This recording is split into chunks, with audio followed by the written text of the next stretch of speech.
way down. Still solid when they not around.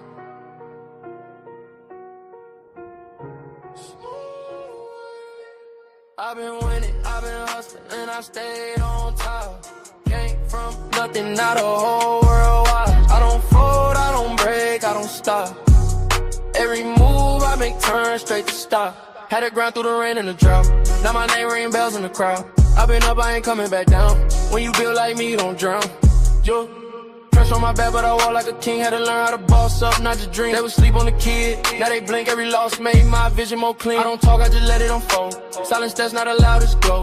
Every mile I walk was cold. Now the ice in my watch too bold. I don't chase, sidetrack. Everything I need come back. Real ones only in my pack. No fake love in my lap. I've been winning, I've been hustling, and I stayed on top. Came from nothing, now the whole world watch. I don't fold, I don't break, I don't stop. Every move I make turn straight to stop. Had to grind through the rain and the drought. Now my name ring bells in the crowd. I've been up, I ain't coming back down. When you build like me, you don't drown. Yo, they respect how I move, I'm precise. I ain't gamble with life, I roll dice. On myself every time, that's right. Now my future's shining too bright. No revenge, I just level up. When they doubt me, I double up. I ain't rushing, I'm setting pace. Now they follow my footsteps, trace. Ooh, I remember the days when I had nothing but faith. Now I'm breaking the chains, and I'm keeping my place. I've been winning, I've been hustling, then I stayed on top. Came from nothing, now the whole world watch. I don't fold, I don't break, I don't stop. Every move I make turn straight to stop. Had to grind through the rain and the drought. Now my name ring bells in the crowd. I've been up, I ain't coming back down. When you built like me, you don't drown. Yeah, top floor, no ceiling. Still hungry even when I'm eating.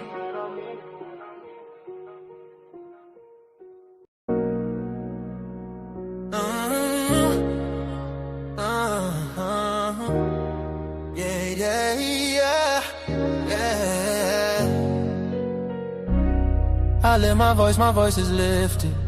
Gifted, I foresaw it and I ripped it. The whole enchilada with a side of avocado. I came down from my fences, desperados. My flow should be sold at low. Next to the 2x4s, an electric range stove. The bolts and screws, home and approved. Gentiles and Jews, penning on views. Broken for you, my moment approaching. The coaching, the ocean is waving. The money I'm saving, the arrest I'm evading. The models I'm dating, this cup of mine keep cascading. God has engraved me into the palm of his hand. I'm in the best hands. I be washing Jeezy's dishes, pots and pans.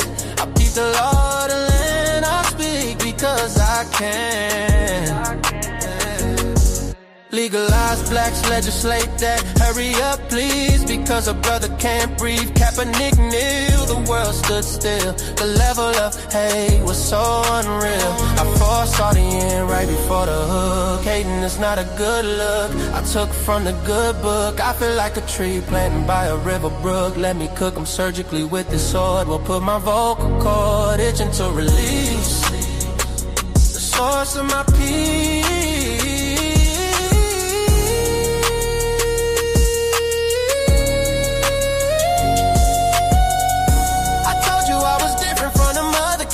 I'm flipping verses on these tracks like an acrobat. Yeah, glory to the Father, he implemented a plan. Jesus carried it out, it is finished. The Spirit empowered, blessing after blessing. We win this, we win this. My spirit smile. We win this, we win this, we win this. My spirit smile. Where all my winners at, man? My spirit smile. You feel me? Listen, you gotta tell the truth. My spirit smile, my spirit smile. And we winning, man. We're gonna keep grinding. We're gonna keep winning. Jesus did that. We We did. win this, we win this. My spirit get it. We win this. Do you hear what I'm saying? We win this. My knees buckle, my spirit chuckle. We win this, we win this.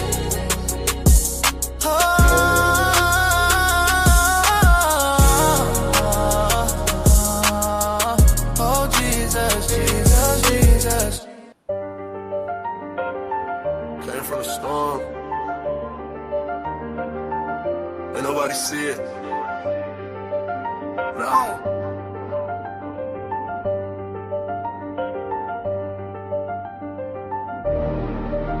Came from the storm, I was lost in it. Now I got racks, I'm a boss with it. They didn't see when I was down bad. Now every move got a cost with it. I had to grind through the madness. Pain turned me into a savage. Now I just glide through the chaos. I made a way out the damage. When down I was storm, I was fighting myself. Had to build it alone, I ain't asked for no help. They was sleeping on me, now they watching my steps. Now I move like a king, I don't deal with the rest. I done seen it get dark, I ain't fold, I adapt. Every loss that I took, I just turned it to racks.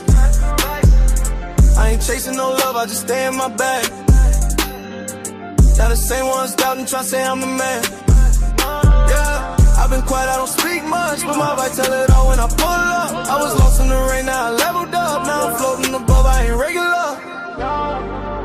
Came from the storm, I was lost in it. Now I got racks, I'm a boss with it.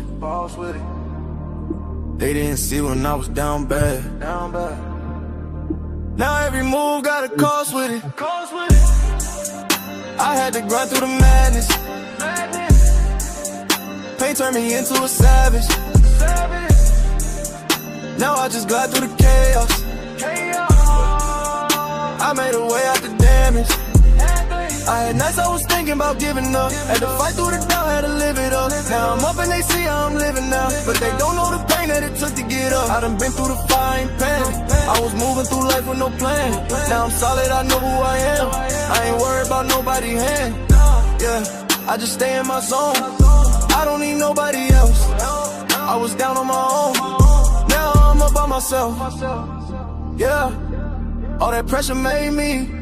All that pain changed me. I ain't the same me. I had to go through it all. Came from the storm, I was lost in it.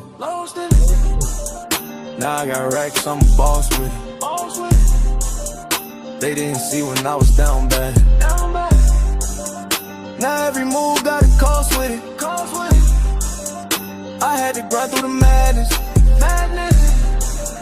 Pain turned me into a savage. Now I just glide through the chaos. I made a way out the damage. I did.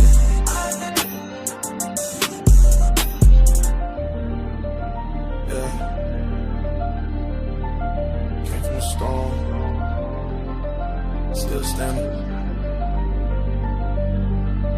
Still.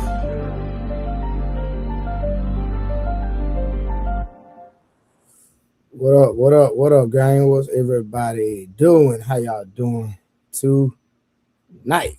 You know what I'm talking about? How y'all doing tonight? Hey, Truth, sir, stay in your lane, sir. Stay in your lane. When it comes to this nutrition, bro, you're not on my level. And you're not in this type of shape. So Truth, don't be in my comments talking about what I'm putting in my body, brother. I promise you that. You don't want to do that. Because what we can do is we can compare my body to your body respectfully. And we can go get our blood checked to see who has the best blood work. You know, that's all I'm saying. You know what I'm talking about? So you talking about I'm drinking poison? You know what I'm talking about, brother? I do this for real, my brother. Don't be in my comment. Cause when you talking about health and fitness, come on, man. Listen, this is my lane. This is what I get paid to do. That's what I get paid to do, brother. So you might not agree with it. You know what I'm saying? But trust me, your brother know what he doing. You did.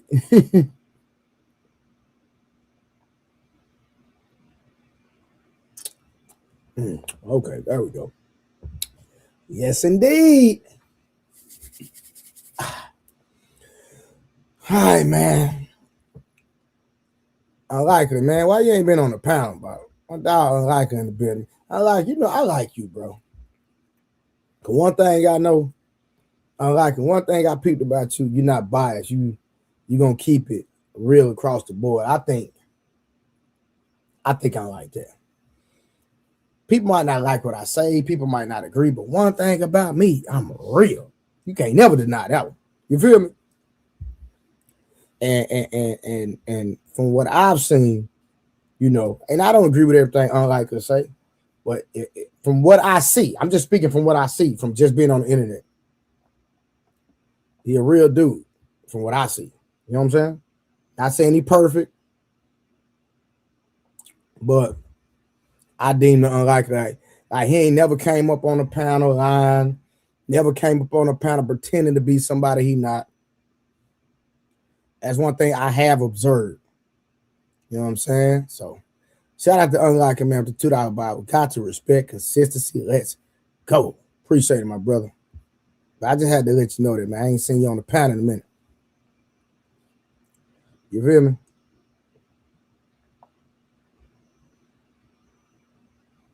And I remember that day you had that conversation.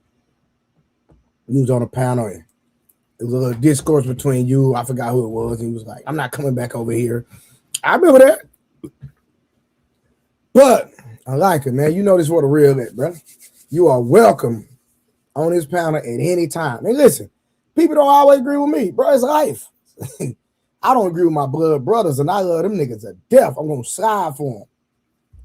It's life, man. We're not gonna listen. We're not gonna come in here and agree every night. It's just part of it's just the way, you know what I'm saying, life is. But we had a conversation, and you know, we live to fight another day. It is what it is. All right, so before we do that, we got a good conversation today. I'm gonna try to get into it. Y'all know I'm a hard working man. I've been fell asleep on you niggas. But listen, shout out to everybody. And when I do go to sleep, y'all niggas keep the program going. I appreciate y'all. I love you. Hey man, listen. Shout out to everybody.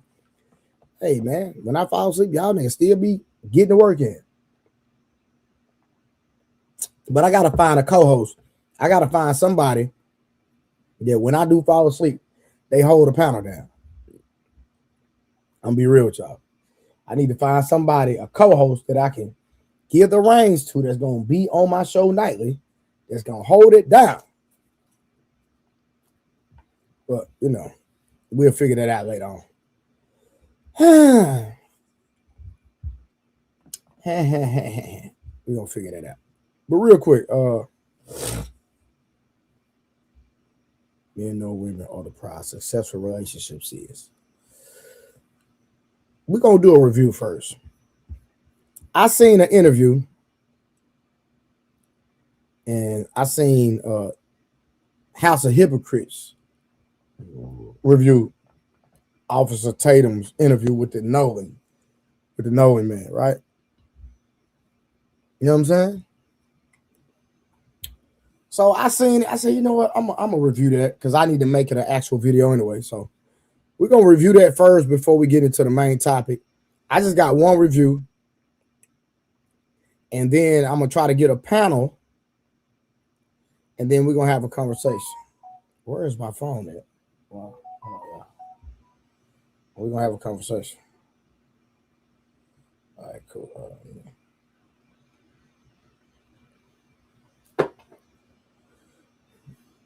All right, so let's go, man. Let me get this review going.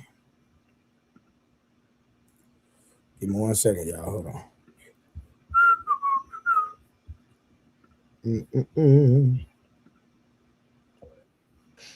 I've had an right here. The Palm Beach was in the thread. All right, real quick. Let me see. So shout out to Officer Tatum for this interview of one of the quote unquote best friends of Nolan Wells. Supposed to be a best friend of Nolan Wells. So this is fair use. I'm just doing a reaction to Officer Tatum's interview. And I'm going to do commentary on it. So before we get into the main topic, which are men the prize or just an option?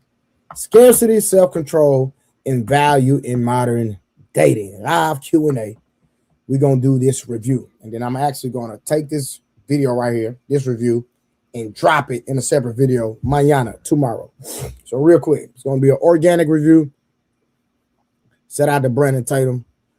We might not agree with everything he does, everything he says, and I do not actually agree with this interview on why he even would go out his way to go interview these men. Let these people do their jobs, and he's taking up for them. And I don't understand why. I truly don't understand why. Why even go do this interview? I wish he would supported Carmelo Anthony in this regard. He should have used his platform to go support another young black man or to support Nolan Wells' family, in my opinion. But let's get it. About a few things, and the things that you've told me have literally blown my mind. But the world haven't had a chance yet to hear your story, to hear Nolan's story through you, through his friend. I was about to say, how you going to hear Nolan's story and Nolan is unalive? I don't understand, but okay. And it's not just you; it's a bunch of y'all.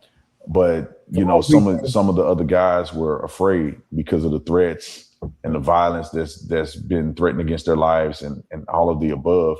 But you decided that you wanted to take this bold step and give a statement and get your side out here. And I want to start at the very beginning of all of this and ask you, what was your relationship like with Nolan? Who was he to you? No. Now listen, there's a reason that the people were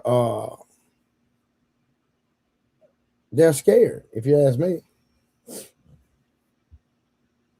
I just believe that there's a reason. We understand that there has been threats. We understand a lot of that. We understand that there's been threats.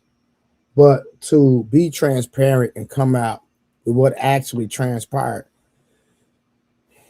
I don't see a reason. I don't understand why they even had to lawyer up.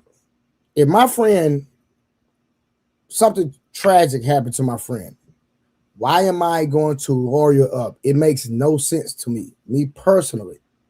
Why am I going to lawyer up? Just why? It makes no sense to me. But let's keep going. Nolan, I could describe Nolan in a million ways. I mean, Nolan was not just a best friend of me, but he was a brother. I grew up through elementary, middle school, high school, best friend, brother, and even our freshman year of college.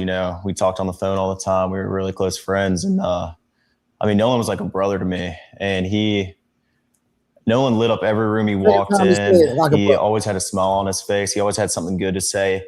I've never seen Nolan get in an argument with somebody and say bad things about someone. There's a lot of people that talk crap nowadays, and Nolan was never that person. Sweetest soul ever. And I mean, I had a great relationship with Nolan. I've never got in an argument with Nolan. We were super close, and I've never said or will ever have anything bad to say about Nolan Wells.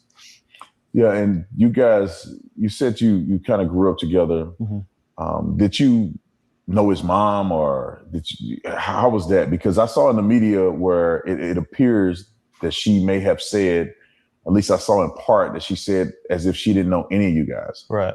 Well, Nolan, a lot of the times, was at like my house and at my buddy's house. We never went to Nolan's house and hung out. Now, hold on. hold on, brother. How is Nolan your best friend? And you literally called this man brother. 2 times you said Nolan was like a brother. You literally said that twice. And you gonna tell me you ain't never been to his house? That don't even make sense. How is Nolan Wells like a brother to you, but you've never been to his house and you've never hung out at his house? Somebody in the chat, please help me understand that. Somebody in the comments, please help me understand that. I mean, and my friend group's very, very tight knit. I mean, we hang out every day when we're back home from school. In high school, we hung out most weekdays and every day on the weekend. And I mean, we were never at Nolan's house, which, there's nothing wrong with that. But yeah, it is. I met his father, and I mean, in 8th grade, that's when Nolan and I like got really close. It was COVID year, and we were in class all year long together, me and a couple of my buddies, and Nolan and I just got super tight because we'd get a Waffle House once a week together, eat, and I mean, we were just super, super close. But his dad would swing by Waffle House, Super, super close. Super, super close. But you've never been to his house. That doesn't even compute. and hang out around us, but never I was never around Nolan's parents a lot, but I mean that didn't change our relationship any. Nolan and I were still just as close, and he was just as close with my friends as anyone else. So, and walk me through the day of 4th of July where you guys were all going out. Right. This seems like something that I would assume that may have occurred more than just this year. Yeah, of course. Was it something that you guys did more than just this year? This is a 2-part question. I want to know, is it something that you guys typically did together, that you hang out often in this fashion? And then I want you to then walk me through 4th of July this year when the incident happened. Okay. Being from the Gulf Coast, there's a boating and fishing is very, very popular. The 4th of July, every year, my friends and I, or my family and I, are out on the water. I mean, that's the one day is guaranteed everybody's going out. And that's a known thing. Everybody's trying to get a ride out to Horn Island, or, people go to Ship Island, but most of everybody from Ocean Springs and the Gulf Coast go to Horn Island. And, we went last year. Nolan was on the boat with me last year, and he was, this was a common thing. My friends go on the boat when we're home. Very, very common. That's what we like to do. My friends like to fish also. And so he was on a boat last year, made it back home safely, but went on the boat this year and didn't make it back home. Listen. Let's just put it together. Like to go on the boat, not just fishing, but like to go on the boat, like to go on sunset cruises, like to do it all, on the water, And Nolan loved to do that too. I mean, he was not like he was just like everyone else in our friend group. He loved to go on the water and, have a good time with the guys. And that's what we did a lot. But 4th of July, everybody was out there. Like I said, like Nolan was always trying to go on the boat, trying to go out there with us. And he was always welcome to come. Nolan was always out there with us. And, but started 4th of July, my buddies and I had talked about this week's upcoming, everybody's very, very excited for the 4th of July from down here. Like it's a big thing. It's a big deal. Very, very big deal. And, I actually stayed with Nolan that night at my buddy's house, and I woke up at my buddy's house, and we went to McDonald's, got food. Nolan was not with me. And, I went and got breakfast. I had my buddy's boat hooked up to my truck. And first I ran to my house, then I went to McDonald's and came back, and the boat was already hooked up to my truck. My buddy Wyatt and I went, and with my buddy, and we went, topped the boat off, loaded it down with ice, and just got everything ready. Y'all notice this one buddy, for some reason, he keeps addressing him as my buddy. Like he's not saying his name. And I wonder which one of the young gentlemen that he's referring to. Then Wyatt went and put his smaller boat in the water, which is the Palm Beach. He's an 18-foot Palm Beach. And I drove the boat from Fort Bayou Boat Launch to my buddy's grandparents' house. And that's where we all planned to meet up that day. And you say we all, who you talking about? You, Nolan, and how many people are going to meet you guys there? We had roughly 20 to 30 people coming on 3 separate boats with us. And so we were all following each other out there as one big group. It wasn't just me and Nolan and a couple other of my buddies. There was 20 or 30 people spread out where we all met at the dock before, and then we departed to go to Horn Island. It wasn't just a couple of us. I mean, there were so many people, we had to split up between 3 boats, and we all left. Now, so out of 30 plus people, one of them didn't make it back. One of them out of 30. Somebody help me understand this. How did everybody except one individual make it back? Come on, explain that. How did everybody make it back except for one young man?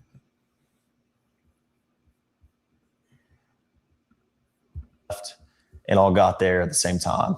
Yeah, I just want to make sure that's clear because the statements that are out there made it appear that it was just you, Nolan, and probably 2 or 3 other guys, and y'all are the only ones that went out to this island. And that's completely incorrect. I mean, Horn Island on the 4th of July is the most popular day to be on the water on, throughout the entire Gulf Coast. I mean, everybody and their mom is on the water on 4th of July, There's no telling. I mean, roughly probably 2 to 3, maybe even 4,000 people out there. There were boats lined up off the island. I mean, there was 3 rows of boats all the way until my vision ended, until I could see of people there was 1 row of boats, and then there was another row of boats, and then there was a 3rd row of boats. Yeah. I mean, there was people lined up all up and down the island to where, who knows? I mean, and that wasn't just, we were parked on the north side, on the west tip. It wasn't just there. I mean, there's tons of people packed out on the south side and on the east end and in the middle of the island. But just where we were, there was easily 1,000 people. It wasn't just us. Let's go back a little. So 4,000 people it's 4,000 people out there, and nobody seen nothing. I'm just asking a question.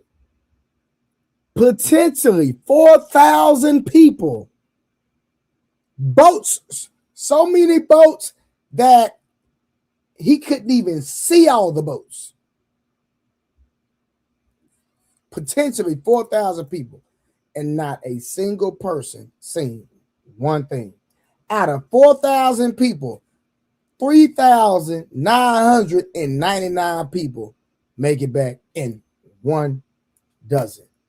Somebody help me understand that. A little bit. I want to go back to you guys at the dock, getting on the boat. You're saying there's multiple people, probably 20 or 30 people getting on 3 boats. Right. What boat were you on, and what boat was Nolan on? Nolan was on Wyatt's 22 Triton.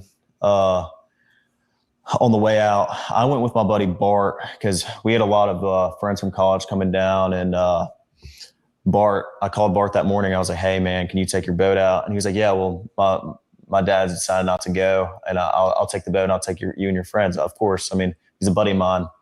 And so Bart pulled up at the dock, and I rode out there with Bart and a lot of the girls that go to college with my friends and I,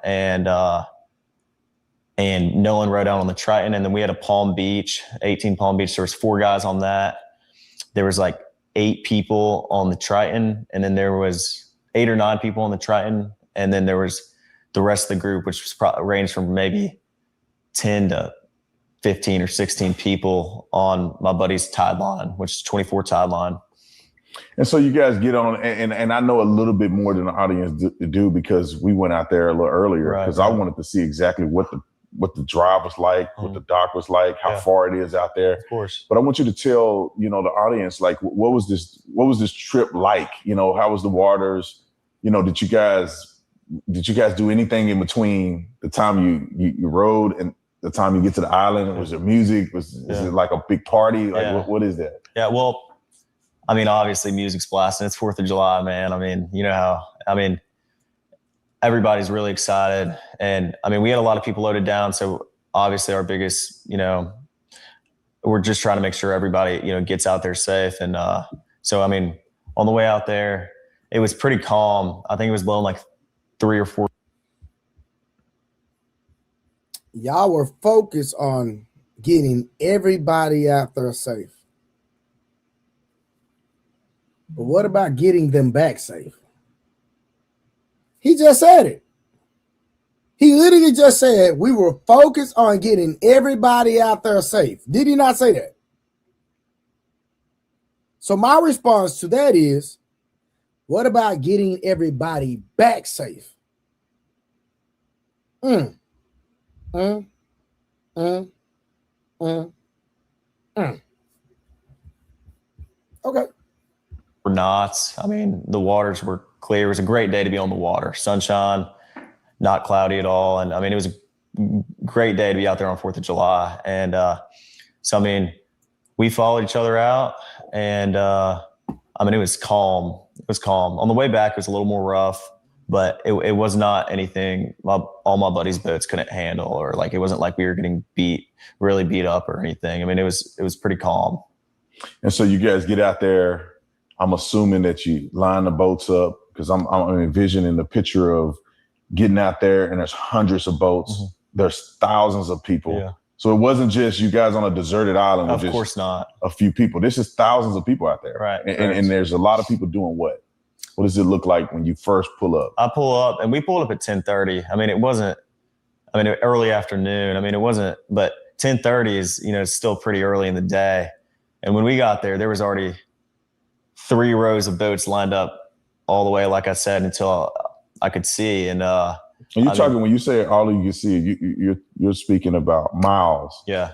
Of boat. When we went out there earlier today, but when we went out there, the island is massive. Correct. I mean, it's just several miles long. Roughly 10 to 12 miles. I mean, it's. So do you think that the boats were stretching from one end to the next, or just a small area of about a mile or less than a mile of boats? Well, I mean, I think there was boats all the way around the entire island, but I think some spots were more popular than others. Like the West Tip is usually very, very crowded on the 4th of July.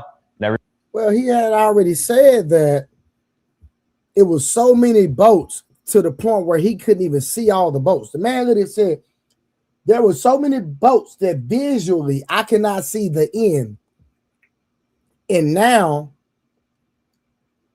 Brandon Tatum is leading him. If y'all let me know he's leading him to say, well, it's a stretch of an island about 10 or 12 miles, but wouldn't you say that it was just about a mile of boats in a row? Like there was only a specific place that you could see just so many boats? No, the man said it was so many boats that I couldn't even see the end of the road. That's what he said.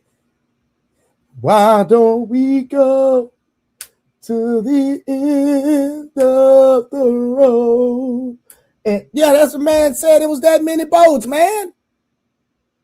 Don't be missed. No, Brandon, don't do that. Everybody knows that. So that's where a lot of people park, because they want to be around other people. And the East End's a little more, there's not as many people, but there's still a lot of boats out there. I mean, it's not like no one, every area of Horn Island is covered 100%. Wow. So you get out there, area, so jump out. Not what do just you do? A certain part area. When I say jump out, you obviously not just sitting on the boat. The island is there.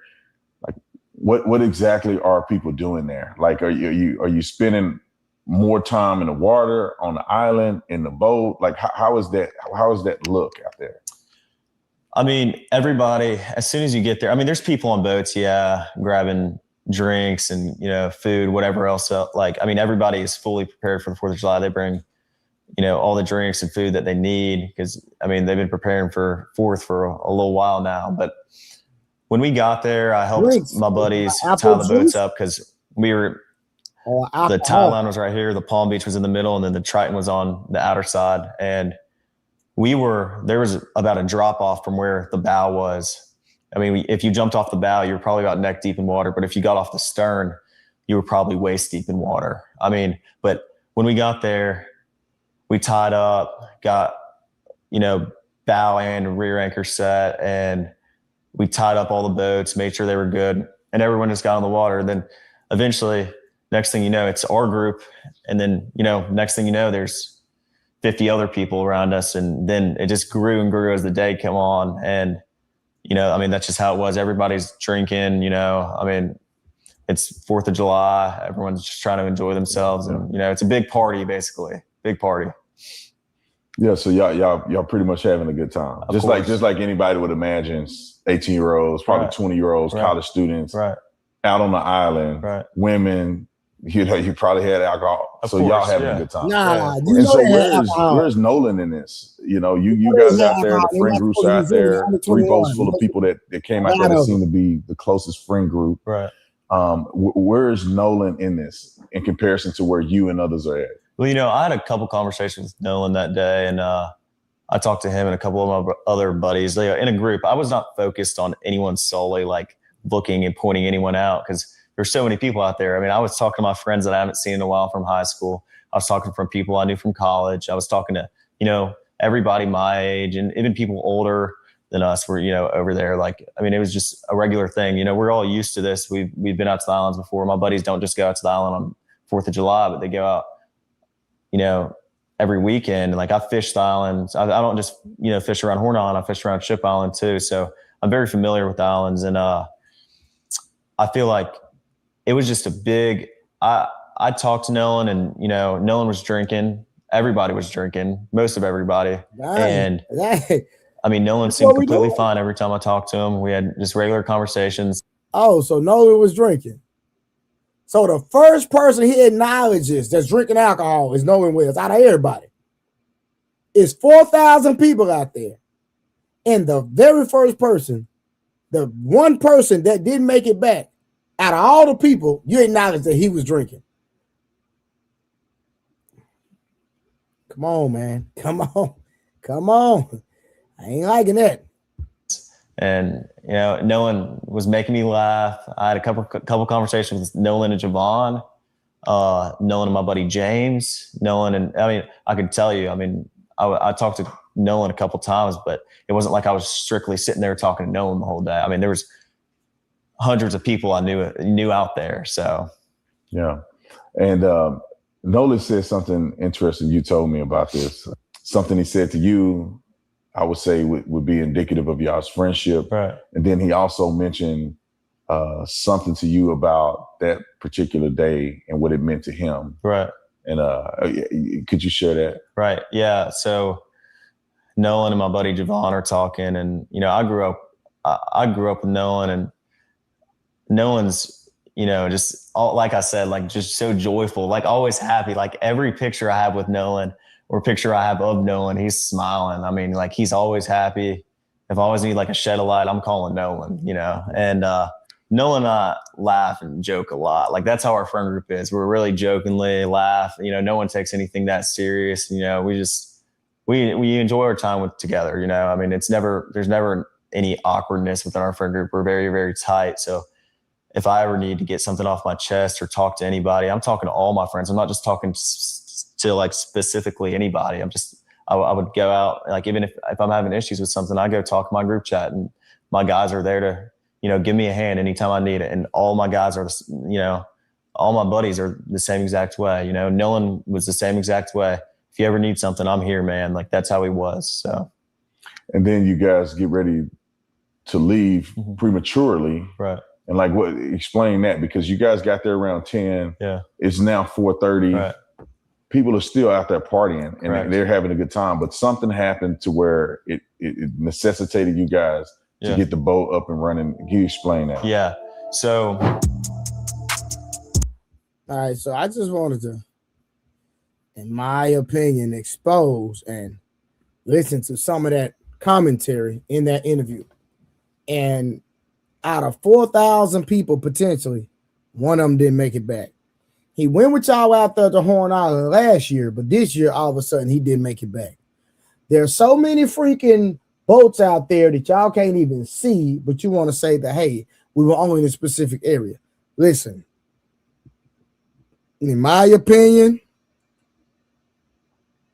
somebody lying, big dog, like my boy Cody would say. Somebody is lying.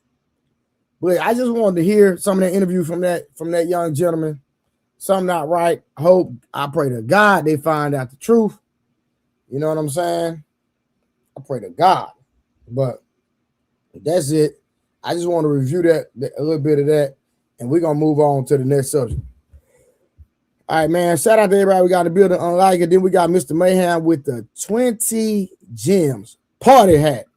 And we got Brother Nims, Mr. Golden Child with the $2 ball. Appreciate y'all. Hey, Construct, appreciate the phone call last night, waking me up, man, so I can shut the stream down, young man. Appreciate that. You looking out for me. Where we at, man? So we're gonna get to the main subject as soon as I get a panel. As soon as I get a panel, we're gonna talk about, are men the prize or just an option? Huh? Let me find something to review, y'all, real quick. We're just gonna find something to review while we chilling in the kid nut. But how y'all day been, man? Make sure you like the stream. Make sure you share the stream. Also, make sure you greet somebody in the comments. You know what? I seen some earlier. Hold on, y'all. Let me go to something else. I seen some earlier. Y'all might want to hear. Hold on, give me a second. I seen some earlier that y'all might want to watch. Give me a second. Let me see. All right, let's watch something else real quick, y'all. Let's get to this one real quick. I just came to the realization that, like, hold on, baby girl. Hold on, baby girl. I got you. Hold on, I got you, baby. We're gonna hear you out. Y'all tell her we're gonna hear her out. We're gonna hear you out, baby. We here. We got you. We're gonna hear you out. Let's see what she talking about, y'all. Let's see what baby talking about. I just came to the realization that, like, if you're 40 years old, you're never gonna find love. Like, oh my God. Sorry, I woke up like really, really emotional because I was married for, oh my God, I need to stop. I was married for over 20 years, and Okay. like, What happened? I was so used to being a wife. Like, So why you get a divorce? I loved being married, you know, like I love being a wife. I love having like that one person I love coming home to and like venting all my to. And now it's like, yeah, you date people and like sparks fly, and then it's just like, oh, I found better. She believed a new beginning would automatically bring more happiness. So she walked away from a long-term relationship in search of something different. At first, the excitement felt real, but when the novelty faded, she discovered that lasting commitment is very different from temporary attention. Looking back, she realized that what she once took for granted was far more valuable than she had imagined. Sometimes the biggest lesson comes only after the choice has already been made. Yeah, you left that man. I was talking to my ex again, and there was a TikTok. I had a fan on here. Hold on. Stop the press. You divorced your husband and now you back talking to him. You with that man 20 years and now you back talking to him? Okay, now she's on TikTok. She's venting. I'm trying to catch y'all up. Now she's on TikTok. She says she has a fan on TikTok. Okay, let's keep the story going. What's she talking about, y'all? Let's go. A TikTok follower that messaged me, and she said, hey, I started talking to this guy, and I noticed on his Instagram, like those highlight reels, you were in one of his highlight reels. What? Like, you guys made a TikTok together. And I was like, oh yeah, that's my boyfriend, because we were like trying to work things out. It was long distance, whatever. And she's like, oh, well, we're talking. He said he was single.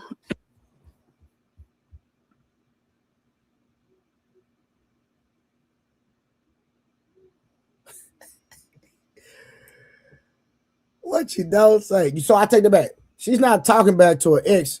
I think she's talking about not her husband, because it can't be a, you know what? Hold on, I'm confused. Let me listen to some more. I'm confused. Hold on, let's see if we can get the story. Y'all help me out. Chat, help me out. Hold on. And I'm like, I'm not even crying about that. I think I'm just more sad about the fact that, like, it's impossible. It's impossible to find someone that you will 100% trust. Oh, okay. I think what happened. I think so. She divorced her husband for 20 plus years, end up dating, and then find out that the man she's dating has a girl, but he told her She was single. Now, after being a wife, she's a side chick. There we go. I got it. Yeah, we solved it. Now she's a side chick. That's what it is. She's a side chick. You went from an ex-wife. You went from a wife to a side chick. We got it, y'all. Hey, Rich the Ruler. Yeah, she's a side chick now, my boy. We got it now, y'all. How do you go from a wife to a side chick?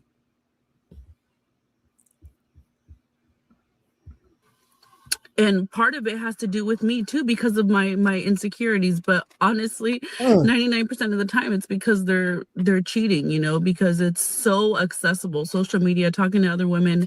Why do I still have my seatbelt on? Nobody expected this comeback.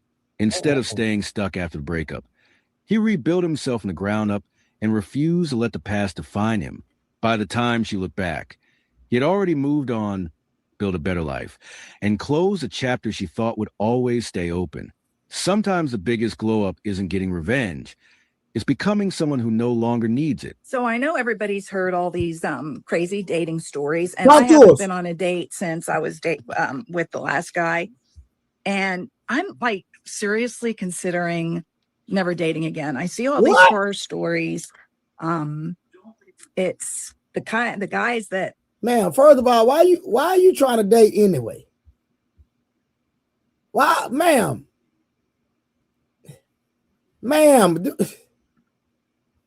Let me put you on the big screen, man. Ma'am, why are you trying to date? Ma'am, ask yourself, why are you trying to date? That's all I'm asking, ma'am. Why are you trying to date? I'm gonna highlight you. I got you on the big screen, boo-boo. What are you thinking about, man? Now, listen, there's somebody for everybody. Respectfully. There's somebody for everybody. So I'm not gonna count. Hey, Rich, we not gonna count her out, man. We got hope. We gonna pray. God, in the name of Jesus, if there's a man out there that's single that would treat this lady right, God, I know I might sound like a player, but I'm not. God, let this woman find peace and serenity in her next relationship. In Jesus' name, amen. We go pray. Y'all, I'm being sincere. Y'all might think that I'm playing, but I am being truly sincere. Oh, listen. Okay. We're going to let her continue. Hold on. Let's go, man. You know, like me or not the kind of guys I like. Just so much to it. And especially being in my 50s and not being skinny, it just is such a challenge that I don't even know if I want to bother anymore, you know? Man, okay, hold on. Let's address this. You're in your 50s, cool. Okay, listen, in 5 years I'll be 50, but I look good as hell. Nigga, I look good. Nigga, listen. Hey, to all my niggas in the chat, y'all gotta forgive me. But nigga, I look good as hell, nigga, and I'm fine, and I'm winning, nigga, and I'm him, and I'm getting to it. Nigga, listen, when I turn 50, nigga, my options is crazy. What are you talking about, nigga? And ma'am, if you got a problem with your weight, hire me. Get in the gym and eat right. That's all you gotta do. Somebody in the chat said, Trey, be careful with that prayer because it might be you. Man, you lost your everlasting mind, boy. Somebody might be me. Do you? Boy, stop playing. Come on, family. Don't do me like that, chat. I just don't know if I should just grow old by myself. I'm already old, but you know, older. Sorry about my hair. But I don't know. I mean, what is your opinion on this dating situation? I don't find anybody that's really been happy or successful with. Man, listen. Man, hold on. Let me tell you something. Man, hold on. Come here. Man, let me tell you something. It's some of us that's up there, man, that we not having no problems in the dating phase. Man, Some of us don't have no problems when it comes to getting women or dating in the day. Some of us don't have no issues that y'all heard on the internet. These talk about. Some of us don't have these issues and these problems in real life. We're not talking about the internet. We're talking about in real life. Blanco, tell them. Some of us, we don't have these problems. Like, what are y'all talking about? Get in the gym, get in shape, get your money. I'm telling you right now, you not going to have no problems. You're not going to have any problems, respectfully. Okay? You're not going to have any problems. You still focus on finding her exact type. But successful relationships often require balancing preferences with realistic expectations. As life changes, qualities like loyalty, compatibility, kindness, and shared values tend to matter far more than chasing an ideal image. Sometimes the strongest relationships begin when people stop searching for perfection and start appreciating genuine connection. I'm a single mother, and a lot of people write to me on here or in the comments or even in the wild, and they will say that women, especially of my age, are still single because we have unreasonably high standards. And I don't think it's unreasonable, but I do think and know that our standards are quite high because we've been through enough to know what we want and what we don't want. However, speaking for myself and probably a lot of other people out there, maybe men and women, I'm done trying. I don't want to try. She's searching for someone who checks every box, but relationships rarely work out. Yeah, it sounds like she's looking for somebody perfect. That's what it sounds like to me. This particular woman right here, she wants somebody that's perfect. I can tell you right now. And she don't even look bad for a white girl. But she wants somebody perfect. Straight up. That way. High standards are understandable, yet lasting partnerships usually depend on mutual compatibility, shared values, and realistic expectations from both people. The more rigid the checklist becomes, the harder it can be to recognize a genuine connection when it appears. Hi. Had a first date this week. You with did? A guy who, same age as me. Okay. So we go out and we're sitting there. Everything seems to be going well. What happened? And then he proceeds to tell me that I am the oldest woman he's ever been on a date with. That could be true. Wow. So what's the oldest woman you've ever been on a date with? 31, he says. 31. How old are you, ma'am? Okay. So you're telling me that a mature woman doesn't think you're a good catch? No, it's not that. No, ma'am. Really Hold hard on. Ma'am, it's not. No, hold on, ma'am. It's not. Listen, ma'am, respectfully. Come here. Let me talk to you. Ma'am, it's not that he has an issue with mature women. It's just the fact that a lot of times, ma'am, let me put you on the big screen real quick. Come here, ma'am. Look at this. Ma'am, respectfully. And I don't even advocate for older men dating women extremely younger than them. But ma'am, in 5 years, respectfully, you know what? I'm gonna be nice today. I'm gonna let the chat. Y'all tell me what y'all see. I don't want nobody to say I'm being mean. Chat, y'all tell me what y'all see. And we gonna let them keep talking. You to admit to me, and I'm so glad you did. I really want you to know I appreciate your honesty. I don't think I'm going to hear from him again at all. And I'm okay with it. Sometimes the hardest part of dating isn't hearing the truth. It's accepting that everyone has a past before meeting someone new. And that's true.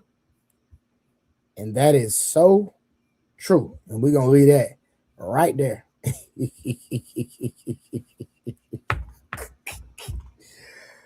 All right, man, I'm going to drop the link, man. We're going to get, once I get a panel, we're going to have a conversation. I wish we had some ladies to come up on the panel. But, hey, we're just going to talk to the brothers. Shout out to everybody in the chat. We're gonna see who's gonna pull up, so we can have this conversation. Put some color in the chat. Support the stream. Construct with the 2 gems. Thank you, brother. I don't know what the gems are and all that. I need to start working on the emojis for the chat and all that. Man, y'all know I'm not the best when it comes to this YouTube thing. I just come over here, talk my talk, speak the truth, and it is what it is. Maybe I need to get a little bit more animated.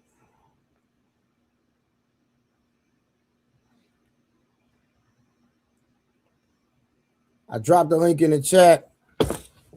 Let's see if y'all ready to have a conversation. Are men the prize or just an option?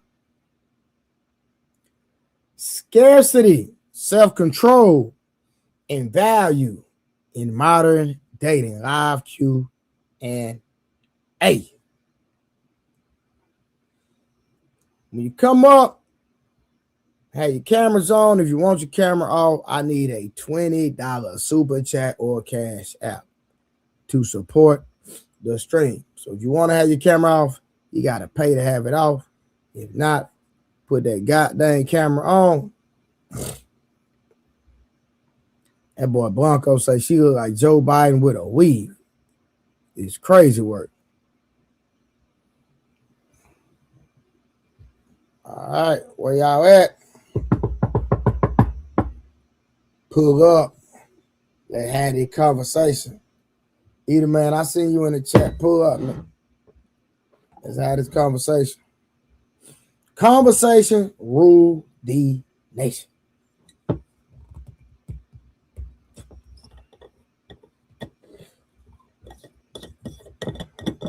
Hey man, y'all know when y'all have these questions, man, send them in the super chat.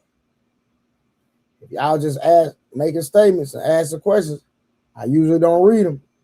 You can send a super chat, even if it's $1 or $2. Support the stream. Appreciate it.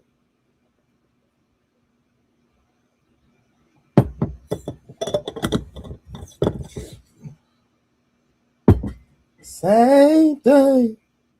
Hey. Same thing. Mm-hmm. Same thing.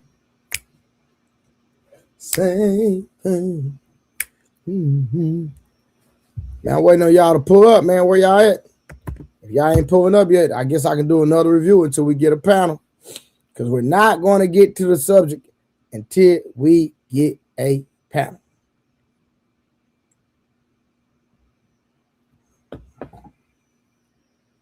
So I'm waiting on y'all. Here you talking about. You feel me?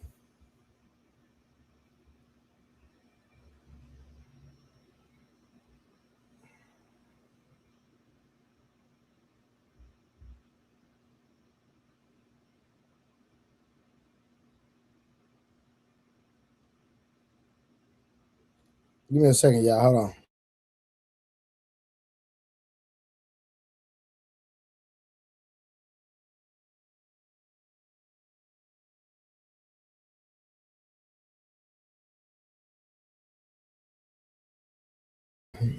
All right, man. I dropped the link, waiting on to get a panel. So we just gonna keep doing reviews until I get a panel. We'll drop the link again. All right, let's get to it. Let's do another review real quick. Hold on, no. Hold on. That's what we're gonna do. I'm gonna go back. We're gonna see what my boy Nino Brown talking about. I always like reviewing his stuff. Nino Brown, let's get to it. Come on. That got it from their mama. Because this generation got it from the doctor, Dr. Miami.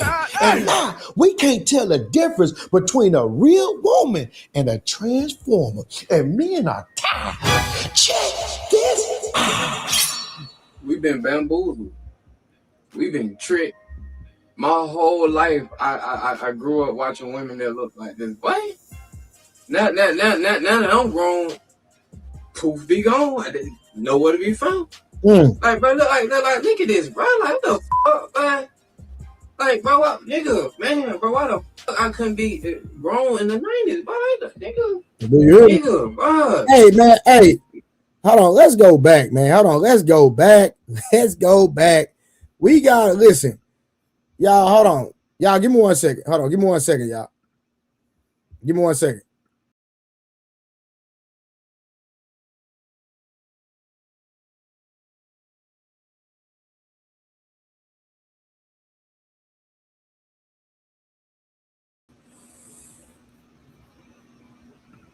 All right, y'all. So this is what we finna do. We finna go back and rate the women from the 90s that they bringing up. We finna rate them down. Because, hey, I just had a flashback. Some of them women that they brought up, nigga, I had a flashback. I'm talking about bad. I'm talking about, bro, when I seen them back in the day, man, listen, man. I was like, yo.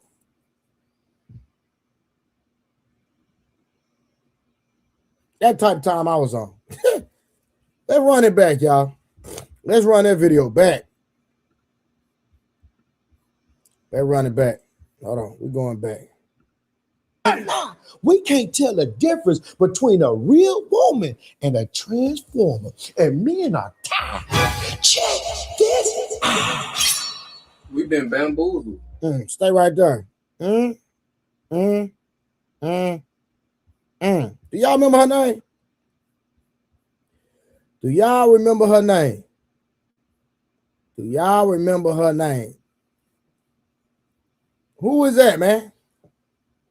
I know those, a blackface. I know them actresses, man. But listen, man. We talking about that natural look. Do y'all remember her name? If y'all remember her name, put it in the chat. Put it in the chat and put rate that, man. Rate that. We're going to rate that right now. Get your rate on. 1 to 10, and you can use 7. I'm sorry, Kevin Samuel. RP to Kevin Samuel, my nigga, we use the numbers. We use 7 too, man. We just, we use the number 7, man. Rate Leah, what's her name? Roshan, whatever it is. Scale of 1 to 10, man. Rate that right there, man. Get your rate on. Come on. Rate her right now in the chat.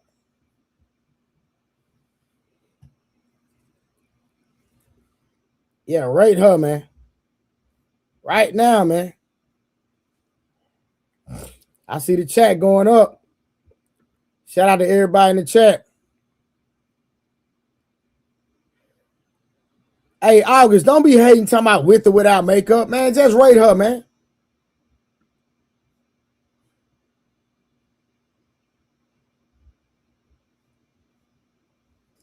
So they say that's Sunshine from Harlem Nights.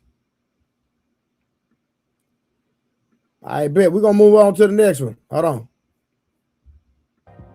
We've been tricked. Oh, y'all, we know who that is. Y'all, we know who that is. We gonna come on, man. Put the name in the chat. Every woman I bring up, put her name in the chat. And once y'all see her name in the chat, start rating. We gonna rate. Come on, man. Rate that. I'm gonna put a time of 1 minute, man. 1 minute. We're gonna bring up every person. We're gonna give 1 minute for y'all to rate them, man. Then we're gonna keep it pushing. 1 minute, man. Start now. Somebody put her name in the chat and rate it, man.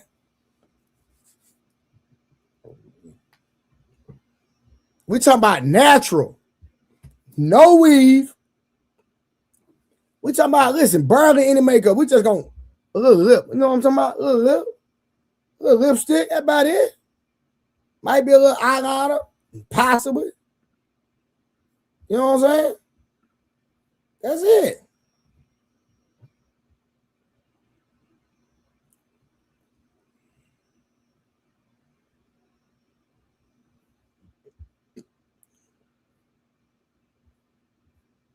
All right, we about to move on to the next one, man.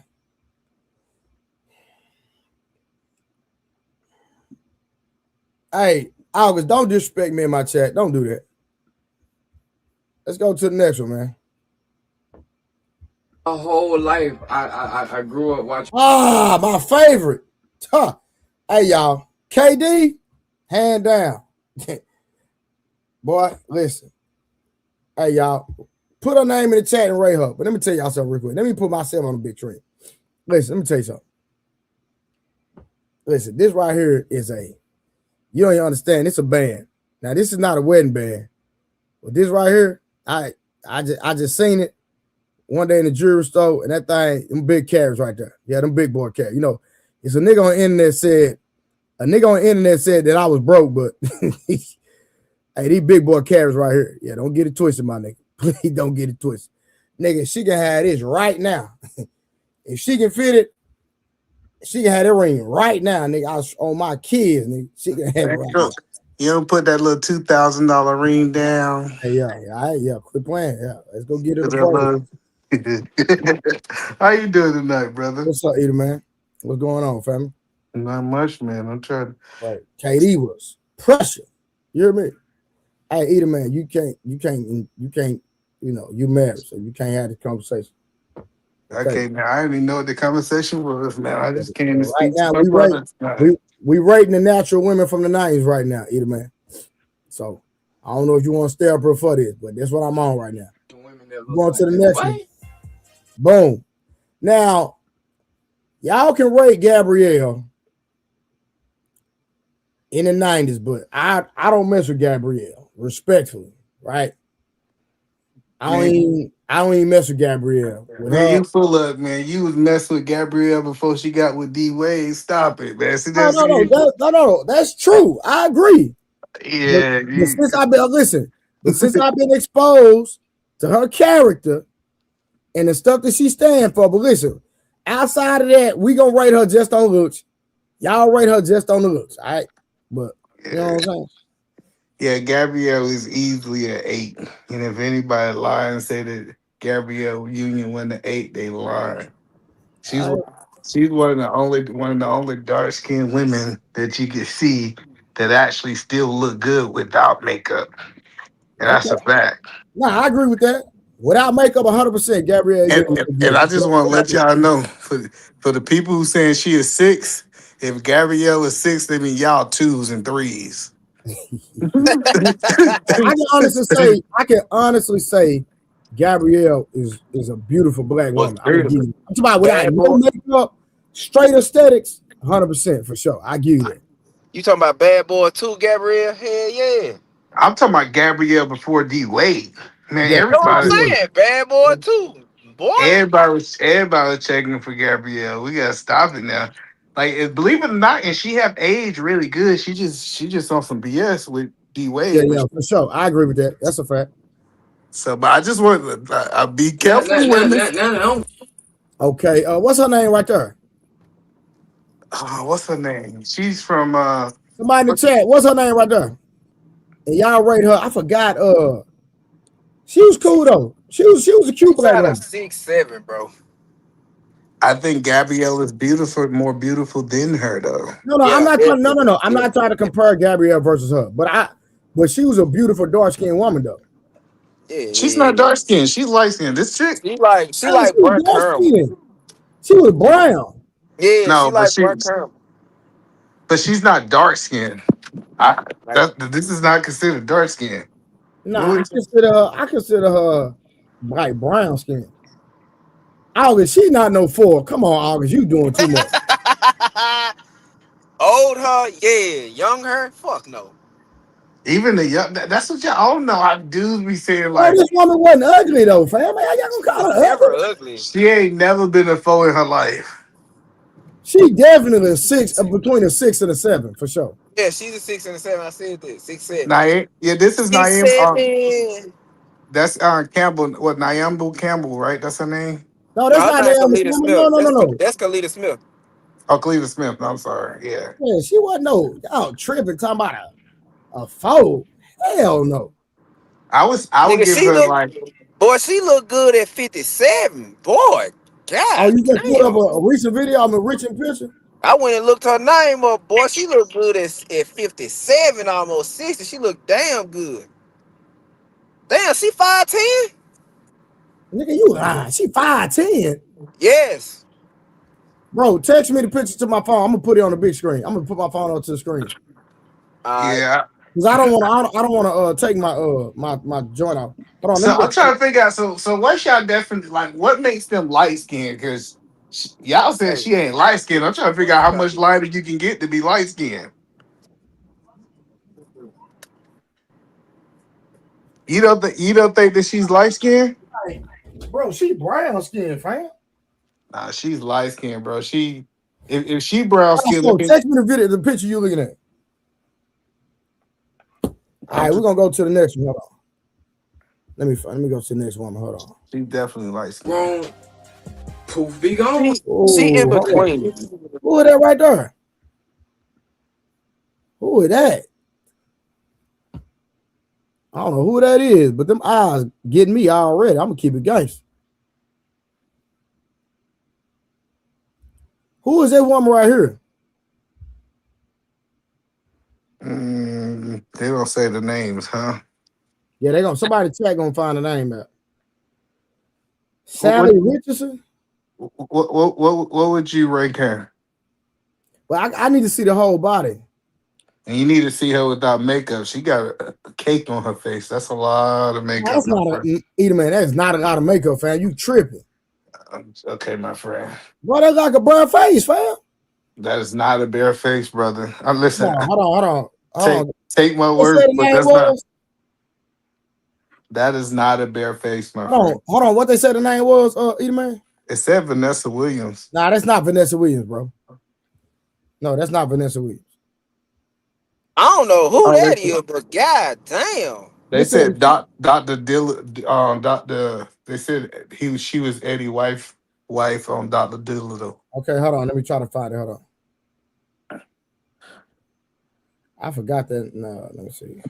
I'm letting you know. So why so? When you agree that this woman got a nice bit of makeup on her face,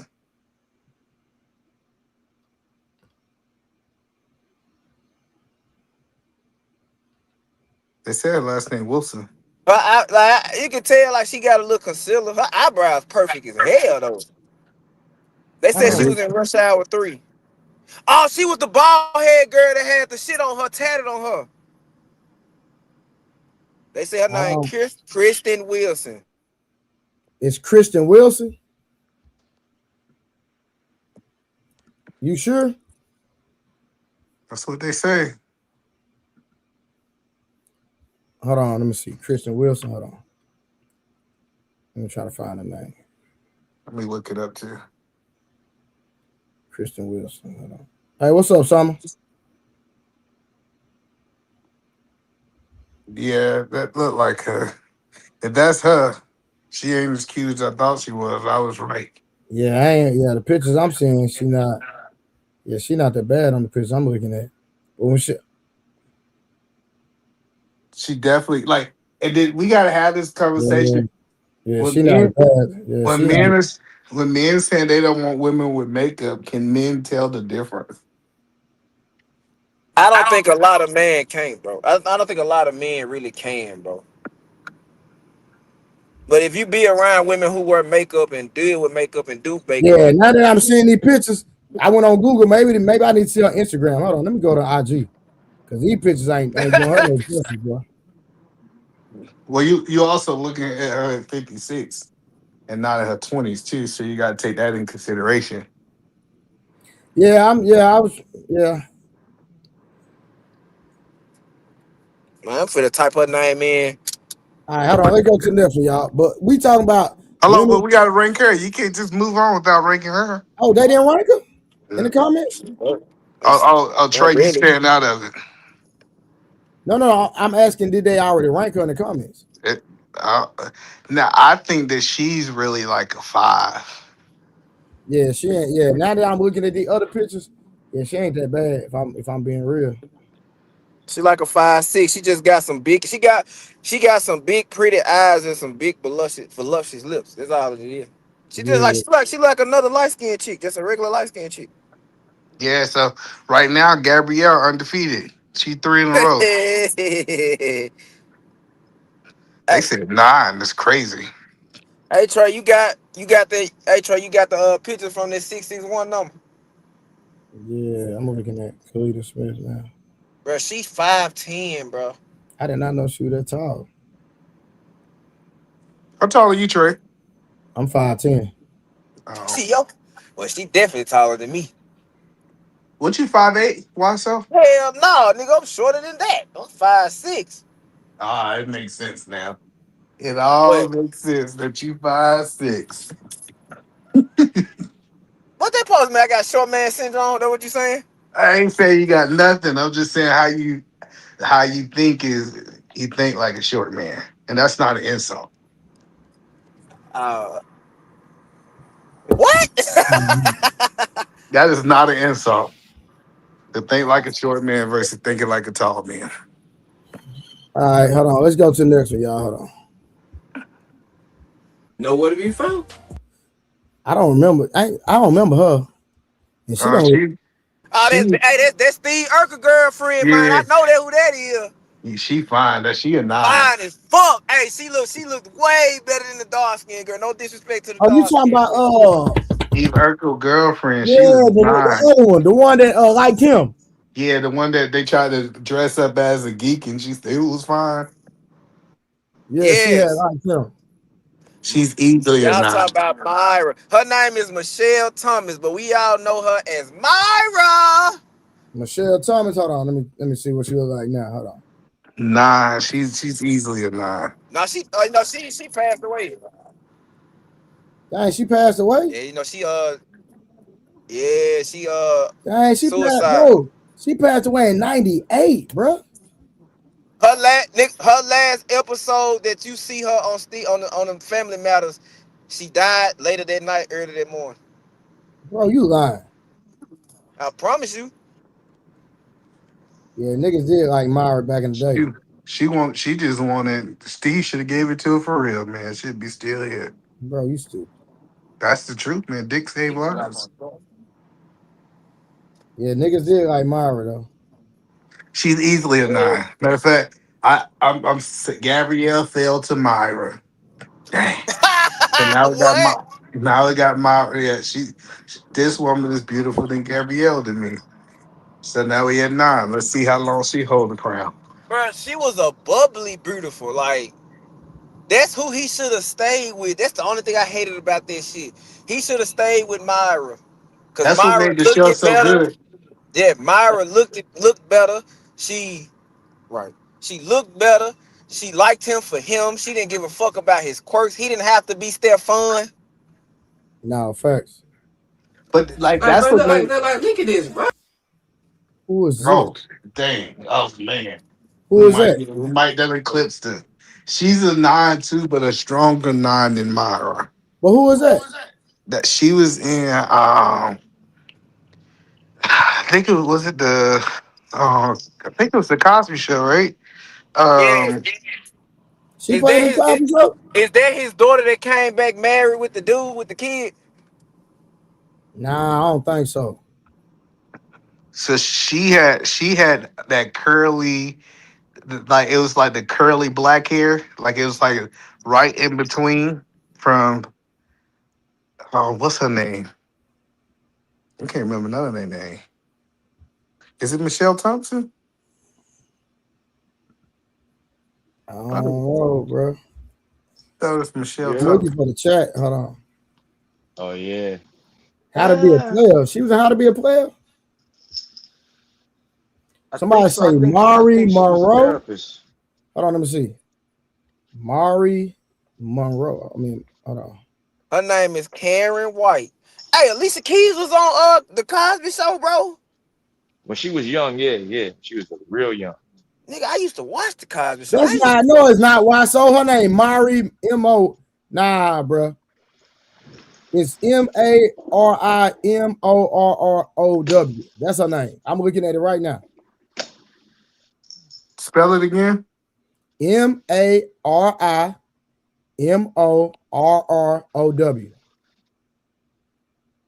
Because that same picture gonna come up. Look. Hold on. Shoot. Watch my. See that? She go right there. She's easily, I would say, A 9. I give her 8.3 because she was back in the 90s. She was skinny, so I give her 8.3. How long? Let's be clear. Just because a woman's skinny doesn't make her not beautiful.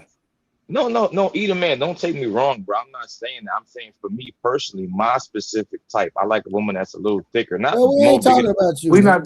not talking about types. Let's be clear. This is not about types. This is just saying that Isn't this our personal opinion though? no, That's but still it's my not personal opinion. types. No, I get it's your personal opinion, but what we're saying, if we had to measure her against other women in this video, you said that you're gonna give her an 8.5. Yeah, 8.3, 8.5. Yeah, Yeah, yeah. she All right, fine. so what did you give Steve Urkel's girl? I gave her a 10. I gave her a definite 10. So you believe that this woman is not as beautiful as Steve Urkel's girlfriend? No. Wow. We just Okay. going off. We just going off facial aesthetics. Case, Michelle Thomas got her beat, man. Not got her beat, but Michelle Thomas was one of the ones, but she was bad, bro. Hold on, I let me go don't to Now, the. what the fuck, man. this woman is better than Michelle Nah, Thomas. she scared me for life, bro. Oh I yeah, she can't. scared me too. She Yeah. scared me as a kid when I watched that movie, bro. I'm sorry, cuz. Yeah, I give her about That's a ain't that 7. ain't that who is this? That's the girl from A thin line between love and A hate. Twin Love Between Love and Hate. Yeah, she The was woman. tripping. Yeah, That's also the yeah, woman from Tyler Perry's the family reunion, the movie joint. yeah. She was the mama. I can never think of her name, bro. She get a 7.3 for me, bro. I ain't gonna lie. Y'all, y'all, She's a 6. She's a little bit above average. I agree with somebody. Like See, she's sophisticated beauty though. Like Edelman gave her less than I did. He just popped so shit about the basically, last one. what's her name though, y'all? But y'all saying so it's a grown. Y'all saying she got a grown woman vibe. yeah. Yeah, but what I'm saying is that if you look at from her aesthetics, I believe that you can find a lot of women that looks like her. Lynn Winfield. But look, but her face though, even when she was young, she looked kind of old. She was still very pretty, but she looked a little older even back then in the 90s. Well, I think she is older because she's in her 60s now, right? Fuck no, she's 73. Yeah, I'm Nah, about to say she. I'm saying back then, Hell Edelman, no, she she had looked wrinkles it back then. damn good when she was young. Nigga, what you talking about? Hold on. Hold on. So you don't see older features in her face? Look at her face in this Fuck picture. You don't no. see Hold older on, features in Because her bro. she's face? older. She's not in her 20s in this picture. No. This is a 90s picture from the 90s, though, Yeah, Edelman. This in ain't the no new night picture, bro. is she 73? In the She wasn't 90s, she 60 was in the not 20. 90s. She was in So her late, she was in her 40s this in the picture, 90s, Edelman. Hold on, hey, I'm gonna put an older picture. I mean, younger picture of her up. Watch this. Now tell man, me what. go to Hold on, nigga. She was beautiful right here. Oh That's a yeah, okay. 6. That's like That's a little bit 90 above 90. average, though, bro. But that's a grown woman look, is what I'm saying. Back in the day, that's a grown woman look. Right. hey Absolutely. She was. man, hey Trey, type in That's a Lynn grown woman Winfield. look. Type her name in with 26 years old and go to the images, bro. She looked gorgeous I in bet you 26. she still got them same facial features when she was 26. I bet you No, I not say on the right. joint where they wishing her a happy birthday. I'm on my phone, so I can't. But God, Which I ain't gonna. picture? It's a picture where she got a red background with I guess a lace type black dress. There's another picture where she looked like she was. Hold on, I found a picture with her and Vanessa Williams right by each other. Hold on, watch it. Let me show y'all. Go back a little bit. That's her at the top. That's Vanessa Williams at the bottom. Vanessa Williams look Yeah, better than her. No, I agree she with that, does. but I'm just showing you that, That like, she was in justifies it. But she that always just justifies had my that stance. that more mature face though. Now that justifies my statements too. Even when she was young, she had a very mature face for a lady.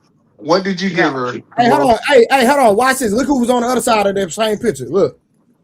It's four of them. damn. Whitney. That's not Yeah, Whitney. that is From Whitley. a That's different that's world. Dwayne Wayne. That's A different Dwayne world. Wayne's wife from the show. Dwayne. Yeah. Dwayne. Dwayne. Dwayne. That's not. Hey, them That's folks not. saying them folks saying that she That's started as an Jasmine older Guy. That's actress, Jasmine Guy. bro. Let me look at her. Bro, it's just certain women that was even beautiful, but they just had a very mature looking face when they was young. Like Jasmine Guy got that face, she got that face. There's nothing wrong with that. She's still beautiful. No, it was a lot of women that was on TV in the 90s that looked like average women, a little bit above them. Yeah, But I do you agree. agree I'm not that gonna they argue that. had? Hold on, y'all. Let me get back to okay. Hold on, Yeah. time out. These people talking about we don't know the women of history. Somebody said she started being an actress when she was older. No, she started acting when she was in her 20s because she was Like, married to bro, a goddamn nigga, producer. man. Y'all know who that is. Yeah, She yeah, want, hey, say Leave man, alone. she Leave one of the yeah. alone. Neil ones Long. One of to the this ones. day. Neil Long, Hey, she one of the that's an ones that 11, boy. What you Yo, think? No, she was not an 11. hey, Neil Long, one of the ones even to the day, nigga. We That's can a pull up So a day, what? picture right now. nigga. I So see I'm you got to asking, pick a what do movie. you rank her, Trey? Neil Long 10 hands down. Not even. That's crazy. You don't What think you Neil got Long her a ass 10? on, Eater, man? No, hold No, on. Neil Long not a 10, bro. no, not Oh, that's no. I don't crazy. think she's a 10, but she close to it. I think she's like a What? 9.6. I'm Nah, saying she's a Neil Long is 9.6. We ain't doing no tripping. points over here, I'm bro. saying we got to do errors because Nia Long, when she was skinny, she got thick, she got little, you know what I'm saying? I do the errors. Nigga So, said but Neil 90s Long Nia not a Nigga, Long, we just 10, going bro. off face. okay, face, she definitely a 10 in the face for sure. Chinky eyes, very pretty. She'll need now makeup. Yeah, that's a 10. Man, when I say 10, bro, fuck Man, this the one, bro. Neil she Long from is my nigga. Neil Long is, bro. Neil Long is beautiful, nigga. What is y'all? Come even on, bro. Facts. now, bro. Even now, bro. Bro, this woman beautiful, my nigga. What is we talking about? Well, we know she's beautiful. We just saying she ain't no 10. So okay, so what you give a Eater, man? I think she a strong 9. Look how Trey looking. I take that. No. I'll take a 9. I'll take a 9. I'll take that. She's a strong 9. It's right. If I So see a 10, watch this. So when I gave my 10, I gave my 10 respectfully off of body and everything. Yeah. I get that, but she's a strong 9. When the 10 come up here, I'll let you know. But I ain't seen one yet. Man, them You said folks saying Mario was a 10. You said Steve Urkel old girl was a 10. That's what you said. No, I Even did Macy not gave say her a she I was 10. a ain't say that 10. I said that. I did not give her a 10. No, I When ain't I say see 10. I said she was an 8. Hold on, watch it. when Hold you on, watch it. Eater, man, watch it. 25-year-old versus 55-year-old. Neil Long. oh no, listen, she what? Damn, she look. Oh no, she look better 55. Damn. Nah, I think now she looks you better tripping. 55 too, Y'all but Hey, it's tripping. just her she attitude is look jaded amazing. now. I'm trolling, but she look amazing to be Still, 55, she bro. does, but still give me 25 Nia Long because Of you course, know she can give me 55 Nia kids. Long. Her attitude's nasty. I don't like it. I don't know. Man, you don't even know how her attitude is, boy. What the hell you talking about? Talking about her attitude, nigga. You Man, know, I watch a lot of. You know, I watch podcasts all day at work, right? I watch these bro, things all day, interviews, everything. Trey, come on, bro. man, bro, you don't know what you talking about, bro. Why so? Either man, am I saying something wrong? Am I saying something right? I seen her podcast when she was talking. You You see her could talking to tell. Kiki Palmer? Yeah, you Bro, could why the tell. fuck I couldn't be grown in the Trash. The witch, Trash, trash, the Trash. wicked, trash. Yo. the wicked witch of the West. Yeah, nigga said trash. We all said trash. It's crazy. Hey, even my homeboy said she trash. Trash. Bro, Jada, man, she out of there, bro. Hey, man, Jada out of there, bro. Ain't nobody give her no numbers at all. Nigga don't even like her, bro, at all. Like, he can't stand I ain't gonna her. lie, she wasn't attractive in none of the movies, especially when she was a pedophile in the movie. She wasn't attractive. None of them done.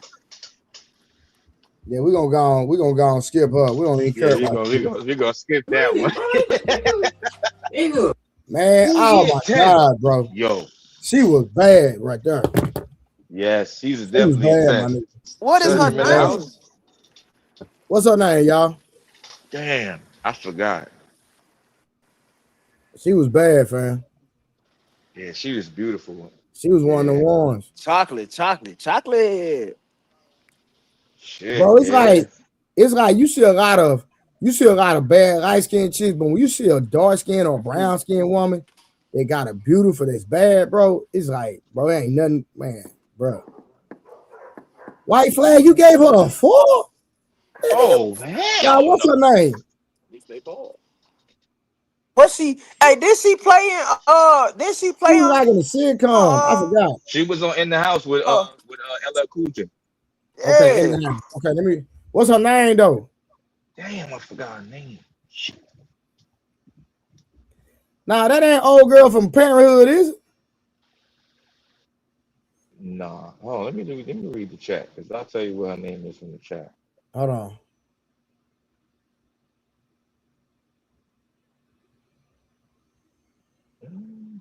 She looked different older, but I'm trying to find her old pictures when she was younger. Somebody said people in the chat said Mia Campbell. Yeah, that's her Trey. name. That's her name. Yeah. I'm pulling it up now. I'm trying to find her older pictures when she was doing the sitcom. But now she done gained some weight.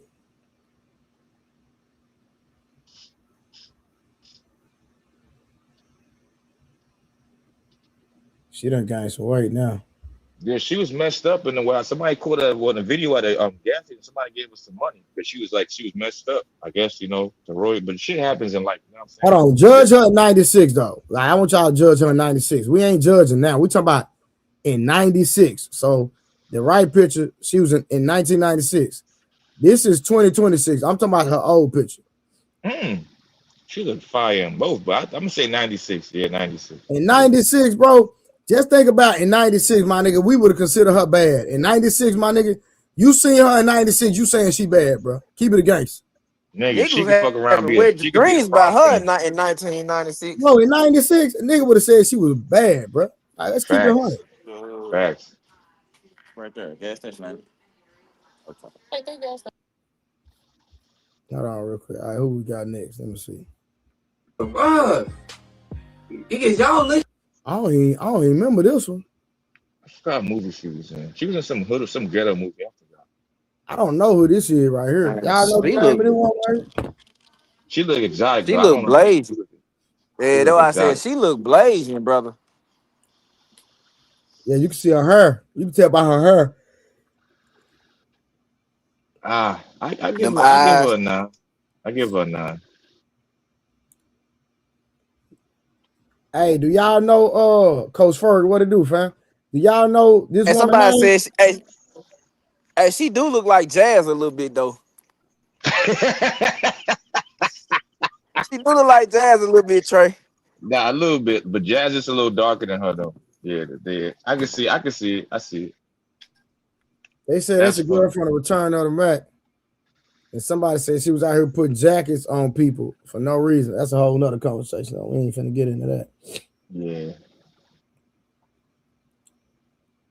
I'm just This one saying played, 30K. She don't look like Jazz. this one played in Guess Who with Bernie Mac. But what's her name? Okay, Rich said Karen Alexander. Hold on, let me try to pull up.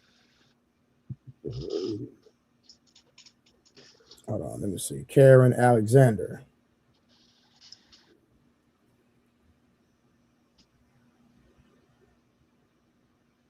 Hold on.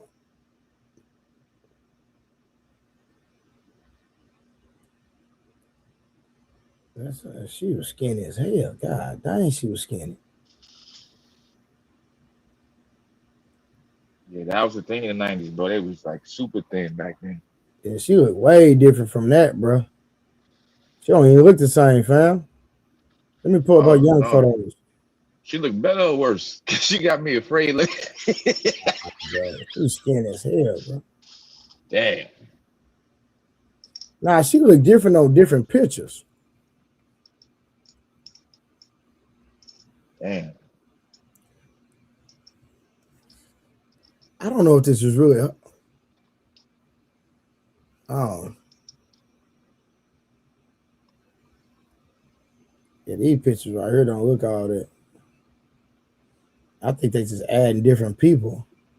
It had to be more than one Karen Alexander.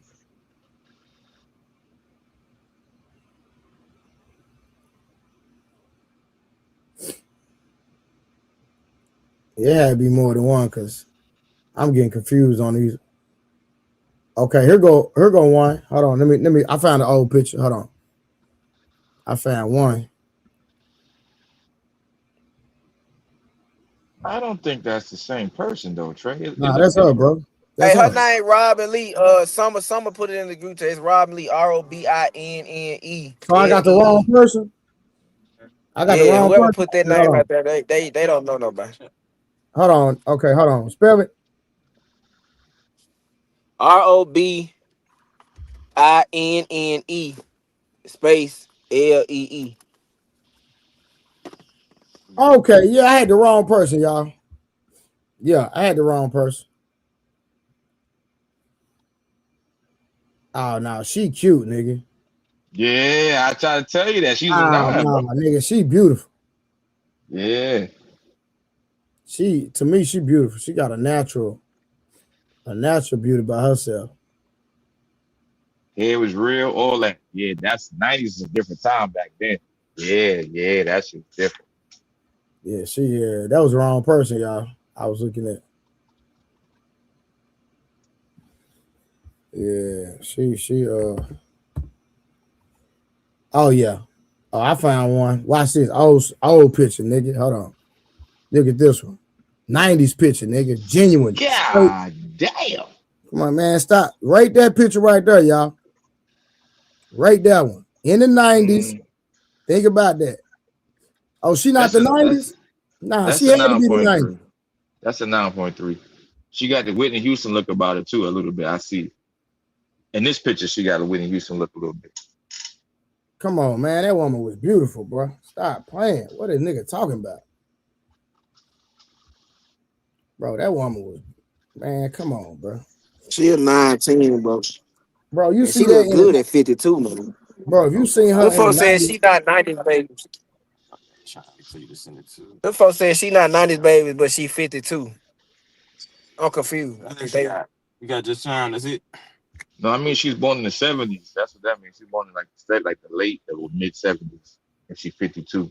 all right, let me go to the next. Let me see who else they got on here. Right. What I'm looking at, bro, like nigga. Is that That's who is that? Stacy Dash? no, the model chick. That's the model chick. God, dang it. You just said her name earlier too. Tyra Shit. Banks. Tyra Banks, yeah. Yeah, Her yeah, big, yeah, yeah, yeah, yeah. yeah, her big Damn. head. Her big head self. Yeah, that's Tyra Banks. Man, her forehead. So that nigga head, listen. Nah, she was bad as shit in the 90s though. She just was mad skinny Nah, when I seen her on Fresh Prince. I ain't never thought Tyra was super bad. You know, she a model and all, but you know what I'm saying? Yeah, she get an 8.3. She had that ET vibe. You know what I'm saying? That nigga head was huge, man. Hey, 30K, you right. You see her without makeup on, Tyra was not cute. Oh yeah, that's true. She don't even got no eyebrows. She used to look old as hell without makeup. Come on, bro. All right, who was this one? I don't know who that is, but god damn. She look Persian. Hey, who was this right here?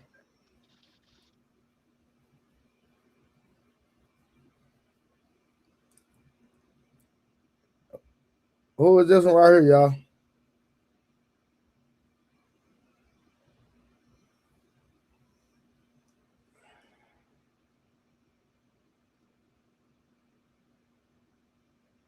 Hey, August, shut up.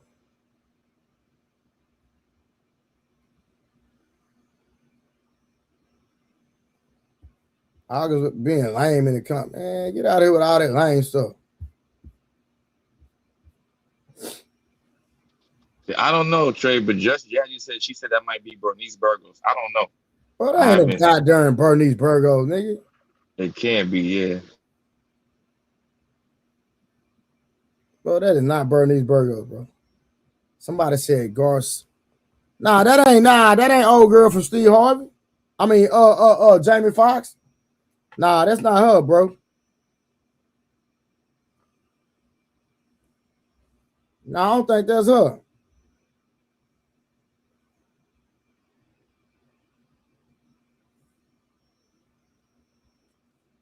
Nah, that's not her, bro. That is not old girl from that's not old girl from Jamie Foxx show, fam. No, it is not. Summer, that's not old girl from Jamie Foxx. Hell no, that ain't her from Jamie Foxx. No, that's not. Yeah, you tripping with that one, Summer. That ain't no fancy at all. Hell no.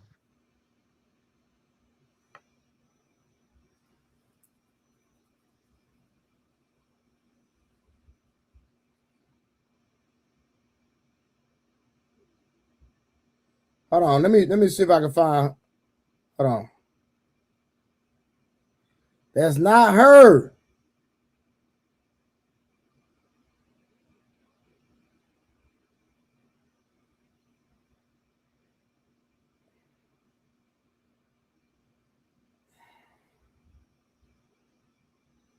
I'm looking it up. That's not her, y'all.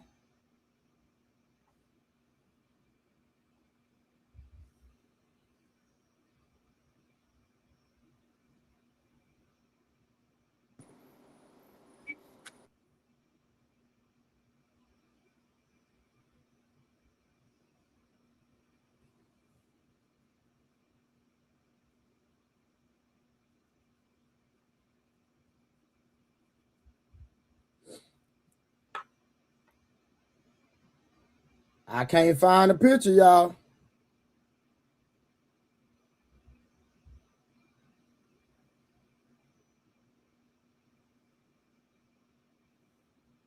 Y'all saying it's her, but I can't find the picture. I'm trying to find an old picture. Hold on. Watch this, y'all. Hold on. This is not her. Watch this. Hold on. That's her when she young. That's not her. That's old girl from Jamie Foxx right there. That's not her. This woman is not her. That woman is not her, y'all. Come on.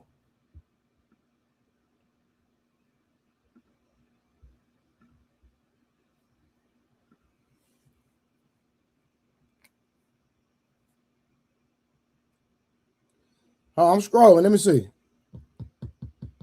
I'm scrolling. I don't see it, Summer. Somebody said whoever she is, she looked fine in that picture. Man, this is not her, y'all. She fine as shit. That's not chick from Jamie Foxx though. Not at all. Not even close. Look, this is the picture they talking about. That's not her.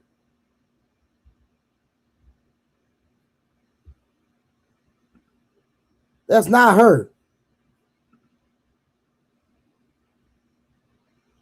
Somebody said that Sandy Richardson, P. Diddy, ex-girlfriend. What?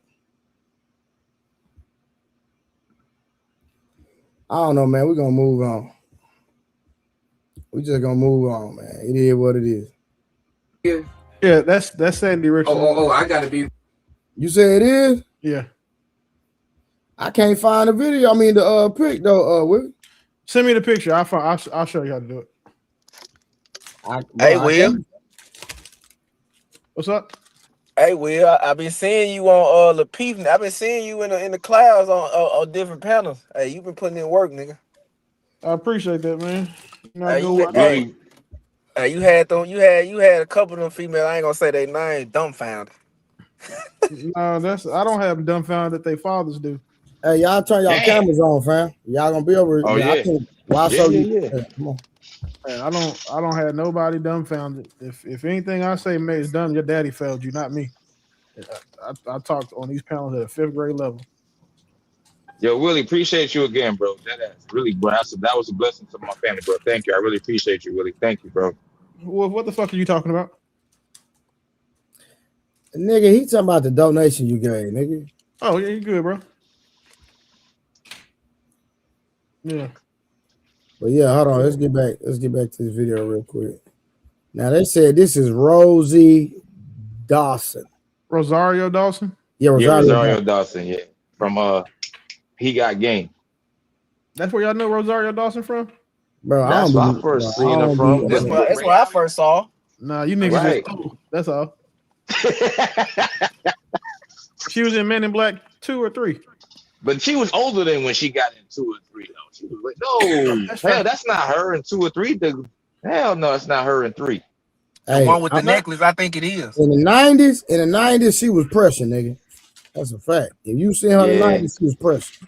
So, do y'all think the women of the 90s are better looking than the women today? That's the Damn right. Hold on, listen. That's the conversation that they're having. Let me go and play the video out so we can see what they go with in the video. Hold on. I say no. In the BBL era, all these walking around looking like Cornish hens and shit. Like, yo, nigga, man. God, Jesus. Somebody send that nigga some food. He said Cornish hens. Bro, like, nigga, man, I feel like somebody owed me, bro. Like, I don't know who, but I feel like somebody owed me, bro. Man, where all the Myras, the Kelly Bundys, and the Moeshas of this generation? The 90s babies made them R&B singers. I'm talking about Silk. I'm talking about H-Time. I'm talking about Jodeci. Want to sing, cry, and dance in the goddamn rain for love. Because they all were organic, natural, submissive women that smell good. But they new women, they wear lace fronts, BBLs, lashes, and they all smell like crab balls with crab legs. And the craziest part is most of the women in the 90s are approaching 40, but still look younger and finer than these young girls today. They still fine, still know how to cook. Cooch is still gripping like some goddamn grip pliers. And it wasn't just about the looks back in them days. It was the energy. They gave that submissive energy. They gave that love energy. See, the women today, they all messed up in the head. They attitude real. What up, E? If they gave all this submission energy in the 90s, why most of these women single from the 90s? Like, sometimes we romanticize it. Like, let me give you an example. Do you know who Parker, her name is Parker, I think is Posse, P-O-S-E-Y is? Anybody heard of her? She's a woman of today. No? Nobody knows. I just think that sometimes we get caught up in Instagram culture that we think that the women of today is not beautiful. That was the point I'm making. But they weren't all this submissive that he talking about because most of these women he put up still single. You got a point, but those women are like accomplished movie stars, R&B singers, so they got their pick of the litter with guys. They never dated regular guys. Most of them dated. I think he was speaking more from a cultural standpoint, not just necessarily. Did we watch the same movies? They was not. They was submissive. Submissive don't mean that she gonna be. Doesn't guarantee her a relationship either. So, I agree. I'm just saying they wasn't submissive. I agree with that part, either, man. Again, we can't say that them being single means they weren't submissive, because them being submissive doesn't mean that they would be in a relationship. It just means they have a higher likelihood of being in a relationship. Well, I'm just hear me out, Will. He put up Gabrielle Union. That was one of the pictures he put up, and we're talking about submissive. Like, we know she ain't submissive from the 90s. Not even close. I don't. Gabrielle Union is. I mean, I don't know why we even count her. But I think so. Either man, what you're doing is you're pointing out one individual. I think what the message of the video is saying, that from a cultural standpoint, women were more submissive than women today in the 90s. Would you agree to that? No, I think that the women of today took their lead from the women in the 90s. The 90s was the ones who showed that they should not be submissive. I agree with that. Look at like the TV show. We look at Living Single. All of them hoes was masculine and not submissive. All of them. The only one who had some sense was Sinclair, and that was because she was stupid. That's a fact. But I think on the show, regime not like is, in real life. But I think regime is kind of like submissive. Think about real life though. Let's not think about TV. Let's think about in real life. In real life, do you believe that? And I don't know if y'all were dating in the 90s. I know I was. Nigga, I was a teen. Nigga, I was. I was young in the 90s. So I was dating in the 90s. So from my perspective, Trey, I believe that women were more submissive. Trey, I can go by what my. Hold on. Wait. Let's just do some math real quick. Trey, you 3 years older than me. So what do you mean, nigga? I was still dating. So when was you? What was you? You didn't know what the word submission meant in a relationship in the 90s. True. So what are you talking about? But hold on, listen what I'm saying. Listen what I'm saying. Them hoes submission. They would submit to their curfews and to do their chores. Yo, and this shit. nigga Like, Willie what are you is talking stupid, about, bro? No, I'm not gonna argue that. I'm not gonna, but I still listen. No matter what you say, nigga, I still had dating experience in the 90s. Period. So it does not. So I can only speak from my experience though, Willie, and that's all I'm doing. So listen though, but to compare your experience dating in high school to as a grown ass man is it is I don't what want it to say. is. I don't want to say irresponsible. But you know what? Hey, hold on. Where my nigga Coach Ferg at? Let me get somebody that old up here. Yeah, but so Trey, I just want you to understand. I'm going from what my father and my uncles told me, and because in the '90s, nigga, in the '90s, nigga, my daddy had multiple women. Nigga. Yeah, but people got multiple women today that don't make them submissive. The point you right. The point that I'm saying is when I sat around, because you got the oldest at 99, I was 9. So I wasn't dating. I'm not gonna try to paint this picture that I was dating in the 90s. But when I sat around and talked to my grandfather, I talked to my grandfather, I talked to my uncles, I talked to my daddy. They was saying the same things I hear men say today. My daddy had multiple women in the 70s, not the 90s. I'm tripping. In the 70s. I just thought about it. It was the 70s. I don't agree with you, either man, at all. But Wolf, but Wolf, I believe that you romanticized the past because you was not dating in the 90s either. Bro, I was in high school in the 90s. What are you talking about? I was in high school in the 90s. What are you talking about? But so how many years old? They saying because they said don't count, my nigga. We wasn't on. Well, I was on my own in the night when I was in high school. I don't know about y'all, but I was. We know Wolf was staying with his parents in the 90s. I got kicked out at 16. Wait. I was in high How old school, were you bro. in the 90s, nigga? I got kicked out at 16. Shit, I think. Hold on. I was born 87. How old are you, Wolf? I'm 39. Nigga, you graduated in 2005 or 6. If you was in you lying. My high school. No. That means the oldest you was in the 90s is 13. What are we talking about? I said, hold on, bro. Okay, so I think I was 14 when I went to high school, my first year of high school. That was like 2000, 2001-ish. But I still was dating girls, though. Are you listening to yourself, Wolf? So I'm still you were saying. not dating in the 90s, bro. I graduated. I went to high school in 95, graduated in 99. What are you talking about? I'm saying, right? In the 90s, how old were you? What year were you born? I was a teenager. I was born in 87. I was born in 1987. That means the oldest he could have been in the 90s is 13 in 99. Wolf, you just talking. I promise you, Wolf, I'm not trying to discredit you. I'm just using math. Okay, you really did not have any dating experience in the 90s. Now, we start talking about the 2000s. I will agree that you can vouch for those women. Bro, if you asked me, I would tell you. I started doing that at 18. See, Wolf, I got kicked out the house at 16 and had to get a rent house. And so I'm in the streets and I'm active. So I'm on my own, getting to the money at 16 off the porch all the way. You got to think about it. I was born in the 80s, raised in the 90s. That was a different ball game. You could make real money in the 90s when you're in the streets. You feel what I'm saying? And really live. But let's challenge what Wolf's saying. I'm outside with women for real. So up until 13, how many women did you date, Wolf? No, I said I started dating at 13 either, man. So I'm just saying, I'm giving you a perspective of my personal experience, right? Ooh. If I could have took some of them from my teenagers into adulthood, I would have been cool because they weren't like social media wasn't out yet. Facebook wasn't even out just then.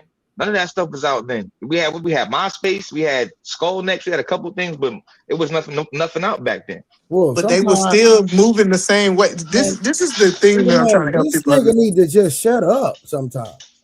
Yeah, I'm just saying real shit, but you don't got like what I'm saying, but I'm saying real shit though. You wasn't even dating, bro, in 1999. Well, how old was he, Either man? And he was 13. You were 13, bro. What are you talking about? You started in 99. That means you got your first girlfriend in 99. You was not really out there, Wolf. And this is what I'm saying. See, most people haven't had this experience, Trey. I grew up in Atlanta. My daddy had a Suburban, and I used to see my daddy ride around town and holler at women. That's how I learned how to engage with women. My daddy had me in the back seat of the Suburban, and he'll pull up on a woman. And I don't know if y'all ever seen this. The car be slow creeping, and he hollering, shooting his game at women walking to the bus stop. Right? I saw it, and that's like when people try to romanticize the past. I tell you, these women had them booty shorts on that I see my daddy. I remember we went down to Daytona. The women were flashing us, and we was babies in the car. My dad was like, "Show my son your titties," and they'll show the titties, right? Yeah, I remember Like, that. so I remember that's some of that. especially when you start talking about like Freaknik and all this stuff. Like, I'm telling you that you think social media is bad. They was worse when they didn't have cameras. Yeah, I ain't gonna argue that. I'm not gonna say yes or no, Eden, but I'm saying you didn't see it, so you don't know. A I couple of was in niggas the probably. car. No, hold on. I'm not. Listen, just let me finish, bro. I'm saying you couldn't see a chick being a hoe, so you didn't know. A nigga might marry a hoe, had 4 or 5 kids with a house, 2 cars, a garage. Nigga, they take vacation. You never seen it, but now it's like it's so out in the open, and it's so like. And matter of fact, they had shame back then, so it was No, shamed they upon did. to be. Hold on. So They listen, had shame back then, Eden, man. You couldn't be walking you around don't with no with understand no. how much this impacted me. If I'm 35 years old, said I remember the titties from Freaknik. Listen what I'm telling Freak you. niggas not This every day either, man. You can't use I'm from Atlanta. that's not a regular Everybody scenario remembers every the single titties they day, saw bro. when they was a kid. Like that's not special. No, it's not about being special. I'm just saying he trying to say like these women wasn't hoes. That's what Wolf I'm is not. trying to I say. never said that. Stop speaking for me. I said I wasn't a regular. Yeah, You you was gotta not seeing titties yeah, every you gotta single day, bro. understand back then, you know, the choo-choo train was active for real, when I was teenagers. Because listen, I bet you everybody know the girls was getting trained around them back in high school. That's a fact. When we had the flip phones, yeah. We all But we remember. didn't even have phones though. Like we know the girls in No, our class was getting fucked before cell phones. Because back when I came out in 02. So, but I had a cell phone at 16. But you know what I'm saying, I was working. My minutes I was getting 300 minutes a month type shit. Girls been getting trained around them since you were saying Sunday morning cartoons and shit was coming on. Like them girls was damn. fast. And then we see them at the 20-year reunion married to a nigga who don't even know. She done shook 4 niggas' hands Bro, that's a fact, bro. was hitting her with it, you know what I'm saying, a Northern Star. Like, Damn.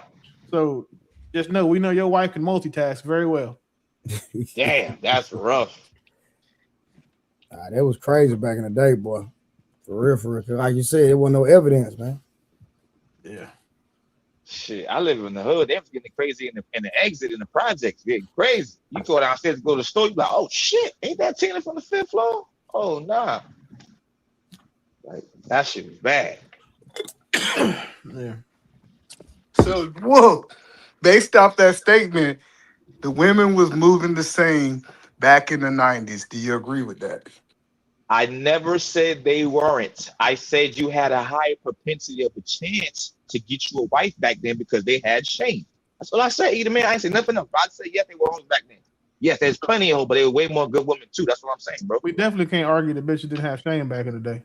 Because you know how much effort it took to talk a girl into coming up off some head? Well, you ain't lying either. Like, no, my dad. What if my dad finds out? What if anybody finds? What if you tell somebody? Facts. I go to church. That's a fact. Nah, that's real. Yeah. You know how easy it is to get a girl to come up off some head now? It's Have your shit together. Well, Willie, niggas didn't eat coochie too in the 90s. Willie, they will do that before they even give you the box. Nigga. That's a fact. Make you a sandwich, nigga. I know. That's a fact. These young kids, like these young girls, bro, and you know, I be hearing of the high school stories. You know what I mean? Like, they said these young girls now, they'll do that before they give you the box. Like that. I talked to my son about it. I was like, have you ever had a girl make you a sandwich? He said, no, not really. I had a girl buy me Chick-fil-A before. I was like, oh, that's cool. And I was like, so man, ask you this question. Had you already hit her before you bought you Chick-fil-A? He was like, yeah. I said, I hit her and her friend. Like, okay, that's what kids are dealing with right now. Like the younger man. But my son is 19. Mm-hmm. That's what he's dealing with right now. And the girl he was talking about is fucking 30. So again, that's not even a girl, nigga. She grown. She overgrown. She a girl. She dealing with my son. To me. Well, mentally, yeah. Cause my son 18, he's born 08, but that's crazy. I be asking my girl, she's like, "Yeah, Pa, I went to the girl house." I'm like, bro, you gotta stop doing that. You gotta be more careful with yourself. But like, nah, nobody be there. Her mom be at work. The father don't live with her. Like, all right, cool. Just be careful. Be protected. You know what I'm saying? That nigga had the nerve to tell me, he was like, "Dad, I think I probably hit more bitches than you did." And then his mom in the background being messy said, "Nah, son, your daddy was a hoe." And I said, "Yeah, you was my main one." So like, literally, like, he really meant that though. He really meant that. So I can only imagine. Like, I believe like in today's time, like, bro, like I said, it's not a lot of shame. You know what I'm saying? As it was back in the day, like you had to really, really talk a girl about some stuff. In today's time, it's normal.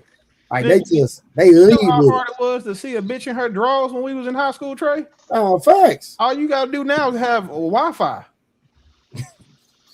That's it. No, that's facts. Like it'll be the girl you work with, the girl that I'm saying that you saying from your coworker. Like, so either man, real quick, based off the things that Willie is saying, because what he's saying is real, right? It wasn't the norm that people were leading with sex like the younger generation is now. So I think we're talking about two things. When I heard y'all talk, if we talking about the women that was in school age, that's high school, I agree with you that it might have been harder back then to get them to do something. But when we was talking about the 90s, I thought we was talking about women in their 90s. And them women in the 90s was having sex. But if we talk about I don't think it was that hard to get a woman in the 90s in her 25 to come off some head or to have sex. But we talking about in school, I agree that those younger women moved a little bit different. Trey, from 1995 to 2000, every month one of my cousins was pregnant. Sit back and just let that. There's 23 of them. Every month, like, you see what I'm saying? Like every month, somebody else is pregnant. It was, oh yeah, so we got to go to a baby shower. Nigga, I went to more baby showers. I went to baby showers more often than I went to church for some years. Well, I'm just saying that I think it's less women having sex when we talk about over 21 now than it was in the 90s. Less women having sex under 21? We're talking about over. I'm not talking. Nah, he said over. Oh, okay. Yeah, I'm not talking about. He's comparing the 90s to now, like over 21. Who do you think is more promiscuous, women now or women back then? Oh, women now, hands down. And I think that's the part that I disagree with. And like I said, and I could be jaded because I was at Black Bike Week. We was at Daytona. Like that's kind of the atmospheres that my daddy hung out with. And I just saw it. But those ain't normal everyday situations, though. We talking about normal everyday situations where you going to the store, you going to pick up a bite of pizza, you meet a shorty at the pizza spot or whatever, at the ice cream parlor. You're not wasn't busting open like that. It was like you had to earn it. You had to like that's be her man. That's what this. If I look at where I grew up, the neighborhood I grew up, the older women was having sex over 21. They was not saving themselves for marriage in the 90s. I didn't know a whole bunch of that. So if we could say it's a little bit more, I just think that we just got to be careful to romanticize the 90s like these was wholesome women. Now, if we go back to the 60s and 70s, cool, I wasn't there. But in the 90s, it was just as many hoes, in my opinion. They might have been hidden hoes. They might have been hot. Like he said, it was a baby shower every single month. That means people was fucking. No, I agree. It was not. Now, are you saying that it was a little bit more challenging? Did you have to put a little bit more effort? I give you that, but they was still fucking. If it wasn't for abortions, there'd be a baby shower every month, every week in this culture too. So that's a fair point. I agree. So I'm not. I want to be clear. I'm not saying that the women today are not bad. I just don't think they're worse. That was kind of my argument. I think if anything, they're saying. If you look at the abortions performed over the past 20 years, it looks like go straight up. It's not a bell curve. It's decline. Yeah, it's on a steady incline. So yeah, but it's what it. But if you kind of understand mathematics, it's almost a couple million more people too.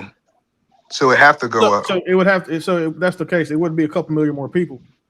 It would have to be a couple million more people who are having accidental pregnancies, and that's not the case. That part doesn't go up commensurate. That doesn't correlate to the increase in abortion. Okay, that's fair. All right, real quick. Go ahead. No, go ahead. No, that's fair. I think that's a good place to land it.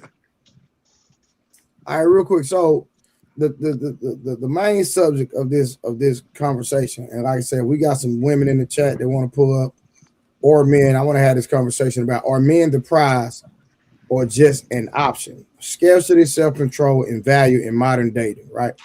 So I'm gonna read this real quick. So if luxury brands become available to everyone, do they stay luxury? That's a question. No. Mm-hmm. Okay. No. If exclusive clubs remove all membership requirements, are they still exclusive? No. Wait, if what? Exclusive clubs remove their membership requirements, is it still an exclusive club? The answer is no. No. Is a pig's pussy beef? Okay, so why do we pretend scarcity doesn't affect human attraction? When we don't do that. Well, who is we? No, it's just a question. Oh, I wouldn't say men do that at all. That's not a thing we do. But my question is, should men do it? Well, it's interesting. I want to go to your original question, right? When we ask, is men the prize? I say all men are not created equal. I think it's easy for us to paint a picture that a man like you might be considered a prize, and a man who might not have created a level of success as you is not the prize. So it's hard to answer that blanket question, are men the prize or not? I believe the majority of men are not the prize, but it is some people that are exceptions to that rule. Okay, so where I'm going to the conversation is that, like, people like, and I know you're married right now, so I'm gonna use me and Willie. All right, so I believe me and Willie have a certain level of success. We've applied ourselves. We're still trying to elevate. We're still not comfortable, right? We're still trying to elevate. You know what I mean? Like me and Willie in the works of trying to do some business right now. I'm trying to be a part of something he got going on, but we just in a phase right now. But we're always trying to climb new heights. Like we never satisfied, right? Yes, sir. Well, the problem is what you're saying is you're trying to take the elite men and you're trying to cast that vision over the majority of men. No. I think, roll with me. Hold on, roll with me real quick. So, So what I'm saying is this, right? And even on a low level, because I might have a vision and I might have a plan, and just take like a young guy that's talented, that like LeBron James before he became LeBron James, right? You know, you've seen the potential of him getting to where he is in progress, but in the process of becoming who he is, he had to make certain decisions to make sure that he arrived at his destination. Would you agree? I agree. Okay, now with that being said, do you think somebody that is LeBron James pre to where he is now should be very disciplined when it comes to women? Yes. A single LeBron James for sure. Yeah, that's what I'm saying. It goes without saying because he's married. Gotcha. Yeah. But So again, you still trying to talk about elite men. LeBron at all stages of his life will still be considered elite. Okay. But the point, my point is this: I believe that all men are valuable, or if they're not valuable, they should see themselves as valuable as humans, for sure. Okay, yeah, but not as husbands, not as in relationship capacity. It doesn't matter. I'm rolling what Willie said as a human being. Now, So if I deem myself and I view myself as valuable, I believe that based off how I view myself, I should not make certain decisions. I agree. I'm following the point that men should value themselves. But when we start asking the question, it's their prize is different. Hold on. Just roll with me. I'm rolling. So if that's the case, should there be certain women that we not attach ourselves to, even if it's just for the pleasure of sex? Yes, 100%. Listen, I'm following that men should have restrictions on the type of women that they are interacting with. I'm not disagreeing with that. But just because you have standards and restrictions doesn't make you the prize in that relationship. But watch this. How many men are on the internet complaining about relationships, complaining about women, but at the same time, they are attaching themselves to the same thing that they talk against? Well, no, because I have. Yeah, I done had a lot of conversations with men offline that have had those sentiments. And what it really is a negotiation tactic. What they're telling women that they need to bring themselves down so that they can actually be qualified to talk to those women. Hell It's no. not. I don't think it's that at all either, man. I think regardless of what money she got, she might make less money than you and still think she's over you. What it is that I think most men still, even over the past several hundred years, got the same premise of what a woman that's simple, not promiscuous, and she's loyal. So what I'm saying is this, right? This is what I'm saying, Will.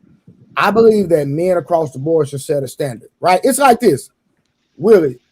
Me and you can sit on this internet every day and all day, eat a man, wolf, whatever, and we can sit out and point out the trash women and etc.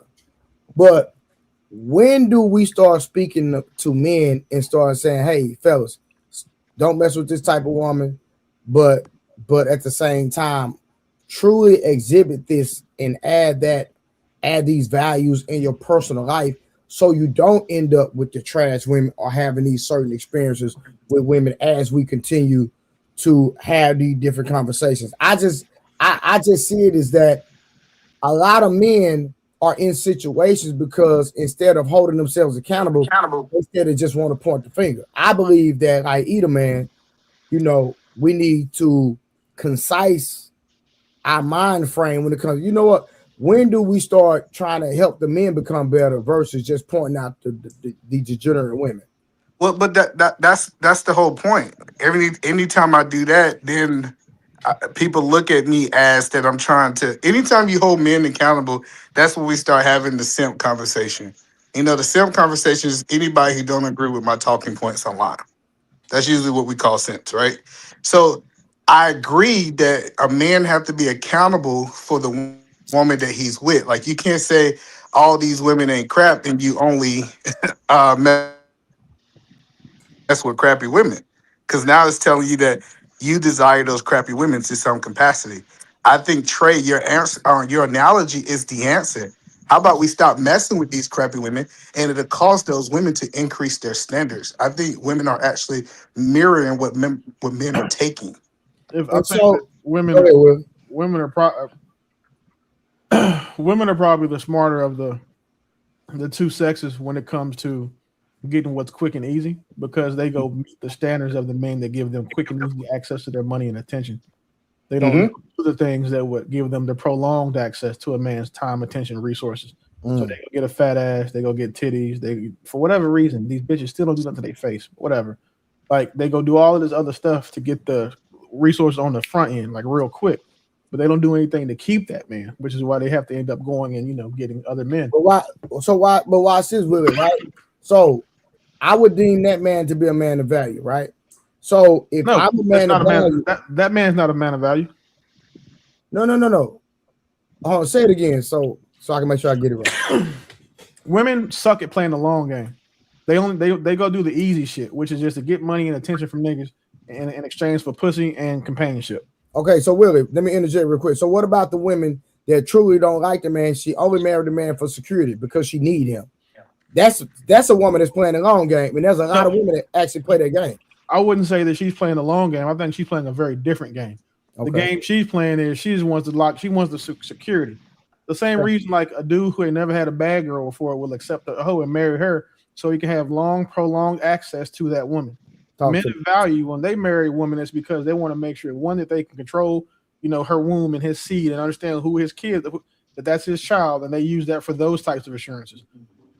If you get married for any other type of assurance or to gain something from somebody, then you're playing a very different game. But majority of women, they don't even conduct themselves in a manner that would make men want to marry them or consider them for long-term commitment.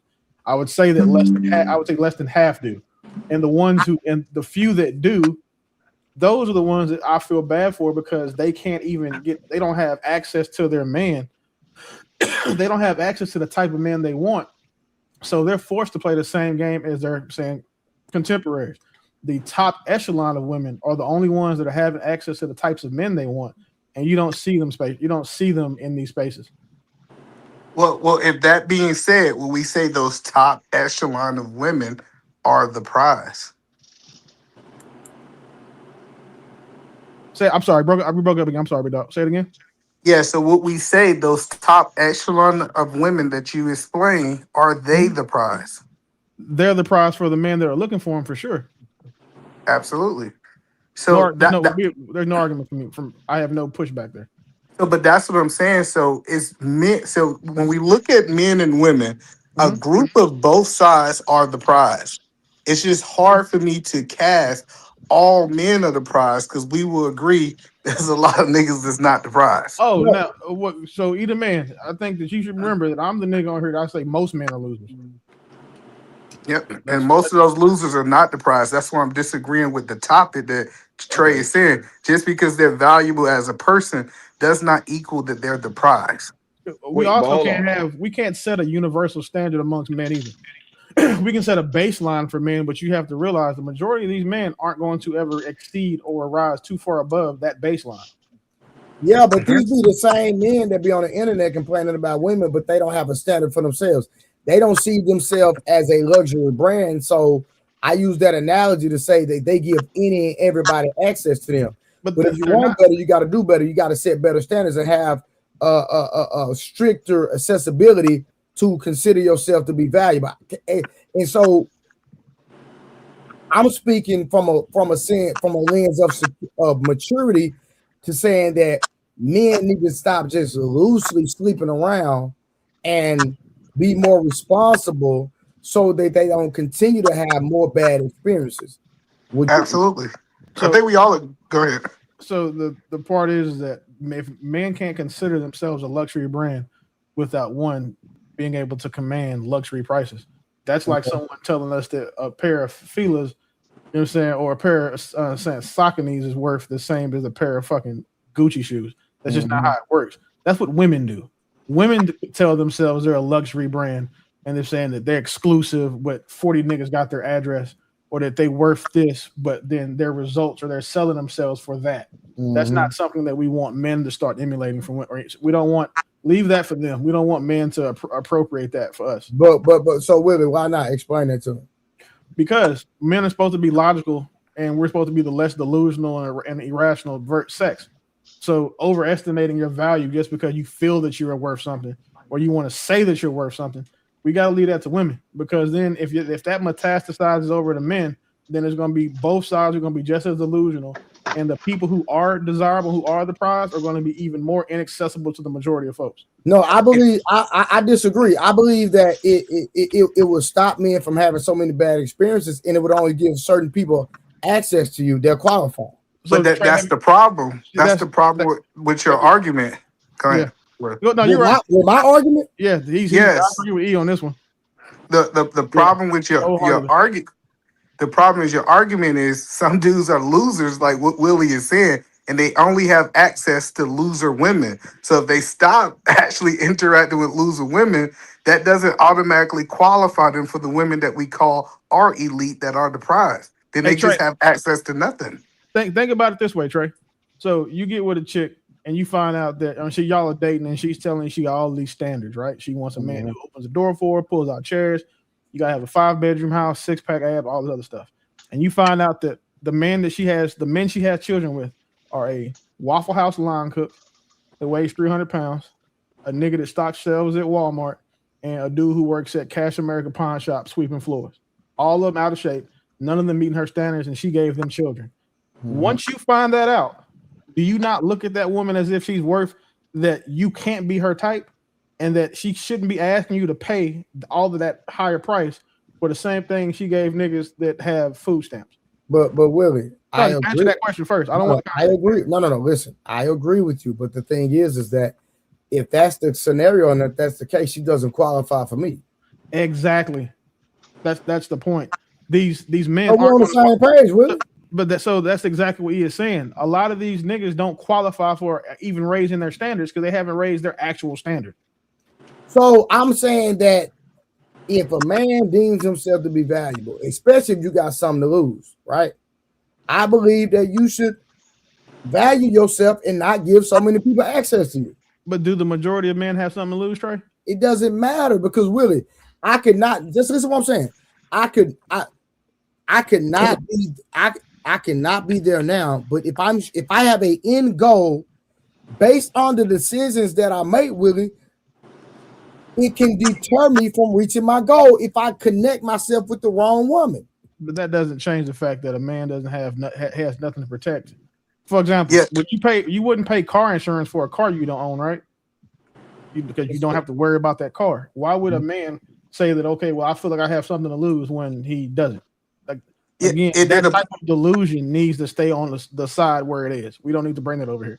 Yeah, and then the problem is that this idea that every man can make himself valuable is an fallacy. It's not logical.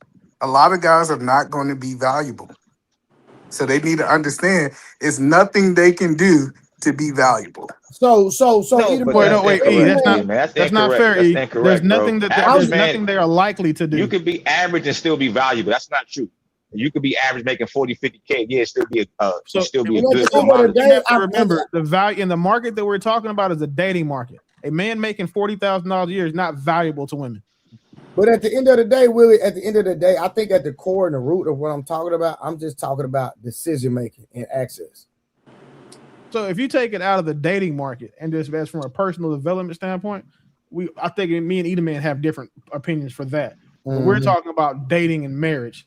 And again, but Willie, so we could date the wrong woman, give that woman access, and have hell for 18 plus almost the rest of our lives, right? Yep. We can marry the wrong woman, and that's a whole nother ball game because me and you've been there. You feel what I'm saying? So if you have something to lose, though, that's the thing. Niggas who worry about getting married don't have anything to lose most times. I got you, but let me ask you this: can it still deter and affect your life, even if you don't have nothing to lose? Yes, of course. No, see, hold on. That's still shit to lose. Yeah, hold on. Because I disagree with you completely, bro. Even if you are an average working man, you make average money, the woman you dating is an average working woman. You got to get divorced and pack your shit up in boxes and leave. That's still taking a loss, bro. You got to pick up and leave your kids, leave where you was residing at for 8, 9, 10 years. It might not be strictly financial. That's a fucking Wolf. Wolf. Wow, this is me, Wolf. I don't believe any man should ever put himself in a position where a woman can tell him to go. I learned that in my teenage years.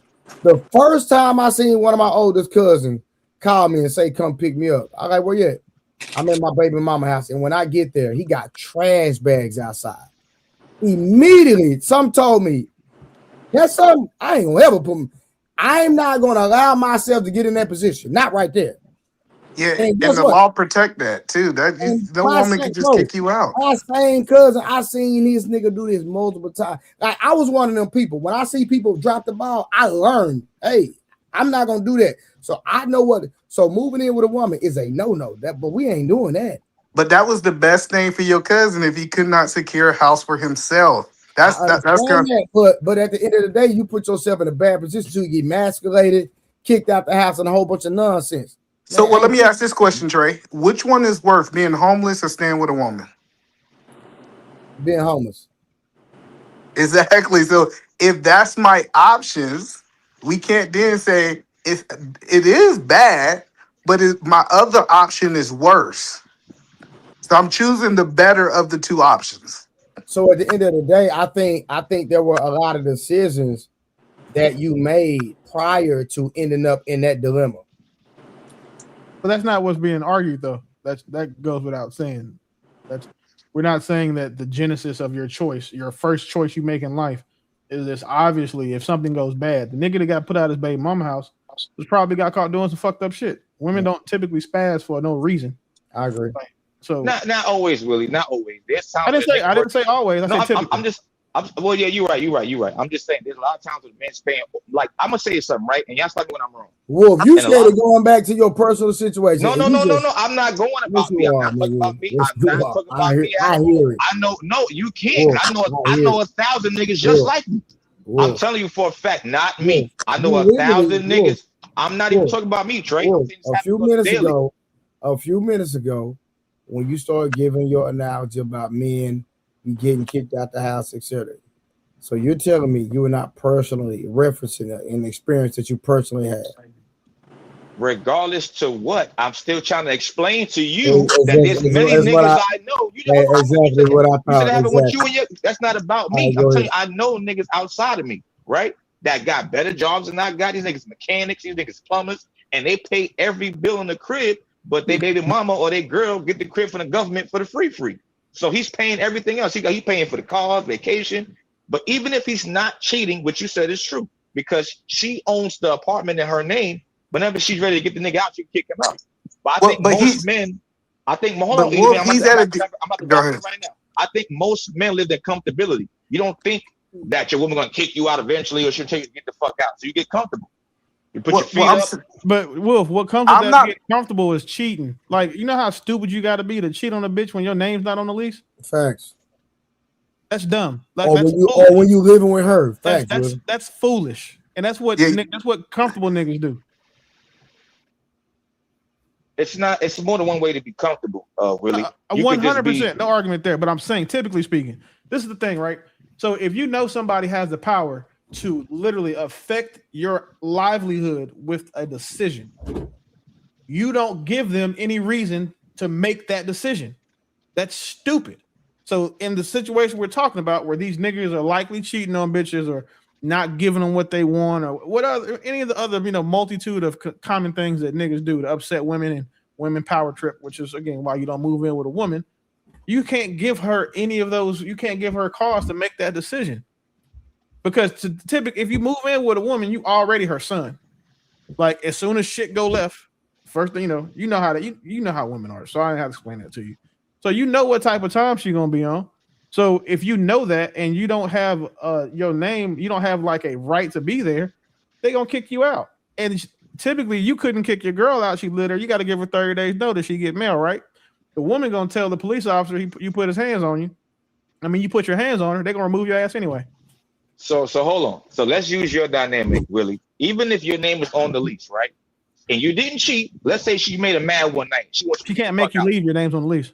No, that's what I'm saying. What you said still qualifies. She can get an order of protection and get you the fuck up out of there. 100%. Even if you did nothing wrong. So I'm just saying, living with a woman, right or wrong, name on the lease, head of the deed, doesn't matter. Once she wants you to get the fuck out, you in a place of weakness because she's gonna use the white folks and the police against you. That's what I'm saying. You can be the best nigga on earth. Should I get the fuck out? That's why you don't live with a woman. But don't you think that's the best thing for love, for longevity? No, that's cool. Your girl can live with you. Yeah, exactly. What are you talking about? You still gotta get out. That's my point. Wolf, listen, I'm gonna just tell you this, right? In the time that I was married, I think we stayed in 6 houses. How many D's do you think that my ex-wife was on? None. Fucking exactly. So you know what never happened to me? She could never tell me to leave. So I mitigated that risk. Of course, she could still, she still did what we just said. Went to the police, she did that. So again, I couldn't. There's nothing I can do to control that. I had to change the way the world works. However, there was never a point in time when she could come to say that I was just saying did anything. And then when I did have to leave the house, that was for a week, and then came back and guess what she had to do? Move, because it was mine. So you see what I'm saying? So that's the point. No man should ever put his fate or livelihood in a woman's hands, because everything about women in relationships is transactional and temporary. Like when they say I love you, they mean I love you right now. Oh, you the best I ever had right now. Everything is based on how they feel in that moment. They just don't say it out loud, so we men forget. So Hey, if you're willing to put your livelihood in somebody who has such a dynamic emotional state that can be swayed, you know, with the wind, a text message, missing her favorite show, an episode of Baddies not being good enough, like that's what you mean. To me, you deserve it because that's stupid.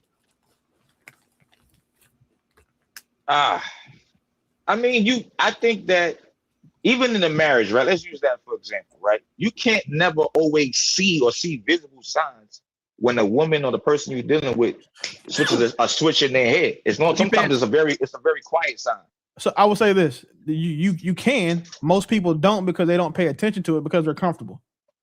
Do you know what the number one cause I think men struggle with when they have with their women is that they don't lead with curiosity. They just assume everything is good because she's not bitching. They assume everything is good because she's still in her routine. They don't check in with their woman. They're not like you. They don't go see how she's feeling. They just assume that she's good because she's doing certain things. The men who lead with curiosity are rarely surprised by what happens with their woman, because when they go ask, say, "Hey, babe, how you feeling? What you doing?" You can tell. You get the attitude, and then y'all have a conversation. She mad because you pissed on the toilet seat, or she mad because she went through your phone and didn't say nothing. Right? Whatever it is she's mad about, if you don't go lead with that curiosity, she's not going to tell you, because again, we also understand that in large, women have a hard time expressing themselves emotionally and being effective at doing it. Because the problem becomes not what you did, or it's because of like saying how they want to be heard. They don't want to sorry. They just want to be heard and be able to get their shit off. And we as men, when we listen to them, we just try to fix shit. Okay, man, what can I do to fix this? Like, and to them, they're like, well, he just want me to shut the fuck up, which is true. But we are willing to do something to get you to shut the fuck up. So that's where that misalignment happens. And I think that if men would start being more curious and less assumptive about, when things are going good with their women, I think they'd fare better with women more often than not. So do you think that there's more men or less men in the curiosity state of asking? Because I know many of men, when they see like little minuscule things, let's say she walking through the house, whatever, slamming the doors and shit or whatever. You're like, babe, what's wrong? Like, nothing wrong with me. I'm cool. I had a bad day at work. Sometimes even you being curious, she could be lying to you. She could have an actual problem with you and just say something else. Yeah. And if that happens over an amount of time, you don't see the door closing. You're like, damn, what the fuck happened? What did I do? Hey, first of all, hey, Will, before you cook, first of all, you're not going to be slamming no door, period. Let's just get that understood. But go ahead, Will. So again, the thing is, right? So there is no absolute solution to fix this. All you can do is mitigate as much risk as you can. And leading with curiosity mitigates a lot of the risk that men are actually suffering from or being on the right side of outcome-wise, with their women. If you see a woman is lying, tell her, like, call her on and be like, listen, you saying nothing's wrong, your actions don't reflect that. Let's have a conversation like adults, because I want to make sure that you feel heard and that I actually care. We genuinely want to know how we can make things better or what the issue is. Because we might be able to solve with a discussion. It may take 2 or 3, but I want you to know that I'm here to have that conversation with you. Right. As long as you trying, I'm staying, right? You tell her that soften them up. You just got to know your woman. Mm-hmm. The thing is, most niggas are they scared to ask because they're like, oh shit, what is it now? And a lot of us don't ask because we've actually done shit. So we don't want to go ask because it makes us look guilty. And then when we do ask, we're just trying to figure out what it is that she knows. Like, damn, my phone was in a different spot when I woke up this morning. Okay, maybe she went. So then now you're not really trying to help her. You're trying to assuage yourself. Because your curiosity you have now is going to be based off of what she's actually mad about or what does she know, so you can figure out how you can fix it before you end up put the fuck out. So you got to have that genuine curiosity that's not rooted from a place of selfishness or self-preservation. You have to really be curious about your woman. Like, literally, men don't take the time to get to know their woman past the time. From the time that they get them to commit, they're in a relationship, they don't start trying to learn. They stop. Okay, well, I passed the test now. I don't have to study no more. So if you treat women like they're a certification, and most certifications require continuing education, you got to do a certain amount of CEUs a year. Big fact. Men treated their woman like that and was doing those CEUs for their women. I think that we would probably be one of the most married races. That I think that one thing could fix a lot of what our issues are when it comes to relationships. But don't you think that eventually becomes performative? Because like I said, I know men Everything that is do exactly performative, what Wolf. you prescribe. No, I'm saying that I know men that are dreading that they're dying on the inside. Yeah. A woman is so like every single week is something. Be like, bro, I made sure I got her something nice for her birthday. I did this. I made her some dinner. I took her out to eat. She's never like. I think that's in a certain point in time. I think most getting back to Trey's first topic, just putting that in there for us. This rock with me for a second, Willie. I think that getting back to Trey's first topic is that women in the 90s, to me personally, watching them growing up, they were made more satisfied with the best a man had. Now it's like it's always another step. Like even though I'm doing all these different things, it's never good enough. So just to be clear, Trash, I mean, Wolf, I don't want you to think that I'm telling you that being curious means you got to stick around for a bunch of bullshit and die on the inside. I don't think any man should do that. And I do. If you've seen any of my other content, I support breaking up. Like all of that unnecessary back. I don't believe in that. But what I'm saying is that if you are being treated well and you still feel that it's valuable, then do these things. Because everything in a relationship is going to be performative. You have to perform. When you stop performing, the relationship dies. The same way that she does. That's a fact. If now I understand that there's some merit to caring about the why behind she does something. Like, for example, you don't want no girl who just suck your dick on your birthday. You want a girl that suck your dick like her life depends on it. Boy. Right? Why matters, right? Well, the same thing goes with a woman. Keep preaching, boy. I'm saying a woman doesn't want a man who just gonna do stuff to shut her the fuck up. They want a man who wants to do things because he genuinely cares about making her life easier. Fact. He genuinely cares about making things like relieving her of burdens. He genuinely cares about showing up for her, right? Because the why always matters for women. For men, it rarely does. So if you are saying that, do you think that, the men who are doing this is always something? Those women probably, it sounds like those women just don't like those niggas and are waiting for him to leave. Because one thing that I think we've seen very, very clear is that when a woman wants a man to leave, she starts treating that nigga bad. And I'm talking about like blatantly. Like it's always something.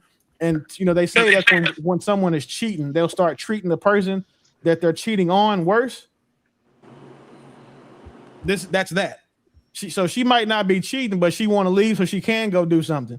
But typically what happens is she stays long enough, because niggas, we don't leave.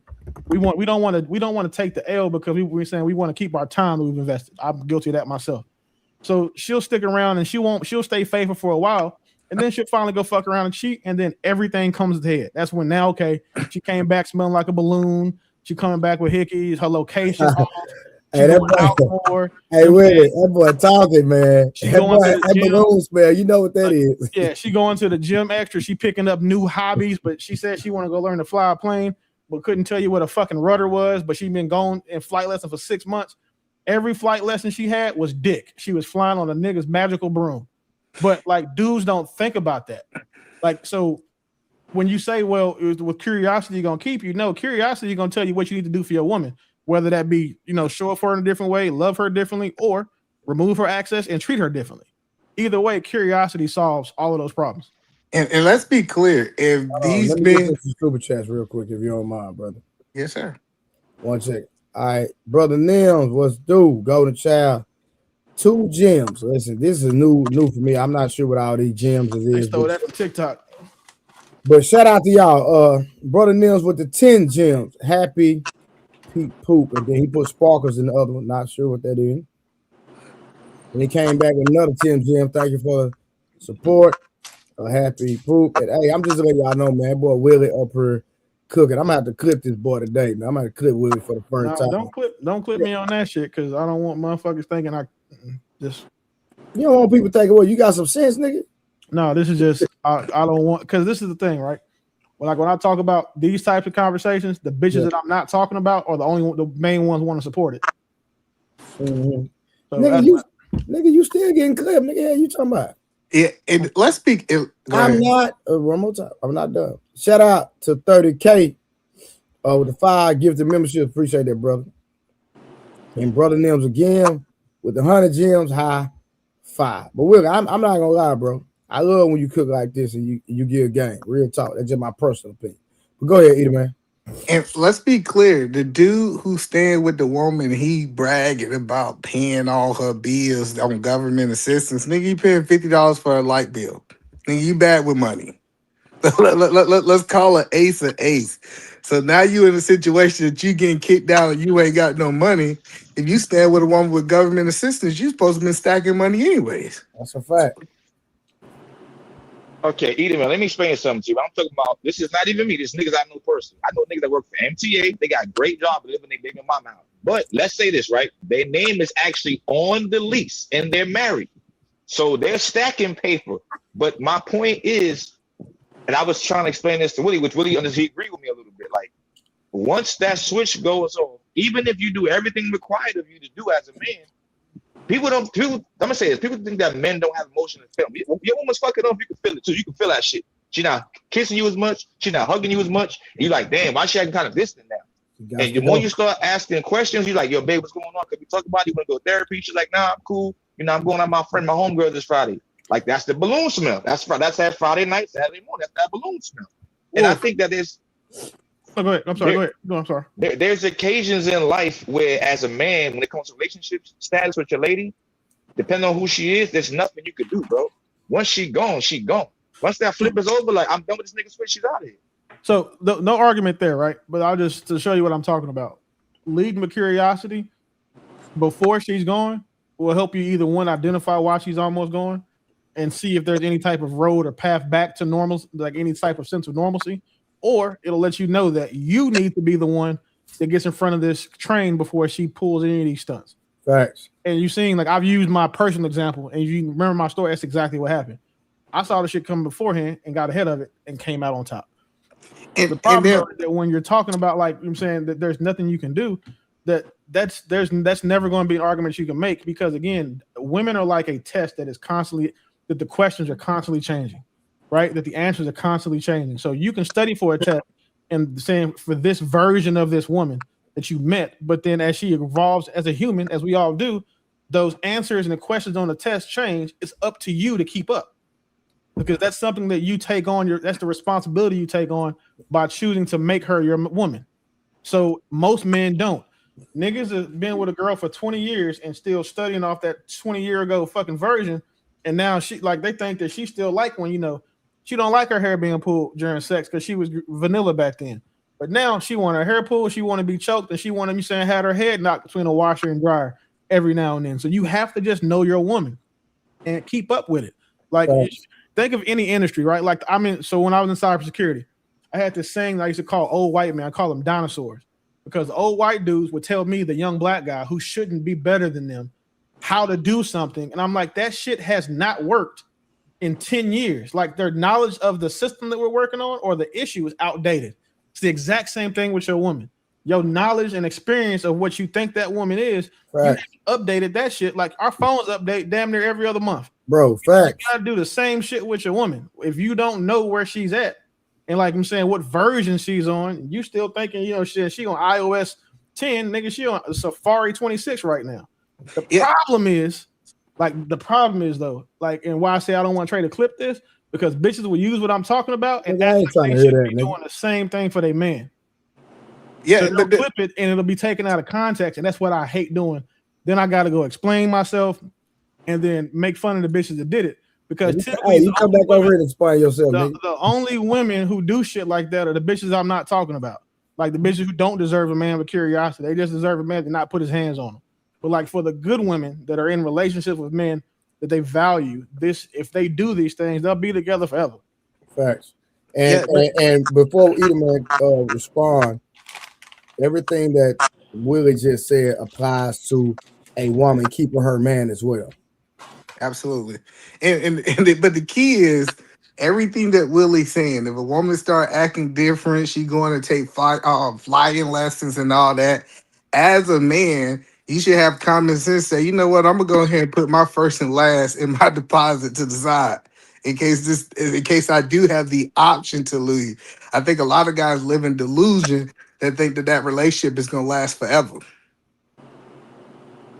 But either man, I don't think that's fair, because I truly believe that, and respect to you and your marriage, but I do believe you move as your marriage is going to last forever. Am I correct?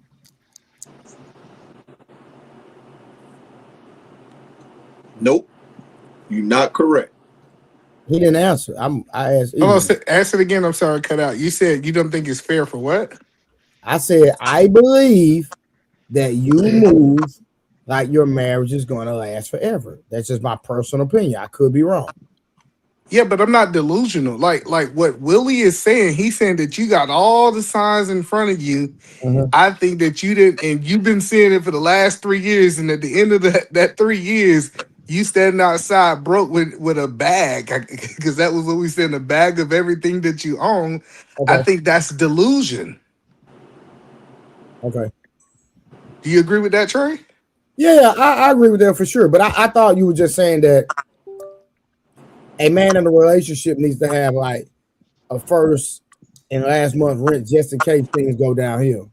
No, what I'm saying is, I think men need to ask women, hey, you're changing. You need to start asking those women questions. And then when you find out what's going on with these women, you have to respond accordingly. This is how business works. Like when you start seeing things going wrong in your business, what you do? You start figuring. Have a board meeting. Yeah, you have a meeting and you be like, hey, check this out. I'm not cool with you going out with these friends. I'm trying to figure out who is all these dudes cool with their women going out every Friday and Saturday with their girlfriends. That's goofy to me. You know what I'm saying? Especially as a married man. So if she start having all these behaviors, you sit down like in the business, a board meeting. Hey, I am not okay with you moving in this way.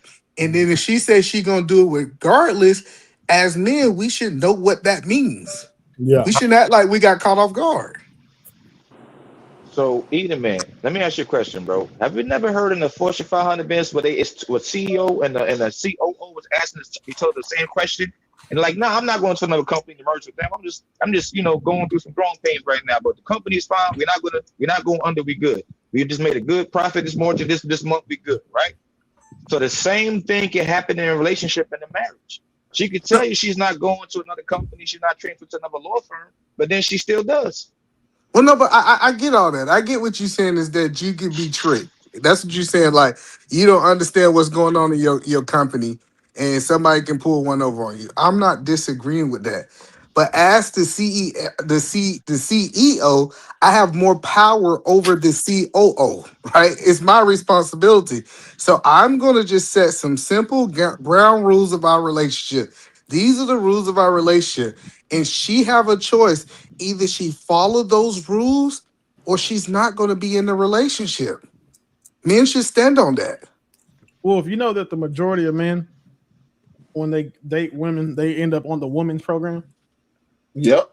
That's a fact. That's true. That's true. So they end up, so they're just to either man's example, they're the CEO who's being led and having policy mandated and dictated to them by the COO. That's what happens a lot of times when men pursue women. That's why women like to be pursued. Because when women like men, all that pursuit shit is out the window. They just want to be around that man. They put themselves in that man's space. They want to be in that man's skin. But when they don't like you, that's when you got to pursue them and do all the convincing. You got to do all this. You got to sell yourself, all the performance. That's why, and really, that's why 99% of the women I deal with, I let me know that they like me versus me letting them know I like them. You know, one of my biggest regrets in life is not realizing how much easier life is with women if you just fuck with the women that like you. I was damn near 30 before I realized that. Big fact. I was the most romantic nigga in the world until I turned 30. Yeah, and that No, was I'm the same way. I like women that like me. That was something my dad. If I like you, if you don't like me and your actions are not bagging up, you know what I'm saying? My desire in our dynamic, guess what? Baby, good luck. The crazy thing is most dudes don't even know that, like, the women, even saying that, the even ones who do know, the women that like you might not be your type. You have to do enough and become and evolve enough or elevate enough for your type to actually like you and for you to be your type's type. And most men don't realize that. I agree. So they're like, man, I can't fuck with bitches who like me because the bitch who like me is big, white, and greasy, or some shit like that. And that's not what we attracted to. You know, he want the girl that he want the women we all want, body type wise. Well, you got to be the nigga that they want for themselves. But I hear what you're saying, level up, and I think every man can't level up. I think it's a theory that we say, but some men need to look in the mirror and say that that big old white woman that you're talking about, that's your woman. Isn't that stupid? That's the truth. Like you say, hey, that's my woman. Because if I go try to chase something else, then I'm going to be the Tom and the Jerry instead of me being the Jerry and the Tom, the woman chasing after you. And I think that's the problem is men say, just because this ain't my type, I'm gonna go try to be the Tom in the situation, and it fails every single time. I have been doing this since I was little. My daddy told me stay busy. He used to always tell me this, stay busy so you don't have time to chase women. They got time to chase you. Right. And most men are just not busy enough. They got too much idle time, and that's why they running behind women like they're a cat and she's a mouse. If you ask any man, like the things that we value, like everybody got their Mount Rushmore for head, vagina, whatever, right? For sure. Your Mount Rushmore is comprised of women that liked you. Because I guarantee you, it's a lot of niggas that don't even have them same girls in their top 10. There's nothing that compares to a woman who actually likes you. And the only thing that can make her any nastier is if she like really appreciates you.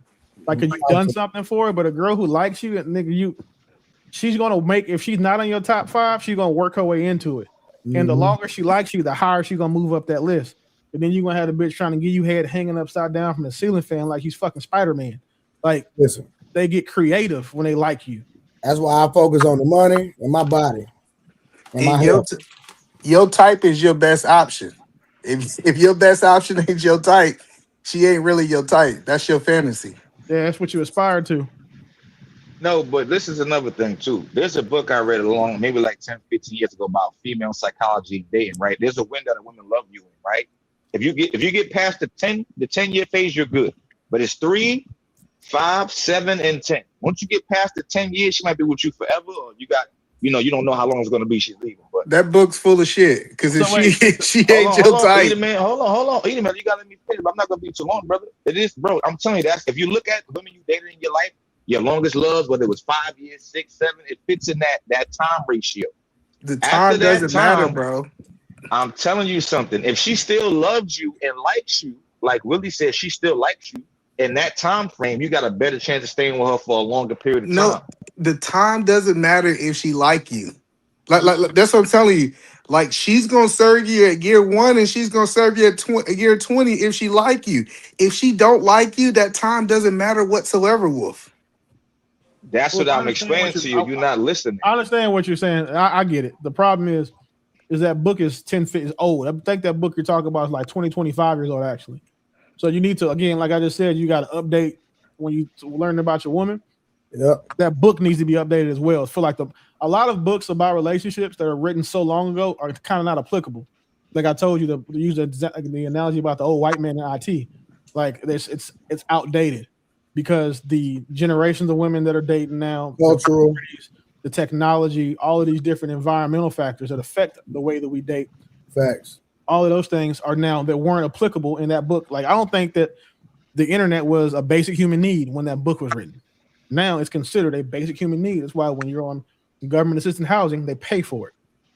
See what I'm saying? So, like, I understand the idea of it, and I don't think that necessarily the time is going to be a complete determinative factor as to how long a relationship works. But a woman liking you will definitely mean was definitely a good indicator of your relationship lasting longer. That's basically what I was saying, Willie. I wasn't saying nothing like super extreme or difficult to understand. I was basically saying that if you look at the time format and the women you've dated in your lifetime to now, even though it's outdated, yes, you're right, but some of those factions in that book are very true. Like it gives you like a little minuscule thing, like let's say year 3 or 4, whatever, and she still likes you and loves you. If you happen to cheat, she might forgive you. But let's say, go ahead, my bad. Go ahead, my bad. Go ahead. So you know what's funny? If I believe, if a guy thinks of the girls that he knew really liked him, but he didn't like her, and he goes and looks at them right now, those women are typically doing something similar for another man they like. And if you ever saying, not to say you should ever go look and say, oh damn, I missed out, but it's kind of cool to see like the girl you knew that you turned down, but she was like, well, come give me some, or well, let me come over there and bring you some food. Like that girl, like, and you go look at where her life is right now, you can get a glimpse of what that probably would have been like for you. And then compare that to the girl that you chasing now. That, you know, if you say, hey, I need, send me some lunch, and she's like, ugh, why? But saying when you get home, she'll give you some pussy because you're gonna feed her. You know what I'm saying? So like that's a good way, you know what I'm saying, to look and see. Not because thinking about what could have been is very, very motivational for people. Like very motivational, especially when you look at it from a, okay, now I know what it could have been. How can I get close to that if that's what I want? If you look at it in the right vein, in the right light, I think that's probably one of the most valuable things a man can do when it comes to relationships. And to piggy off what Willie is saying, I think the most dynamic things a man can do, look back and see all the women that you have dated, where they're at in life. I remember I was talking to a good friend of mine. He said, if you look back and all the women are married, that means that you have been messing with high quality women throughout your life. If all of them still hoeing and doing the same things, you typically are not choosing well. What happens when they still can't get over you? They end up married to another nigga and take out everything that they wish they could have took out on you on him. Or find a nigga that act or look close to you. Facts. You know what another compliment is a woman can give a man once she left her? Is not having kids with another man. Damn. Like that's a you just gotta let that sit, Willie. Just let that sit. Because I think you didn't gotta say nothing else. That's a fact. Yeah, because like all the women that have kids by me only have kids by me. It's the same for all of us. Like none of us, like the women that I have children with haven't even been in relationships since me. And that might be because I could have stressed them the fuck out. I know one of them wants to unalive herself, but she deserved it and she shouldn't have fucked with me. But the rest of them, like the other one, shit. I mean, she hasn't, she tried to do the dating shit, but you know how that shit go. Like, been single for 10, 15 years since. 10 or 5 years since. That tells a man like the type of bar you set. Because some women, and I can admit to this, some women are a tough act to follow. Like it's sometimes some women just got it. Like there's a certain woman that a man will meet that just has it, and he might not realize she got it until that you don't miss a good thing until she's gone, right? But the same thing goes for men. Women may not say that shit out loud.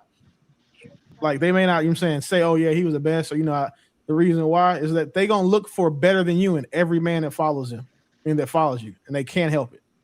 And the moral of the story, stop chasing these women, Wolf. That's what we telling you. You ain't gonna never catch them. I'll just mess with you. You ain't gonna never catch them. But this is though, fellas, this is good information that Willie's giving out for younger men that's coming up after us that need to know this before they even had a first child. Like, he giving out good advice for people our age too. Y'all absolutely. So don't take me wrong. I absolutely 1,000,000,000% agree. But this is the thing with the main thing I pinpointed when Willie said is you got to like basically focus on the things you want and you need from a lady, and make sure you can find those things without I guess not sacrificing for a piece of ass. Like you gonna sacrifice what you really want because she look good, she's pretty, and she don't got nothing else.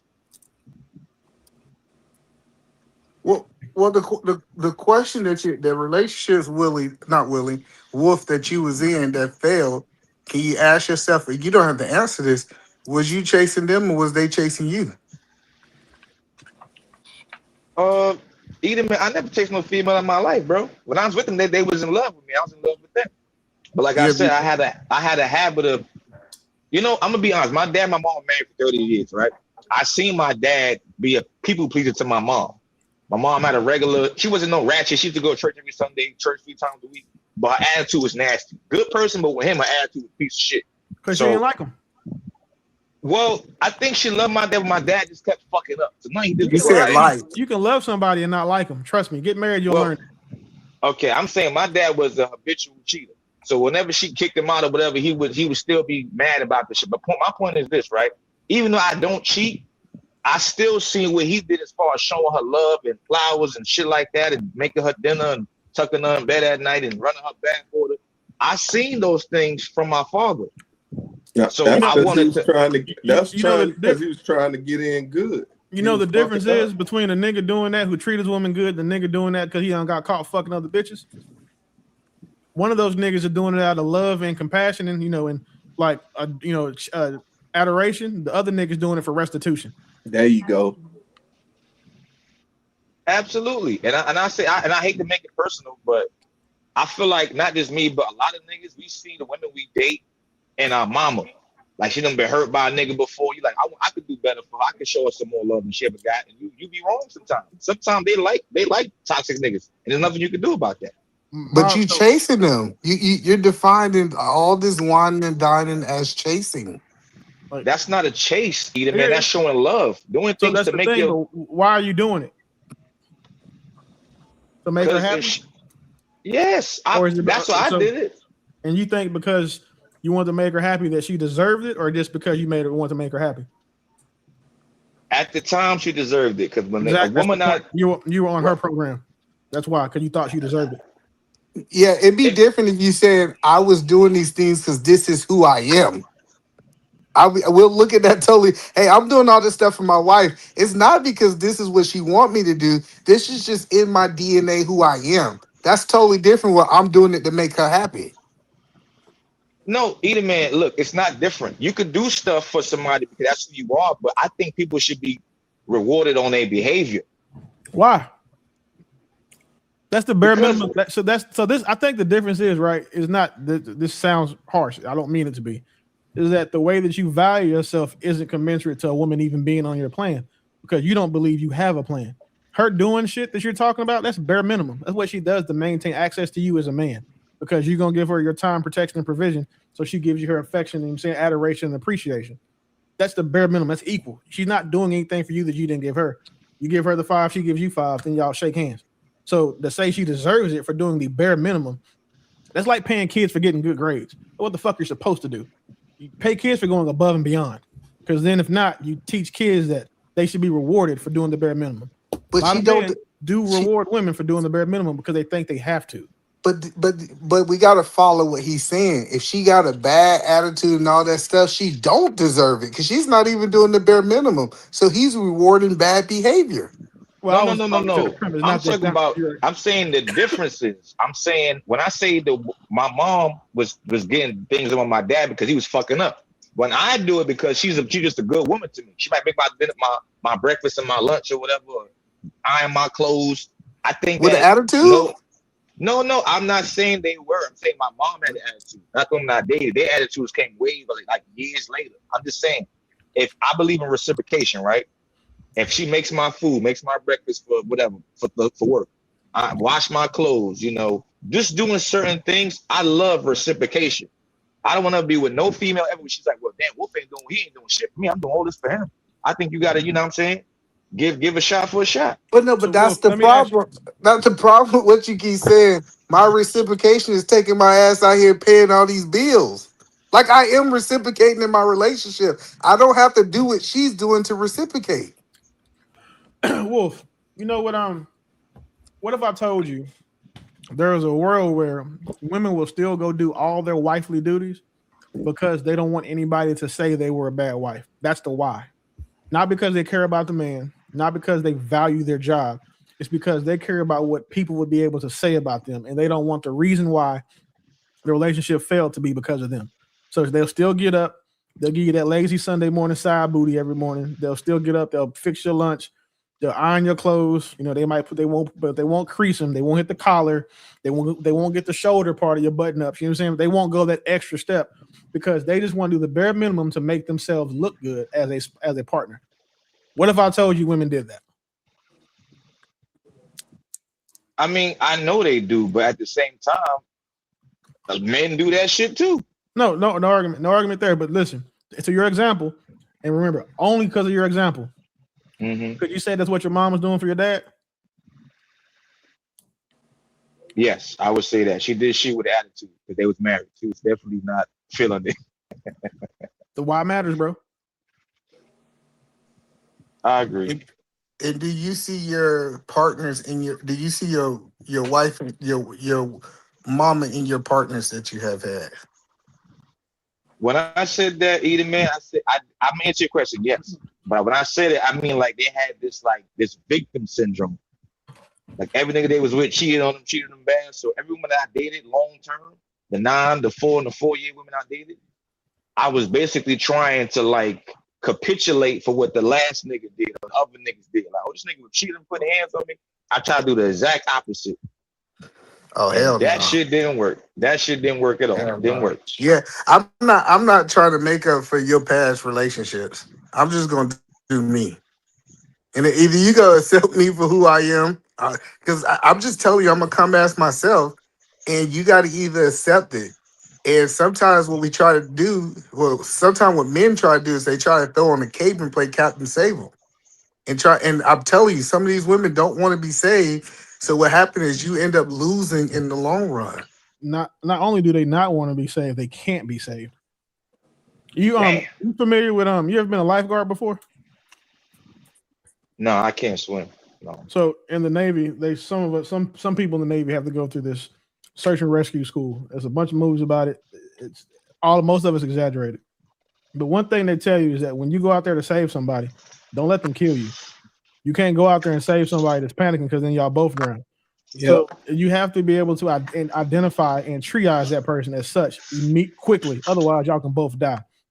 It's a bunch of other things you're supposed to do. Like you can choke them out and then get them above water and resuscitate them. There's a lot of different things you can do. But with women, you have to know, like, if a woman is coming in where you can see where she needs to be saved.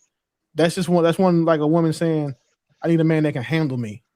Yep. Like, because then you got to save her from herself. Leave that motherfucker alone. Like nothing. There is no saving you can do. The only thing you can do is like cut enough of that cancer off and then just wait for it to grow back. But you always gonna be cutting that cancer off, and eventually it's not gonna be any healthy meat left to save. And you end up with a motherfucker that's just going through. You know what I'm saying? You see them drain the shit out of you, and you still not getting nothing that you're supposed to get in return. No, you're right. And at that point in time, it becomes where they catastrophizes. Even if y'all got the best relationship on earth, on God's green earth, they'll always be expecting for you to cheat or do something wrong. Y'all could be having. I think there's some women that have a great man, and they'll be trying to look for shit and fuck the whole shit up. You should leave that woman though. See, this is the problem. If I'm being faithful to a woman and she's always accusing me of cheating, I am going to leave her. That's something with her. They ain't got nothing to do with me. You notice how he said he's gonna leave and he's not gonna go cheat. He said he's gonna leave. That's what happens majority of the time, and that's what the problem that the females are having now. And they think that well, he left, but he didn't leave without a good cause. And they never tell the cause of shit. He didn't want to deal with their ass no longer. I left a whole bunch of women. Like if I'm in a situation, and I especially y'all talking about people who ain't married, and she's always showing you like her past hurt, her past pain, I'm like, all right, man, I got other stuff to do. I'm leaving. The problem is men say I can change them. And then that's when they get into a lose-lose situation, like Willie was talking about cutting off the cancer. Yeah. Yep. You hurt women it's like when people, I won't say women for example, when these bitches get sad. Hurt people. And one thing that I wish that more men would stop doing is letting women who they didn't hurt bleed on them. Facts. Try out of abundance of caution. She's so fine, she worth it. Like there is no woman on earth that is worth dealing with a bunch of toxic shit from her past, because she's not the only woman on earth who looks like or could give you that same feeling. Yep. The idea of like the one, it's like a one-ism. That's the most unrealistic thing that I think that adults believe about dating. Everybody's looking for their person. They're looking for like their twin flame or whatever the fuck. All these other bullshit Disney. All of those ideas only serve women. They don't serve men. They only serve women, and the industrial complex behind them is capitalizing off the money that they make these women spend while trying to find the one. all the makeup, all the clothes, all the cosmetic surgery to make themselves attractive to find the one. All of that shit, like the idea that there's only one woman for every man is, again, not just because it's biologically doesn't make sense or it's mathematically impossible or improbable. It's just simply that when you think about it logically, it doesn't make sense. You've been happy in your life with more than one woman. You've been happy to say if that woman kept you, if those women, say it was 2 or 3, if those women kept you that happy, and they never fell off, they maintained that baseline. You get sex 3-4 times a week, home cooked meals 3-4 times a week. She was peaceful, she was cooperative. You would have never left her. You'd have grown old and died with that lady. You know, so now that we understand there's multiple women that you could have done that with, the idea that there is only one person for like everybody's on, like, you know, there's the one true love. Again, that's just some of the biggest load of bullshit that adults believe. That's the adult, to me, that's the like an adult believing in Santa Claus still. But All right, hold on, real quick. Serene Lemonade with the $4.99. Color in the chat, family. Y'all support the stream. Willie Eater Man up here cooking. Trying to give our young brother Wolf, this old nigga Wolf, some advice. But the funny part about it, we only talking about vetting women correctly. What we showing is a lot of men. It's obvious a lot of these niggas don't know how to, fam.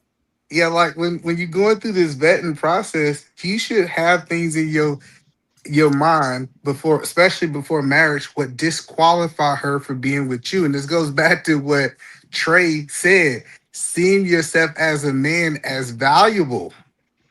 Like everybody just don't supposed to be in your space just because they're beautiful, just because they're sleeping with you. You gotta get to a point where he says, you don't qualify as a woman for me. And I think men it's a lot of men who haven't got to that point where they can say she disqualified because of her past pain, her past trauma. You're disqualified. No matter how fat her ass is. Yep. No matter how big. Matter of fact, man, another rich weird. I think hey, this is the nigga I've been looking for. Hey, man. Yeah, nigga, you. I don't think you can trust a nigga that's an ass. Chicago real. Nah, you ain't do nothing. I'm gonna put my number in the back chat. Shoot me a text, fam. That's a whole separate conversation, though. But niggas, niggas be giving women passes because, you know what I'm saying, they fine. And what you learn, and what I think is beautiful to see, is that when you hit the level where like you really can get the women you want, everybody is fine. Like being fine, it won't even move you because everybody got ass, everybody got body, everybody's willing to do what it takes to get the man they want. And so you have to start judging more so by their character, and saying and how, like, what your fit with that person is outside of sex. Because all of them gonna give you amazing head, all of them gonna let you put it in all 3 holes. Like all of that shit that niggas on the lower end value, that we used to value too, because when we were on the lower end, that shit becomes a dime a dozen. Mm-hmm. Hey, Willie, can I pause you for a second? Did I say something gay? No. I'm not pausing you on that. I'm asking you to take a pause in your thought. So why aren't we teaching the young bloods? Because when we get to a certain age, you're 1,000% correct. I could give a F less about what I smutted out in high school, right? Or college, right? Why aren't we teaching the young bloods the same ideology that you're espousing? You know what I'm saying? In what you just said, because I agree with you. In mass, or you're saying it just? Are you asking me specifically? I don't know. I wouldn't necessarily say in mass because I don't think that we have that reach, but at least in our immediate cipher. Well, because the majority of people in our immediate cipher don't command the attention, or probably would never even ascend to the level of which they have that realization of women. So we can tell them about it until we're blue in the face. However, right, like I can tell you how to fix a Lamborghini, and you said because you might, just in case you go get one, but the average person going to get one is slim, so they just have useless information. And then 2, we don't want to start downloading this to our kids, to them saying the people around us when it doesn't apply to them. It's like having an operating system that a computer is not equipped to run. But I am. I am teaching my this to. sons. Yeah. Go ahead, E. Go ahead. Yeah, I'm teaching. So go ahead. Yeah, I'm just saying I am teaching. When I sit down with my nephews, I actually have a mentoring program that I mentor guys, right? Like I try to get them to look past the physical. Like I said, like, what is this? It's an exercise that I like doing with young men. What do you like about this woman outside of physical attraction? Write it down on this piece of paper. And then when you start realizing when they get the looking in the sky, they get to do this, and it tells you that there's no substance to that woman. If that's what we got to start teaching them is how to have more substance outside of the physical attraction. Bro, hey, hold on. Isn't that going back to what I said initially about men raising their value and not connecting themselves if a woman does not fit their niche when it comes to expectation and desirability? Well, this is what I think, E and Trey. Honestly, it's not that there's no value in that woman, right? Them young bloods don't know what to look for. So we got to teach them what they should be looking for. Because that, the young girl, to your point, E, she could be, showcasing those values, but oftentimes those young bloods are overlooking her to go after, like the cheerleader or the pretty light-skinned chick or the chick that's twerking, or I'm trying to think about what Gen Z is looking at now, because as Gen X, what me and P Smurf looked at and what we thought about the game, like we way out of there. These young bloods dealing with something completely different. Go ahead, Willie. Shout to you, fam. I think a lot of dudes, young guys, they pick the women they date the same reason they want to wear Jordans, because that's what you're saying was trendy. That's why they pick the type of women they pick. I think it's for, like, so you're saying, he's mentors, I coach, and I have adult proteges. I don't like having mentees because I like to mentor somebody that's already either established or doing something. I just help them get better. And the same, I would tell them to tell their children. Look at, if you want to tell most men, most boys today, what type of women to avoid, just start in their own house. Because a lot of the worst examples of women come from these boys' moms. And I'm saying that as a coach. I'm saying not as a divorce dad. I see it. Like, the type of women that you don't want your kids to be tend to be the ones that are raising kids. So, and when you ask a child, you ask a boy, like, what is it that do you see anything like your mother in the women that you're dating? It's very telling when they say no, because then the woman who is supposed to be the most nurturing, the most caring, the most compassionate, the most supportive, those are traits that they should also be looking for in their woman. And if they don't see those, then it tells you a lot about two things: what they're avoiding and what they're not getting. I mean, saying what they're avoiding and why. And a lot of the time that shit is inside their own home.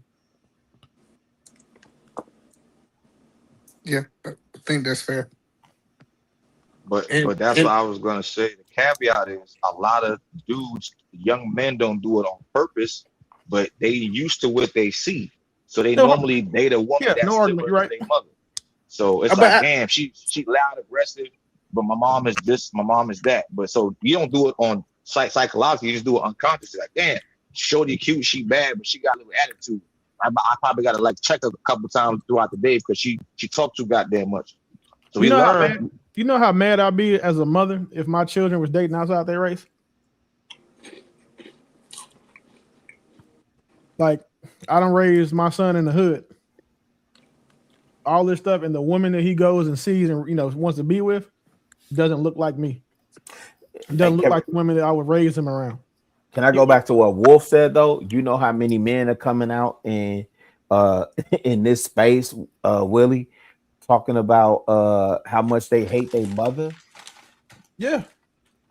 Based on how she read, like that's wild work, G. You can tell, like when you have a real conversation about men and their experiences in their relationships, you can hear it. Like you can hear it almost every time. Like, I'm not talking about like we on these panels and talk about values and shit that we talk about normally. That's not what I'm talking about. But when you sit down with men and you have conversations about their relationships, again, ask them the right questions, you see it. And then you might get lucky and actually meet that person's mother. You know what I'm saying? Like we kick it, you know what I'm saying? You might run into my mom, my stepmom, my biological mom, whatever. You'll see why when you see either one of those women, you'll see why the women that I'm with, the women that I deal with, have a lot of those characteristics because I was lucky to have, my dad married my stepmom when I was 2, and I lived with him, but my mom was still around. I was lucky to have 2 super dope feminine women. You know what I'm saying? To one, keep my dad the hero, all of that stuff, right? They never did the screaming. They didn't son husband me like a lot of women do. So you'll see those same characteristics in the women that I date. But when a dude is dating a woman who is completely opposite from his mom, that should be but most times. So here's the thing, though, Willie, and I was trying to speak to Wolf point. Most men date because even I caught myself. I was like, dang, okay, that's the and not to get too much on myself, but I'm like, oh, she is familiar because of my mom. Like most men date, and not in an Oedipus complex, but I guess, yeah, you know what I'm saying? Like that energy is familiar, so you're gravitating towards that. And it's only the men really that have self-awareness that kind of really understand that.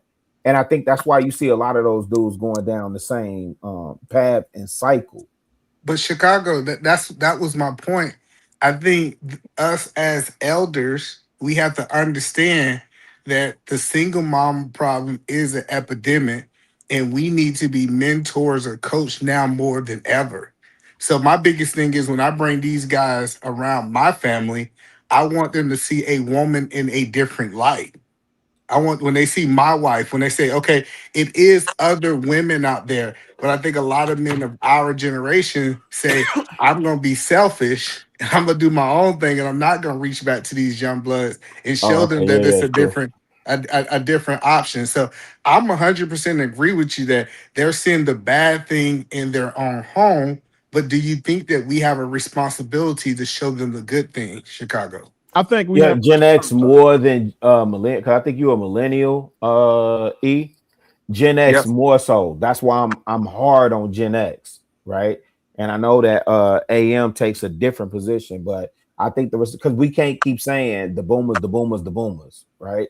Like I'm 52 next month, so I can't keep saying what my uncle and them did, Trey. You see what I'm saying? I can't keep putting it on them, Smurf. It's we up to bat. Yeah, we up to bat. You know what I'm saying? Hey, Smurf, you know what I looked at? It's crazy that when Mother Khadijah transitioned and joined the elders, I'm starting to look at Farrakhan's old speeches, which led me down this rabbit hole with Khalid Muhammad. I'm like, dang, when Farrakhan, because there was nobody to replace Khalid Muhammad, but I'm like, dang, because Farrakhan in his 90s, and I'm like, dang, when he go, who's taking that position? Regardless, and I'm a believer, right? So, but we know what Farrakhan means to black. They got a lot of up and coming young brothers. My bad. Go ahead. No, go ahead. Well, I'm saying, like who? If you don't mind naming, like who? I think about my man in Oakland. Well, I can't think of his name. And that's problematic, P. No, it's because when he asks who is gonna give me the brain, I got you. It's 3 guys in the FOI that I like listening to. Keep going, really, and I'm gonna pull them up. Yeah, and so what I'm saying, I'm not even making the point for FOI specific. I'm saying, Trey, on that stage that we could look at, because when you go back and you look at some of Farrakhan's speeches now, you're like, dang, he wasn't. It like compare that to 2026, like, oh, he wasn't that far off. And my point is, there's an African proverb that when an elder dies, a library burns to the ground. And we've been losing a lot of libraries, fam. And so who's replacing that to the earlier part of our conversation if it's all about DMP conversations and we just all chasing coochie, so on and so forth. So when I'm gonna land it here, E. When E and Willie get to talking about proteges and mentees and so on and so forth, That's who I'm looking at. That's the work that I'm doing now. I'm really trying to pour into these young bloods. I ain't trying to step on y'all toes, fam. I'm really trying to pour into y'all so y'all can carry this because my knees is bad, fam. I'll be 52 next month, man. But let me ask Generation X a question. Do y'all have an obligation to be the example? Yes. Show to vet, to get a wife, choose the right one that can follow you. Okay. But I think when I talk to Generation X, they say we do what we want to do, and we don't have to take that elder role. Yeah, and that's the part that I disagree with. And again, that's why I'm on their head. That's why I give Major Payne E. When we see Major Payne in these spaces, I was on the show with him. I was on Hamp's show one time, and I had to come back and apologize. He didn't even realize what I said. But me and Callie was representing Generation X, and him, and dang, I forget the other elder that be on there, the sister. She sends super chats to him all the time. I can't even think of her name right now. But we was on their head, the boomers. And I had to come back and apologize because I'm like, dang, what we placed on y'all, we are y'all now. That's why I go so hard in the community, man. I take my I said this many times. I take my grandma was a grandma to everybody on the block. Nobody went hungry. Nobody went without wisdom, and all y'all had to pull y'all pants up. Turn that music down when you coming down this block. Facts. That's my grandma. You understand what I'm saying? I am experienced. You understand what I'm saying? And to this day, we in Roseland 53 years in December. My family had that same house. We not selling it. And P. Smurf know what's finna happen in Roseland and Pullman community. But my point being is, I know what's about to happen up there. And I don't even man, hey, Willie, hey, if you got a chance to get you a lot in Roseland or Inglewood, or even on the west side in Austin or Gresham, not Austin, Gresham, what's that? Anyway, if you got a chance to get you a lot, get you one of them lots, fam, because you can hold it. Anyway, that's a whole nother conversation. But yeah, if you know, then you know. My point is, my grandma was a grandma to everybody on the block. And I know, shout out to the hyper masculine alpha males, we don't take our cues from women, and women ain't had no influence on our lives and all that other stuff. Nah, man, my mindset as an activist, as a community stakeholder, that comes from my grandma. You understand what I'm saying? But what do we do if the men of Generation X want to reject that role? And also the women, because when you talk about the grandma, your grandma, she hold that standard in the neighborhood. Hey, go on, E. So the question that I'm asking is, instead of us saying that the men of Generation X say, how about we separate and not be with these women? Shouldn't they be showing us the example of how to pick the I ain't even trying to correct. Hey, I ain't gonna hold you, E. I ain't even trying to correct them. That's why my focus is on these young bloods and making sure. So my sons, they straight. So I had to get them straight first. My sons are straight. My daughters are straight. I'm on the record. 3 boys, 3 girls, and I could run down that rhetoric, and I'll tell all my kids are successful in life. Right? Told y'all about my chocolate in the Air Force. Speaks Mandarin, and her major in high school. She graduated international baccalaureate. Right? That's what y'all say. Baccalaureate. And she spoke French in high school. You understand what I'm saying? My namesake married. So when y'all talk about that 20% marriage rate increasing since 2019, yeah, my son contributed to that. Right? My same chocolate, she's married. My 2 youngest, they can't even think about that. But then my other son, my oldest son, shoot, he's a youth pastor. E. Yeah. Do you know what that means? Hey, E, you know what's crazy? I'll be thinking of a scripture. I'll have a thought, and I'll send a scripture to my son, and we building on that scripture. Like I'm sending him a text. And and I'll tell him, hey, Pastor, hey, Rev, what you think about this? And he'll, because he went to Emory for his theology. He went to Emory. And for those of y'all that don't know, I don't know if y'all know what Emory is, but Emory is a big deal. You understand what I'm saying, E? Yeah. So I could really ride out into the sunset, but again, because I get my my ideals from my grandma, it's like none of us are good until all of us are good. So that's the fight that I keep having.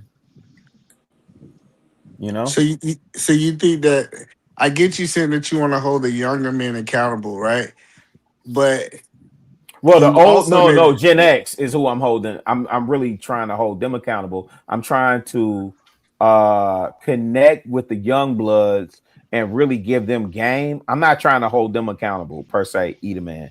I'm really on Gen X head because regardless of what some of Gen X think, man, this is on us, man. We can't sit around and oh y'all music and this, that, and the third and whoop de woo and blah blah blah. Like, yeah, we can't continue. But hey, But Chicago, this is my whole theory. y'all millennials too, fam. I know, but the Y'all community gonna is get a the smoke. but you got to remember, Chicago. The community is a reflection of the current elders. Yes, shout out to Ferg. Peace, Ferg. I know And Ferg's so, gonna come up here with some smoke. and so But yes, the reason that you give the previous elders so much credit is because, or not credit, whatever, is because of them. And so until we fix the elders, the community will never be fixed. We no, can try sir. to put band-aids. No, sir. Okay. That's not my premise. My premise is I know and Ferg know this when the Rodney King riots, when that popped off. Hey, listen, we was up in arms about the fact that Jesse Jackson and them and a lot of the elders from the boomer generation never passed us the baton. What I'm saying is I've come to the knowledge, and this is why I always speak as even as a believer, and it may sound confusing. When the 5% of nation, I agree with a lot of their rhetoric in terms of knowledge of self. When I came into knowledge of self, I can't keep blaming the boomer generation because now I'm them. So what X is by and large, I'm saying my peers, my contemporaries are not owning. We're saying y'all crack babies, y'all this, y'all that, this, that, and third, whoopty woo. Hey, when I first came home, what Pete? I don't know if Pete Smurf still up here. Oh, there you go. Pete, when I first came back to the crib 10 years ago, when I was touching down on the block, the first thing you got to really do is you got to ingratiate yourself. You got to, show a little bit of empathy. You can't come in and saying, what y'all doing over here selling this and that and the third? They was selling pills then, right? So I'm trying to understand these young bloods. And you know what they were saying? Yeah, nigga, we saw y'all. Y'all was the ones that was driving up and down the block with the IROC Z 28s and a Mustang 5.0s, this, that, and the third. Yeah, you was slutting my mama out. I had to sit with that. I'm a neutron, E. I never did none of that. But I had to sit with that, understanding that that's what my peers did. And I can't go to these young bloods saying, man, y'all woo woo, blah, blah, blah. Because they were seeing what the dope boys, the GDs, BDs, VLs, Stones, Vice Lords, all of them. They seen what MCs, folk corner hustlers, they saw what they did to their mamas. In my neutron perspective, even if I'm coming with fly hats and sneakers and all that, they don't care about none of that, man. They don't care about none of that. So I'm not on them young bloods heads as much as I'm on the Gen X heads and saying we gotta own our part and empathize with these young bloods. And you ain't got to give them a pass, but you definitely got to empathize and understand and know how to move correctly. I'm on mute, fam. My bad. So I wanna piggyback on that. And one of the things they did see us do it, but they also see us making the correction to what we did wrong or what we could have done wrong. Because that was one of the conversations recently when my little cousin passed away. It was all about what they watched us do. But then they also watched us change the script as well, and now becoming owners and business owners and owning the block or a piece of the block that we once, ravaged. I know I am one of those people. But I went back as an advocate and was able to voice and say how we can make the difference. But P, Is it enough of y'all doing to say that that's what your generation is doing? Yeah, that's what I was gonna say to P. Yeah, And P know that it's I not say enough yes. of us. I No, say P. yes, and I'm gonna explain why. They're doing it in their own way. Say They're yes. using social media. I know here, especially on the west side, they're standing firm on a lot of things, right? They're standing on a lot of things. And I want to, before I forget, 19 Keys is the young brother, and the brother a little bit older in our generation is Norman. Hell no. Huh? You say I hell no? said Trade on the agree with hell. 19. Yeah, Oh, that's we can't. cool. 19 keys. Sir, Yeah, I'm talking about somebody I had interaction with in person in real life, sir. What Trust about me. Nuri Muhammad? That's a no. What about Nuri Muhammad? He's Not a little bit abreast of older that. than us. I'm not abreast of that person. Yeah, but P, I would honestly say if we extrapolate that and we think about the influences, right? That the millennials and the Z's have, and I don't even want to get into the alphas, but just like millennials and Z's, because millennials is up and I'm on their neck too. But nah, the Gen X's, fam, you know, most of us went with the dream, man. Move out to the suburbs. That's why you had that mass reverse migration back to the south. Oh, Because these they old trying to niggas get the just run that shit down to y'all, man. no, Ferg, Ferg, I'm gonna let you go, but you These know old what it is. niggas, man. Go What's up, ahead, man? How y'all Ferg. doing, man? Don't let these What old up, niggas Ferg? lie to y'all, man. What y'all Nah, ain't talking nobody about? lying, Ferg. You know Go why I ahead, say though, that? Ferg. Because when Gen X women getting older, they run to church. The old ass Gen X niggas, they run back, try to help the community. Where the hell was y'all at from Not in 2000 to mass, though, 2025, Ferg. 26? I needed you niggas in Chicago then. I needed y'all to walk with Father Flager. I needed y'all on the west side No, or you Douglas. tweaking. I needed y'all at Paul Robeson. I needed y'all at Yes, Marshall, Bowen. yeah. Me and What are we Smurf was talking probably about? there though, Where Ferg. was y'all at? Where was No, y'all at in I was But that's why 2004? I'm I refuting was in Smurf. That's why I'm refuting Smurf point because it's not enough of us, But right? it's enough. But Gen X sort of just put. No, sir, it's Hold not. up, Chicago. Hold up, Chicago. Because Chicago is not the only state. What it is, a lot of Gen Xers are only they stepping into their own lane. We're not the old grandparents that our grandparents were. You niggas ain't walking around in no moo-moos and no leisure, no, no, no damn suits every day. We trying to wear jerseys and baseball hats. We still trying to hold on to our youth.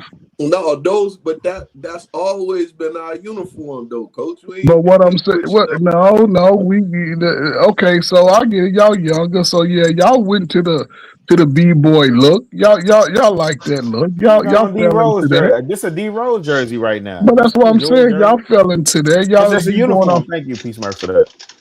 But yeah, that's you gotta understand. Y'all was teenagers. Well, when Nah, that the drug uniform hit the is a community, uniform, Ferg. The nah, point, man. we When we not went our out, we grandparents. wore. You right, because our grandparents was putting in work. You right. No, when y'all go to the club, y'all wore jeans. When I was going to the club at 17, 18, we wore slip and slide and That's the shoes and rayon. little Yeah, that's dressed the up. rayon shirts. No, we did the But same thing.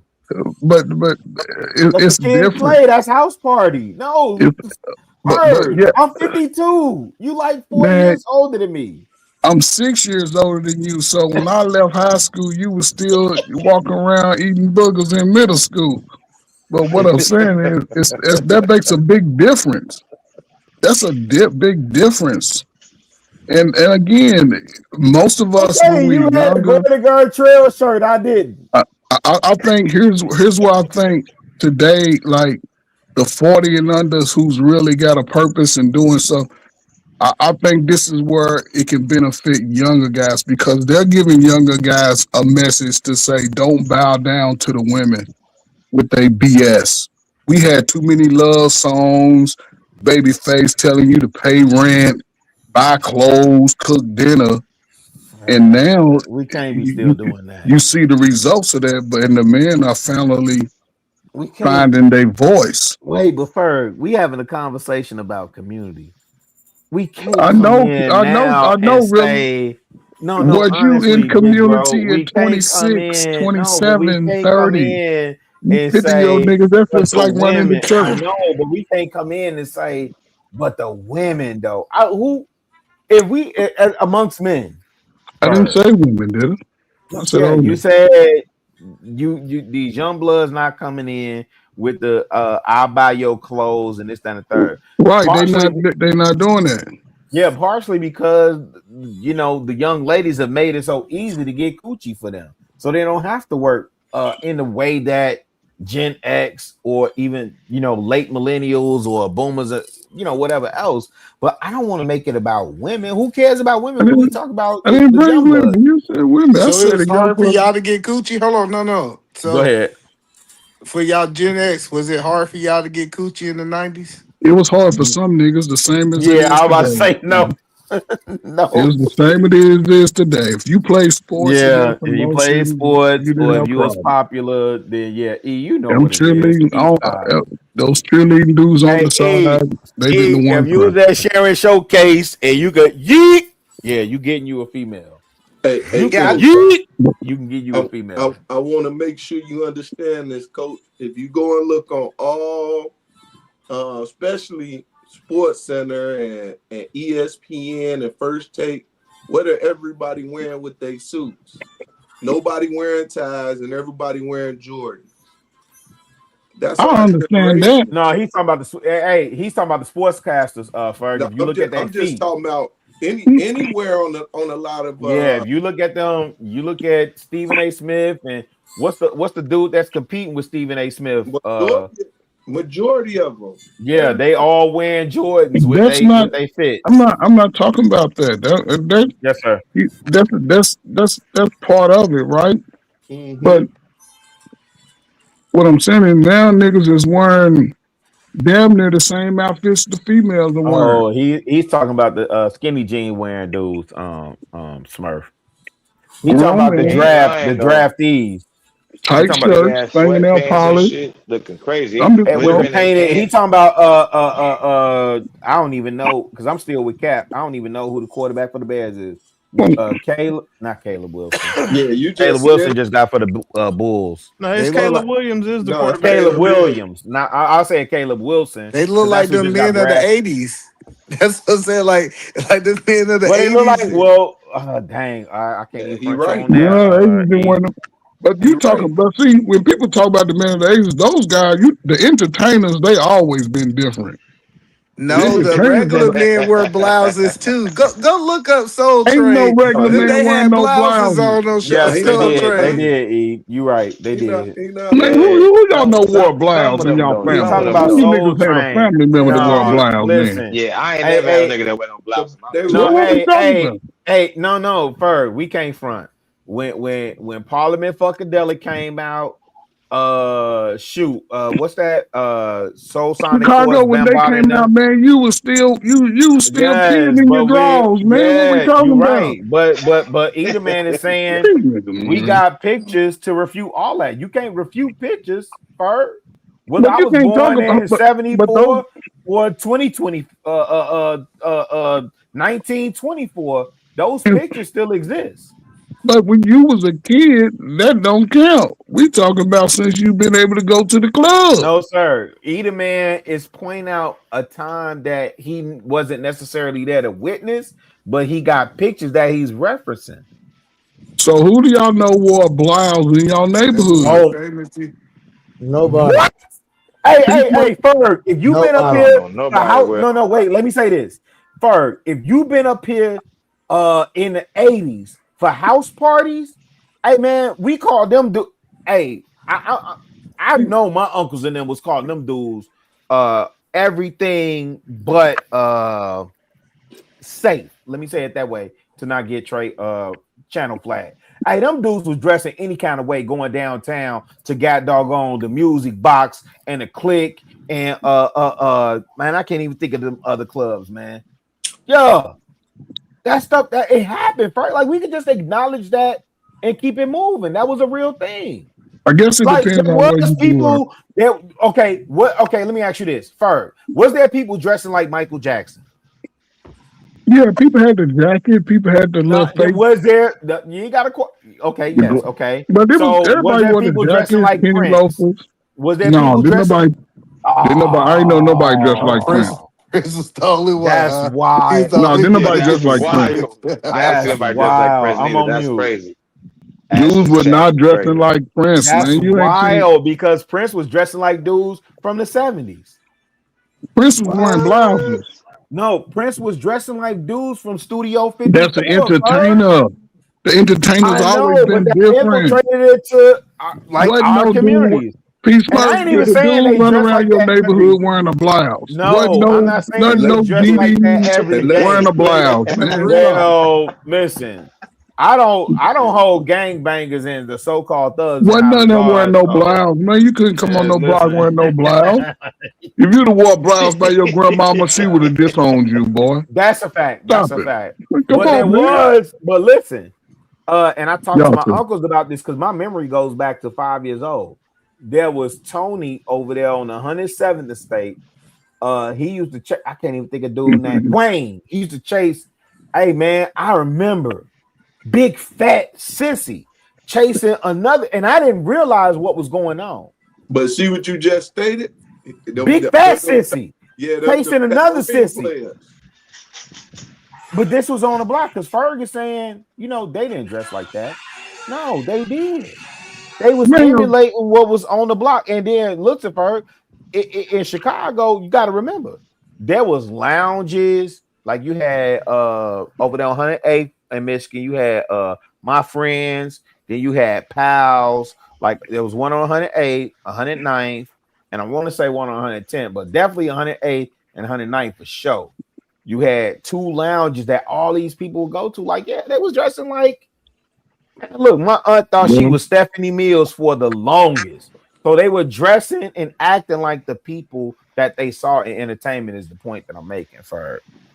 you wasn't okay. Listen, I'm maybe just not no, dismissing it. That's all. To no. Man's point, I'm just not dismissing it. That's all. When But I you got to when go. I came to Chicago as a kid, I saw different. I saw a different lifestyle. I ain't see no men just wearing blouses, and maybe that's a new thing. Maybe as you became an adult, that's what they was used No, to. Well, I got it. So hold on. But let me ask the elders this. Okay. So if y'all had to give Yeah, the good night, y'all. God bless. millennials, I got work. okay, All right, Peace, Wolf. Wolf. All right, well, well, Salute. if y'all had to give the millenniums from y'all perspective and below, so we talking everybody below them, dating advice in 2026, what would y'all tell them? Man, I'm gonna let the other brothers answer that first. Dating advice. Y'all ain't gonna want to hear my answer. What I tell my son, what I've told. I'm just a young man. When it comes to dating, just know who you are first. Know yourself first, and that may take a process, but don't be afraid to express who you are. Meaning, if it's something you don't like or something you expect, relay those things up front.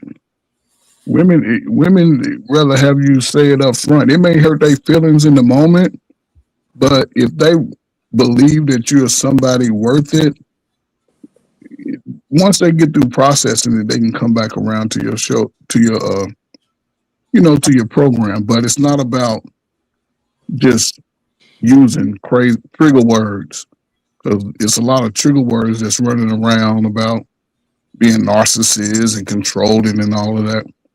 You have to be able to know yourself, accept your flaws, not accept. It's like it's a job interview. I'm sure all y'all had a job. If y'all don't call y'all job after 48 hours, y'all fired. If you reach out to, I tell my son all the time, if you reach out to a woman, she don't call you back in 48 hours, that's not a woman that you want to entertain. You'll see her again. The world is not that big. You might run into her again, but you don't give her that motion. If she don't come to you and make reference to you, then she didn't really like you. And it's about conversation. It's about asking those tough questions. And a question that somebody don't answer sometimes is your answer. Don't try to Hey, E, force it. Hold on, no. Oh, go ahead. wait. P. Smurf, what advice would you give your young blood today? I think dating multiple women is for suckers. Get to know these women, definitely vet them, have a conversation, mainly know where you going, have your stuff set up, all things in the play where a lot of stuff y'all, especially what Will was talking about earlier, is definitely set. Set yourself up for success. Chase the money. You know what I'm saying? The women gonna come. You ain't gonna have no issue, and you'll have the options to choose. But take your time. Don't rush that process, because you know you can lose a lot chasing after a woman, but you can't lose a lot of stuff chasing money. You ain't gonna lose women chasing money. So I'm just telling them to be real mindful and work on themselves. To tell you the truth, E. Interesting. Chicago, what would you give the advice to these young bloods when it come down to dating? Nah, I need to know, was you finna go to Willie or you saying old head specific? Well, because Okay. no, me and Willie have been given, I believe, very sound advice. So I'm just trying to figure out, if you guys was in the seat to give advice, what No. would y'all say? So this is what I'm saying, fam. I actually align with you. When I hear you talk, E, this is why I had to ease up. Right.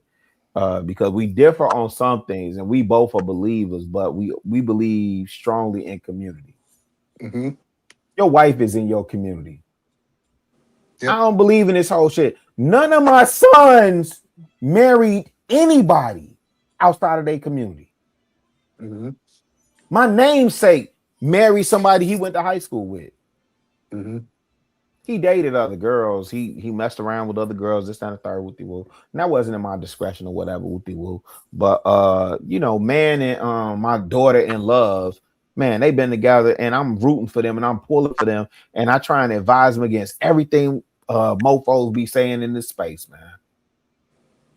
I swear for buttermilk, man.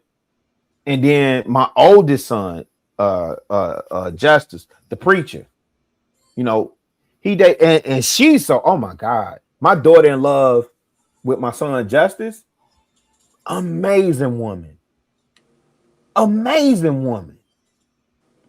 Guess where she came from? She didn't come from him dating and going out and slutting this one out and sleeping with this one and trying to fix. She came from community. Mm-hmm. They met in church.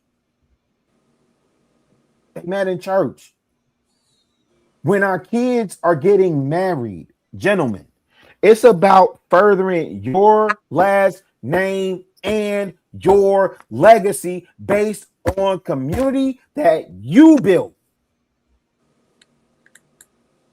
So now we telling our sons to go outside of our community, try and figure it out. And then, you're going to find somebody. And then you bring this woman that we don't know outside of our community. And then I'm going to meet her family outside of our community that I don't know.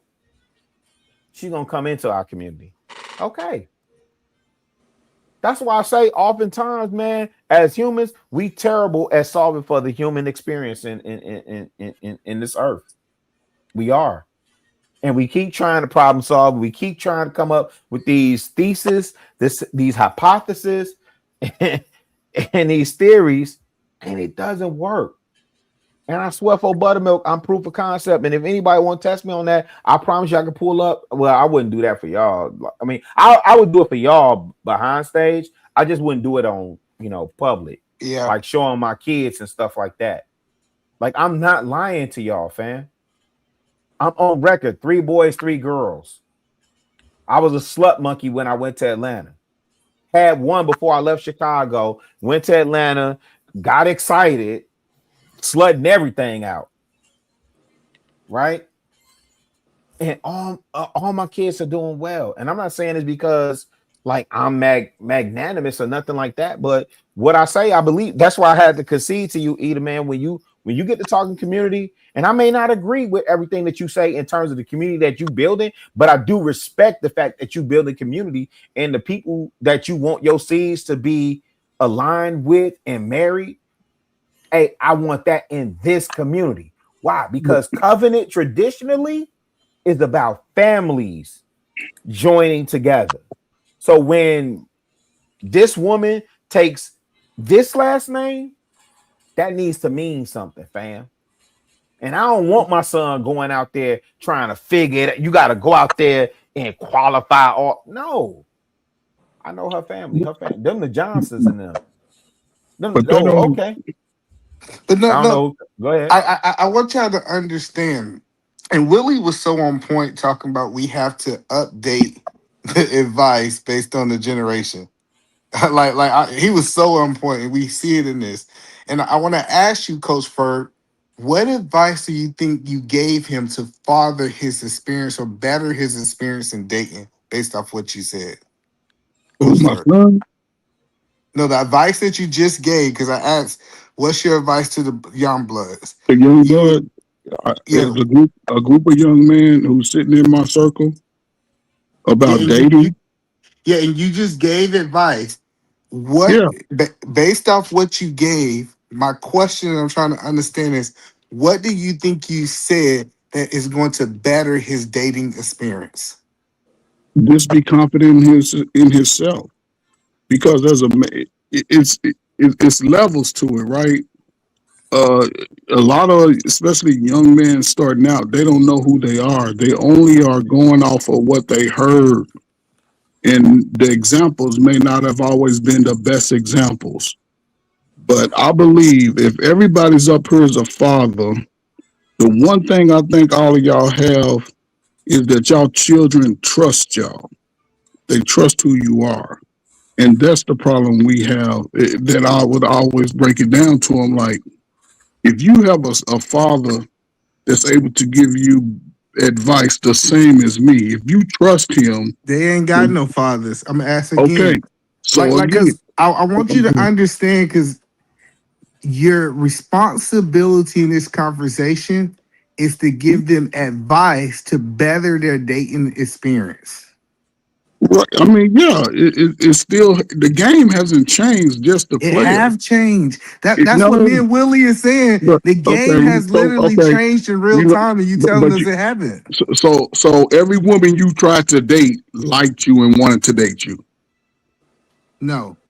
Exactly. The game is still the same. Not every woman, believe it or not, that I like didn't want to date me. That's part of it. I wouldn't say that the game is still the same. I would say that the players are still making the same mistakes. The same, yes. The players are still making the same mistakes. Because the game does evolve. Like, let's look at the game of basketball. Before Steph Curry, before Allen Iverson, the game does evolve. So the same game you guys are playing with women. Now, what the way you would refute either man's point would be to say that what he's saying the prescription is today wouldn't have worked for you guys back then, and it absolutely would have. Well, what I was saying is working and focusing on yourself does not better your chances in the dating market today. Now, I know it sounds good, but when me and Willie was going down, talk about, hey, find a woman that likes you more than you like her. Like, we start giving advice for men to be able to put practical things. Go ahead, Coach Ferg. No, what you're saying is correct, but he has to know himself. He has to know himself to know that if he's eyeing a young lady, a particular young lady, and he may have the hots for her, but in reality, she may not have the hots for you. So once you make your bid to say, hey, I want to be with you, and she says no, then you have to be confident enough to say, you know what? I can move on from this without having to go all into this tirade because I got turned down. That's the problem. I think that's the problem. The women are not saying no. They're just using you as a simp. So this idea that women are just saying, no, I don't want you, they just going to designate you to, they're not just upfront. Maybe in your day they was upfront and say, go ahead. Just really quick, because I wanna confirm or clarify with Ferg. Ferg, you're talking about a man that has intention when he's getting into the date market. In these spaces, we hear that you only supposed to be fucking until you find the right one. Keep it a being, fam. That's all I hear people saying in these spaces. You supposed to fuck. That's what we equate dating with. You're not validating a wife. You fucking until you find the right one.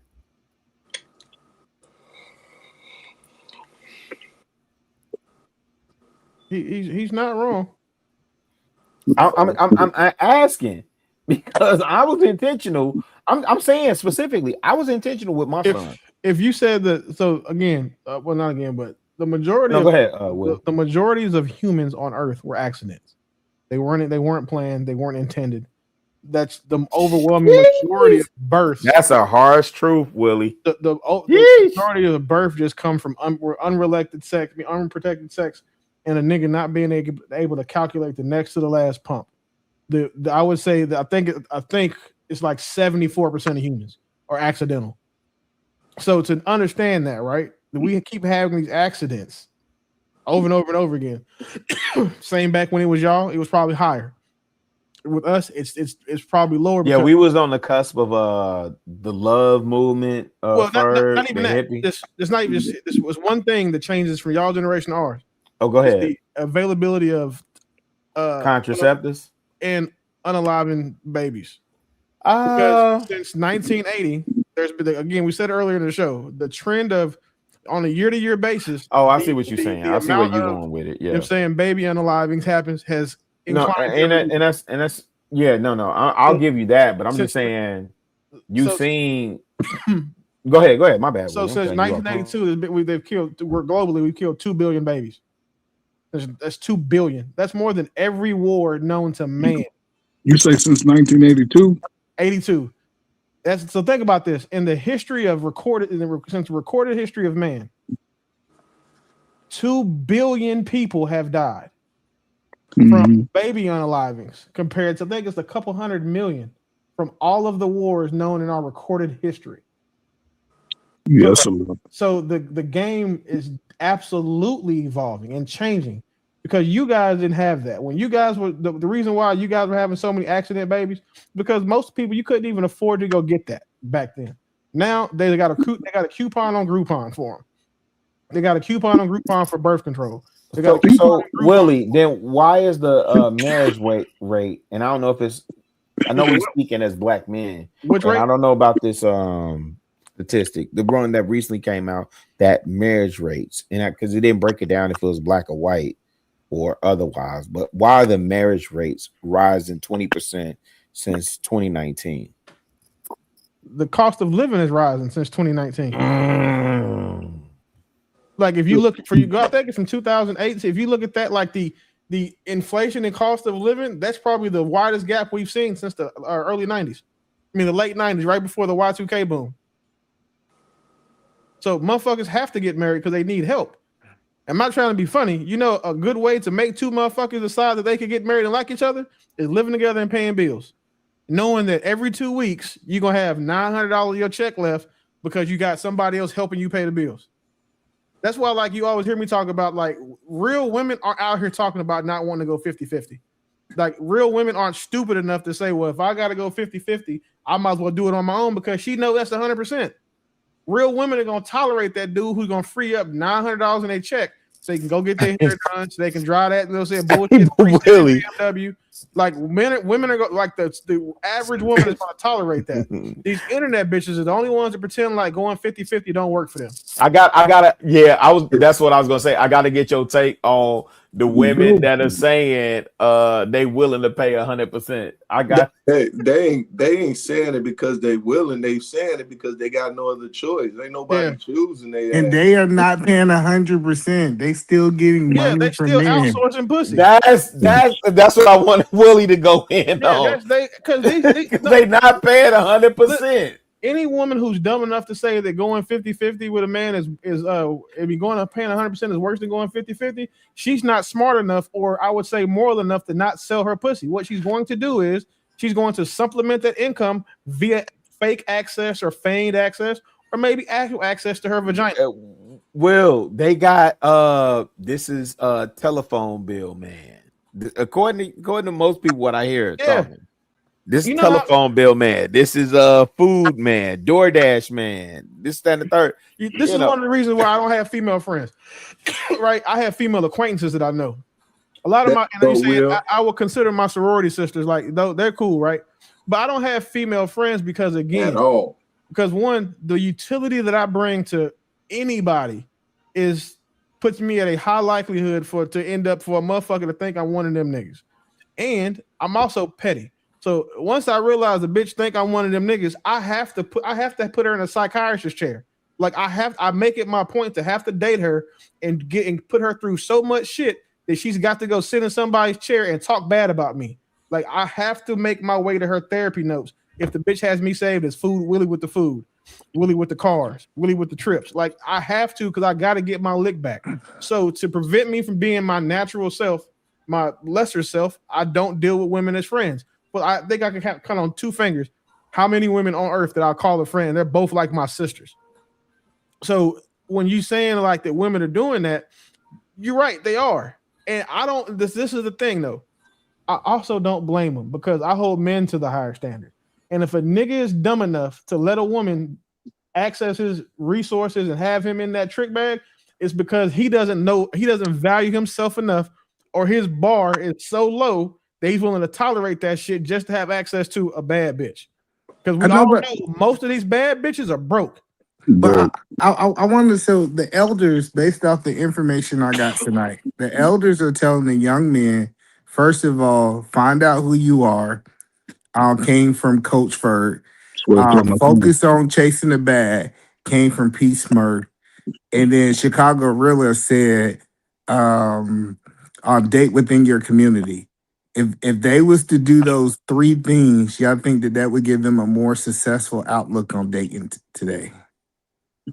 I don't necessarily say with the access to, the social, I guess the internet itself, you can meet someone. My son's a truck driver. He's 23. He don't have the problems single dudes on YouTube have. He's telling me how he's turning down, opportunities with women because he's asking, questions. Let's remove your son, because I'm trying to get to a point that But if we go to the elders, even young men, I'll say over the last 5 years, I met one of my, it's so many examples that I can use, but I just use my son because because you're trying to use the people that's being successful. I'm gonna say yes. I'm gonna say those 3 things. Know yes. yourself. Know who you are, and that takes work. It ain't about chasing the bag. I say chase the skill. Know who you are. Go ahead. I know a lot of niggas that know themselves that's getting played by women. This is a great example of why you have to update, right? So everything that he said is true. You need to know yourself. You're saying know your worth, but you also know what else you have to know now in 2026? Know what women want. Know what women value. Know what women respect. See, but they know that, yeah. No, you can't see the difference. In your day, all of those things were implied based on the overall average character and morality of women. We don't have those women right now. So now you got to placate to what the woman wants. No, you don't have to placate to anybody. That's not what you're doing. You're knowing your audience. That's what you have to do. No, and what I'm saying is, okay, let me say it this way. For your proteges, Willie, and I'm saying this respectfully, their success rate in if you were to show your success rate with dating or marriage would be what? 100%. Your proteges are 100%. They're getting the outcomes they want from women every time. Okay. Because you got to remember no, that's fair. No, you don't have to validate. No, I'm with you. I'm not validating. I'm just going, and this is the reason why. Yes, sir. My proteges aren't mentees. These are niggas that already had their shit together. They got to elevate. No, and again, you said that. So that's why I'm saying you don't have to validate or any of that. I agree with you, because the only thing I would combat with is my personal experience with my sons, right? And so for what Eda Man is saying, and that's and this is where but I'm just saying I'm just no, it's not no slight or nothing, because this is what I honestly agree with you, because with my son it's different. Yeah, but my sons have different experiences, but only thing I'm saying is, like, we all have different ways to approach the problem. I just think it's multi-pronged, right? So like when y'all on the football field and you say, hey, you flank or military cats, hey, you flank from the left, you flank from the right, you shoot them, but we're getting to the same goal, is my point. And what I was going to say to Eda Man, this is where I really align with him on, because he speaks on this all the time, is man, dating your community. I really do believe in that. Because guess what? I done spent so much time building this community. I'm telling my wife, hey, I need you. Hey, get in here with these young helpers. Tell these wenches about wearing these goddamn old bonnets. You They're understand not what I'm going saying? to do it. My wife, man, she barely wears makeup. And I promise you, man. Hey, man, listen, I'm on record. I know me and my wife, we've known each other since high school. We reconnected 10 years ago. We never dated, didn't look at each other that way or whatever. But my lady in high school was that lady. I didn't marry her because she was that lady in high school. We just reconnected and aligned on some things. You understand what I'm saying? Mm-hmm. But coming into her family, even at the big old age that I proposed to my wife, I had to go to Pops. It's like, hey, can I take your daughter hand in marriage? You hear me, E? Yeah, but I get what you're saying. Oh, here comes the butt. No, like, because I understand what you're saying. Date in your community. That's okay if you built your community. But Right. if I'm Well, from the hood, that was the anchor. Because I I know. said, I yeah, okay, got you. go ahead. I I'm gonna go got on you. mute. My bad. So what I was trying to understand, if the young men come to y'all guys today, right, and they're asking the question, because I believe the biggest target for women today is what Peace Murph said: the guys who's getting to the money. That's the ones. If you talk about the ones who really want that's the ones they want to manipulate the most, right? And I love what Willie said, because Willie said you can know yourself up and down. If you don't understand women, you still gonna be taking advantage of women. Understanding who your audience is, right?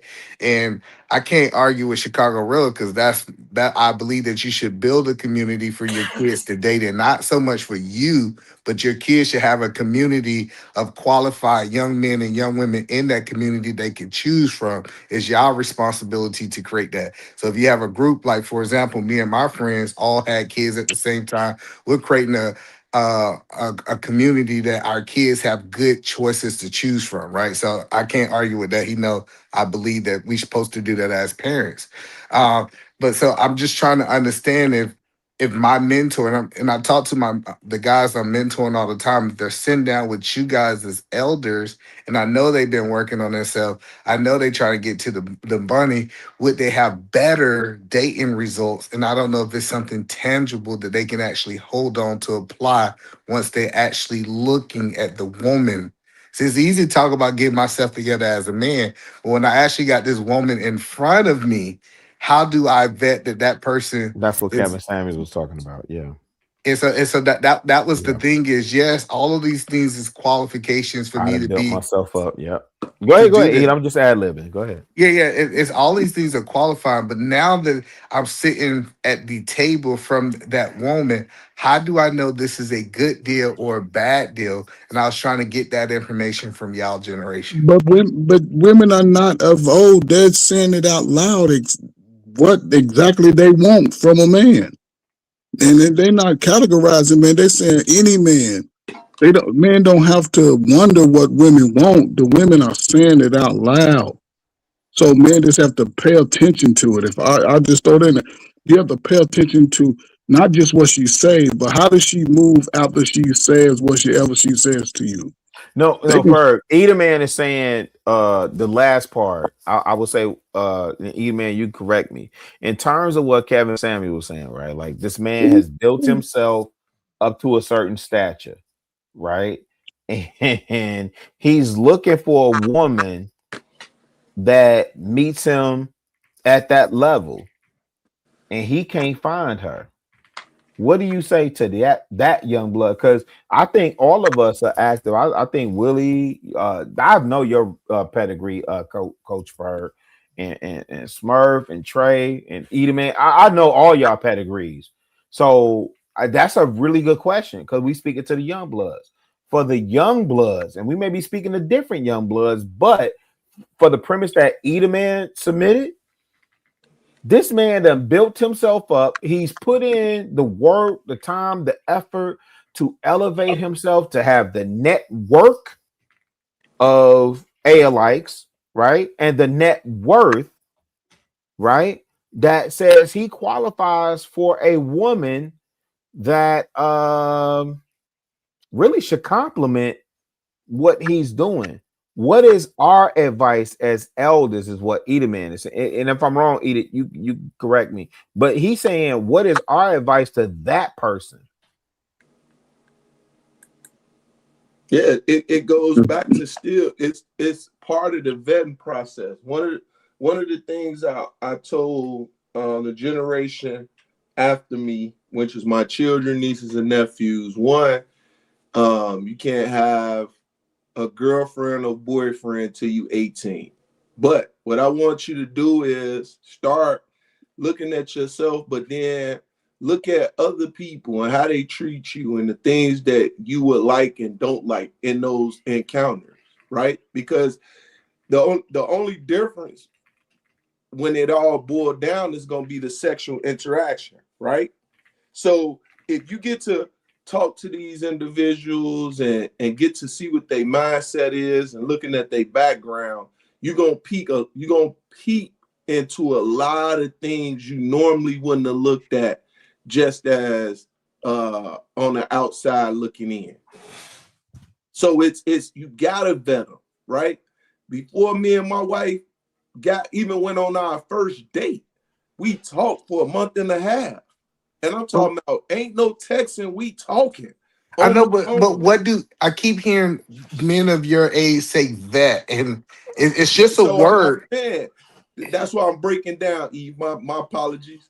It's having that conversation. It's talking to them about life, seeing what their desires are, where they're going, where they desire to go, what they're doing. Like you have to get into the whole menu of what's going on, what that person is all about, right? And that's why I think the American or the Western, and I'm gonna drop down after this. I think that's why Western dating or concept of covenant has failed. Again, I told you I know my wife since high school, right? My son, my namesake, met. He's known his wife since high school. My oldest son, Justice, upright. His name is Upright, whom Jehovah regards. And he's a youth pastor, right? He met his woman in church. My youngest son, we ain't even talking about that. You understand what I'm saying? Community. That's why I say I align with you, but that's based on the community that you build. I'm not telling none of these young bloods go out here and try and pick and figure out, and you pick from this one and you test this one, because guess what happens?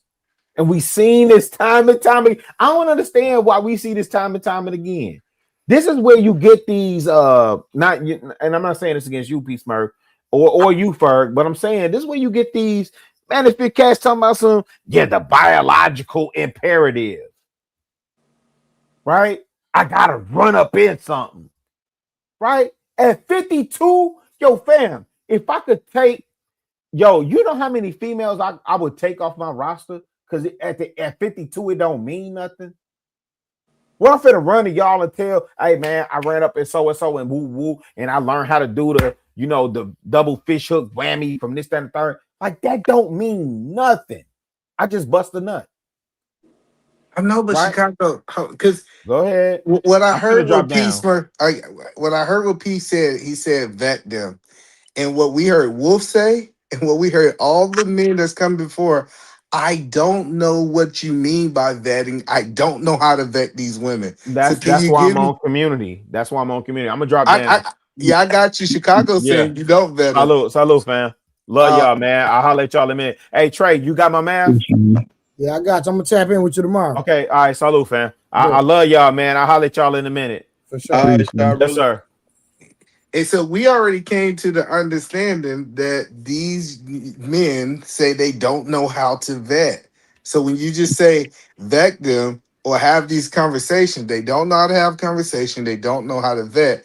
what is the skill that you guys can put in word on how to vet? Because just having a conversation and you don't know the questions to ask, you're not vetting. A lot of guys say they vetted and was in bad situations. How do Right. you vet properly? And that's the importance of what I believe Shirilla was just saying. That's what the mentor is all about, right? So right now, one of the biggest things with my mentee is he's asking me those questions. He has questions about certain things, and then when he come to me, I'm giving him, hey, what about this?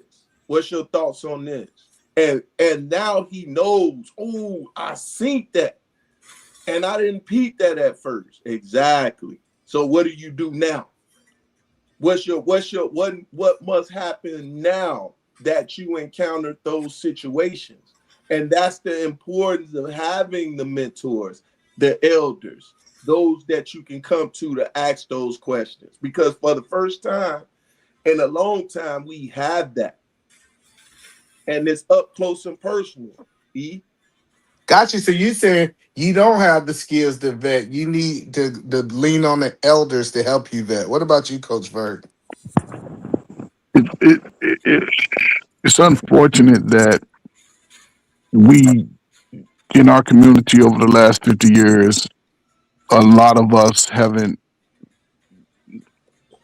been able to trust our fathers and their advice when it comes to women, because you can learn the good and the bad by typically the man that should be closest to you, and that's the father, right? Because and that's where we are at today. A lot of young brothers haven't had that father or that number one uncle sort of giving them the good and the bad of trying to date. You have to, and that should. I told somebody this about, I think it was last summer. I went to a little spot, and I don't know how we got to talking about females and dating, and he wanted to get me. You know, sometimes men are not good at expressing their feelings and thoughts. Um, I told him sometimes just write certain questions down as they come to your head, so you can have a baseline of at least a reference to something you can use.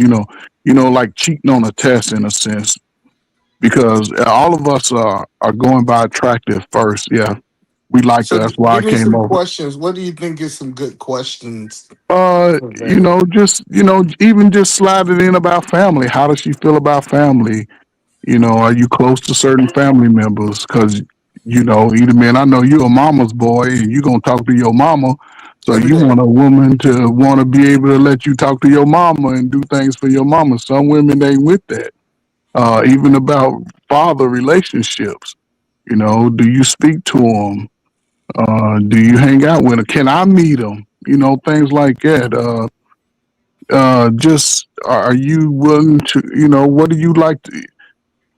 If you had to take care of somebody, just in general questions, I even do it. If you had to take care of somebody, how would you take care of them if you had to? If you had a child, and I'll say this in a way: if you had a child that couldn't do anything, you had to take care of, would you be willing to take care of that child 100%? Also, do you take time out for yourself to just relax and clear your mind? And meet. I think it's important to meet relatives.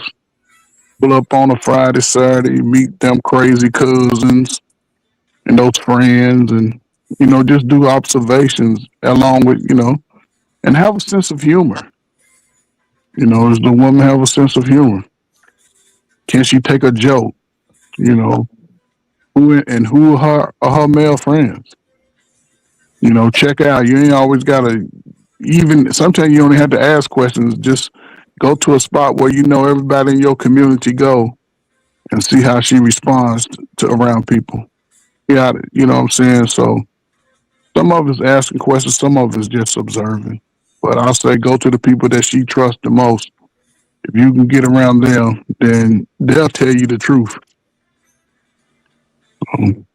It's so many. Ain't no one way. I think it's varies from person to person.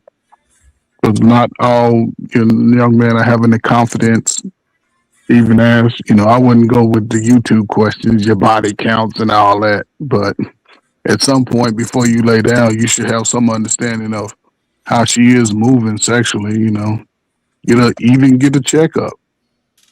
Some women probably never had those, even went to that before they had sex. Hey, look, I want to be healthy. I want to be clean. Before we go there, could we get a checkup together? Let's go together. If a man has to ask a woman directly what her body count is, he should probably not be dating. You can ascertain what a woman's values are sexually just through basic conversation with her. Two, if you can't, then you shouldn't be worried about what a woman's body count is in the first place. Because a lot of times it's not, women don't mind being asked about their past. You just need to be creative about how you get that information. If you walk up to a girl and are like, hey, how many dicks have you sucked? Yeah, don't take that shit. Or if you say, hey, what have you learned from your past relationships about sex? And have that conversation, it'll come out. You just have to this the thing. Most guys don't know how to actually have conversations with women that lead to them actually learning that woman or experiencing her outside of having sex. That's the fact. So can we agree that vetting is very challenging?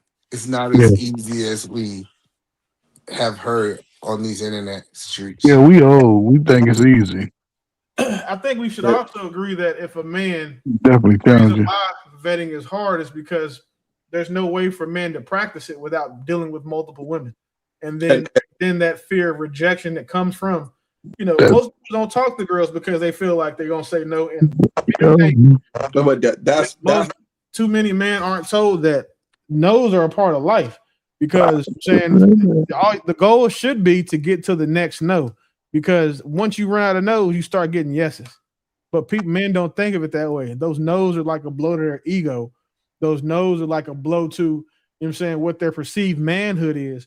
So now they think that, oh, well, I feel like she should have told me yes. But because she didn't tell me yes, now I'm mad. And that's how you got the niggas. It's like, well, fuck you too then, bitch. When a girl don't want to give you their number or trying to fight girls or whatever because they turn down their approach. Yes. Because they don't know themselves, and again, that it's one big ball of wax today, And most, I don't know if I wonder what percentage of young boys have been given the confidence and information on how to move with their women from their moms and dad. The best information. Because I was watching you over on Hemp. I felt so bad that I wasn't up there with you. I was like, I almost text Hemp and I was like, hey man, you got to get Sel some help, bro. Here, I'm available, but please, you niggas start talking about the military. You saw my fucking comments. I appreciate you watching. I hope I did good. What's going on, y'all? How y'all doing? What's up, brother? Same old. Yeah, man, stretching my legs, getting the rounds in. What y'all looking at talking about?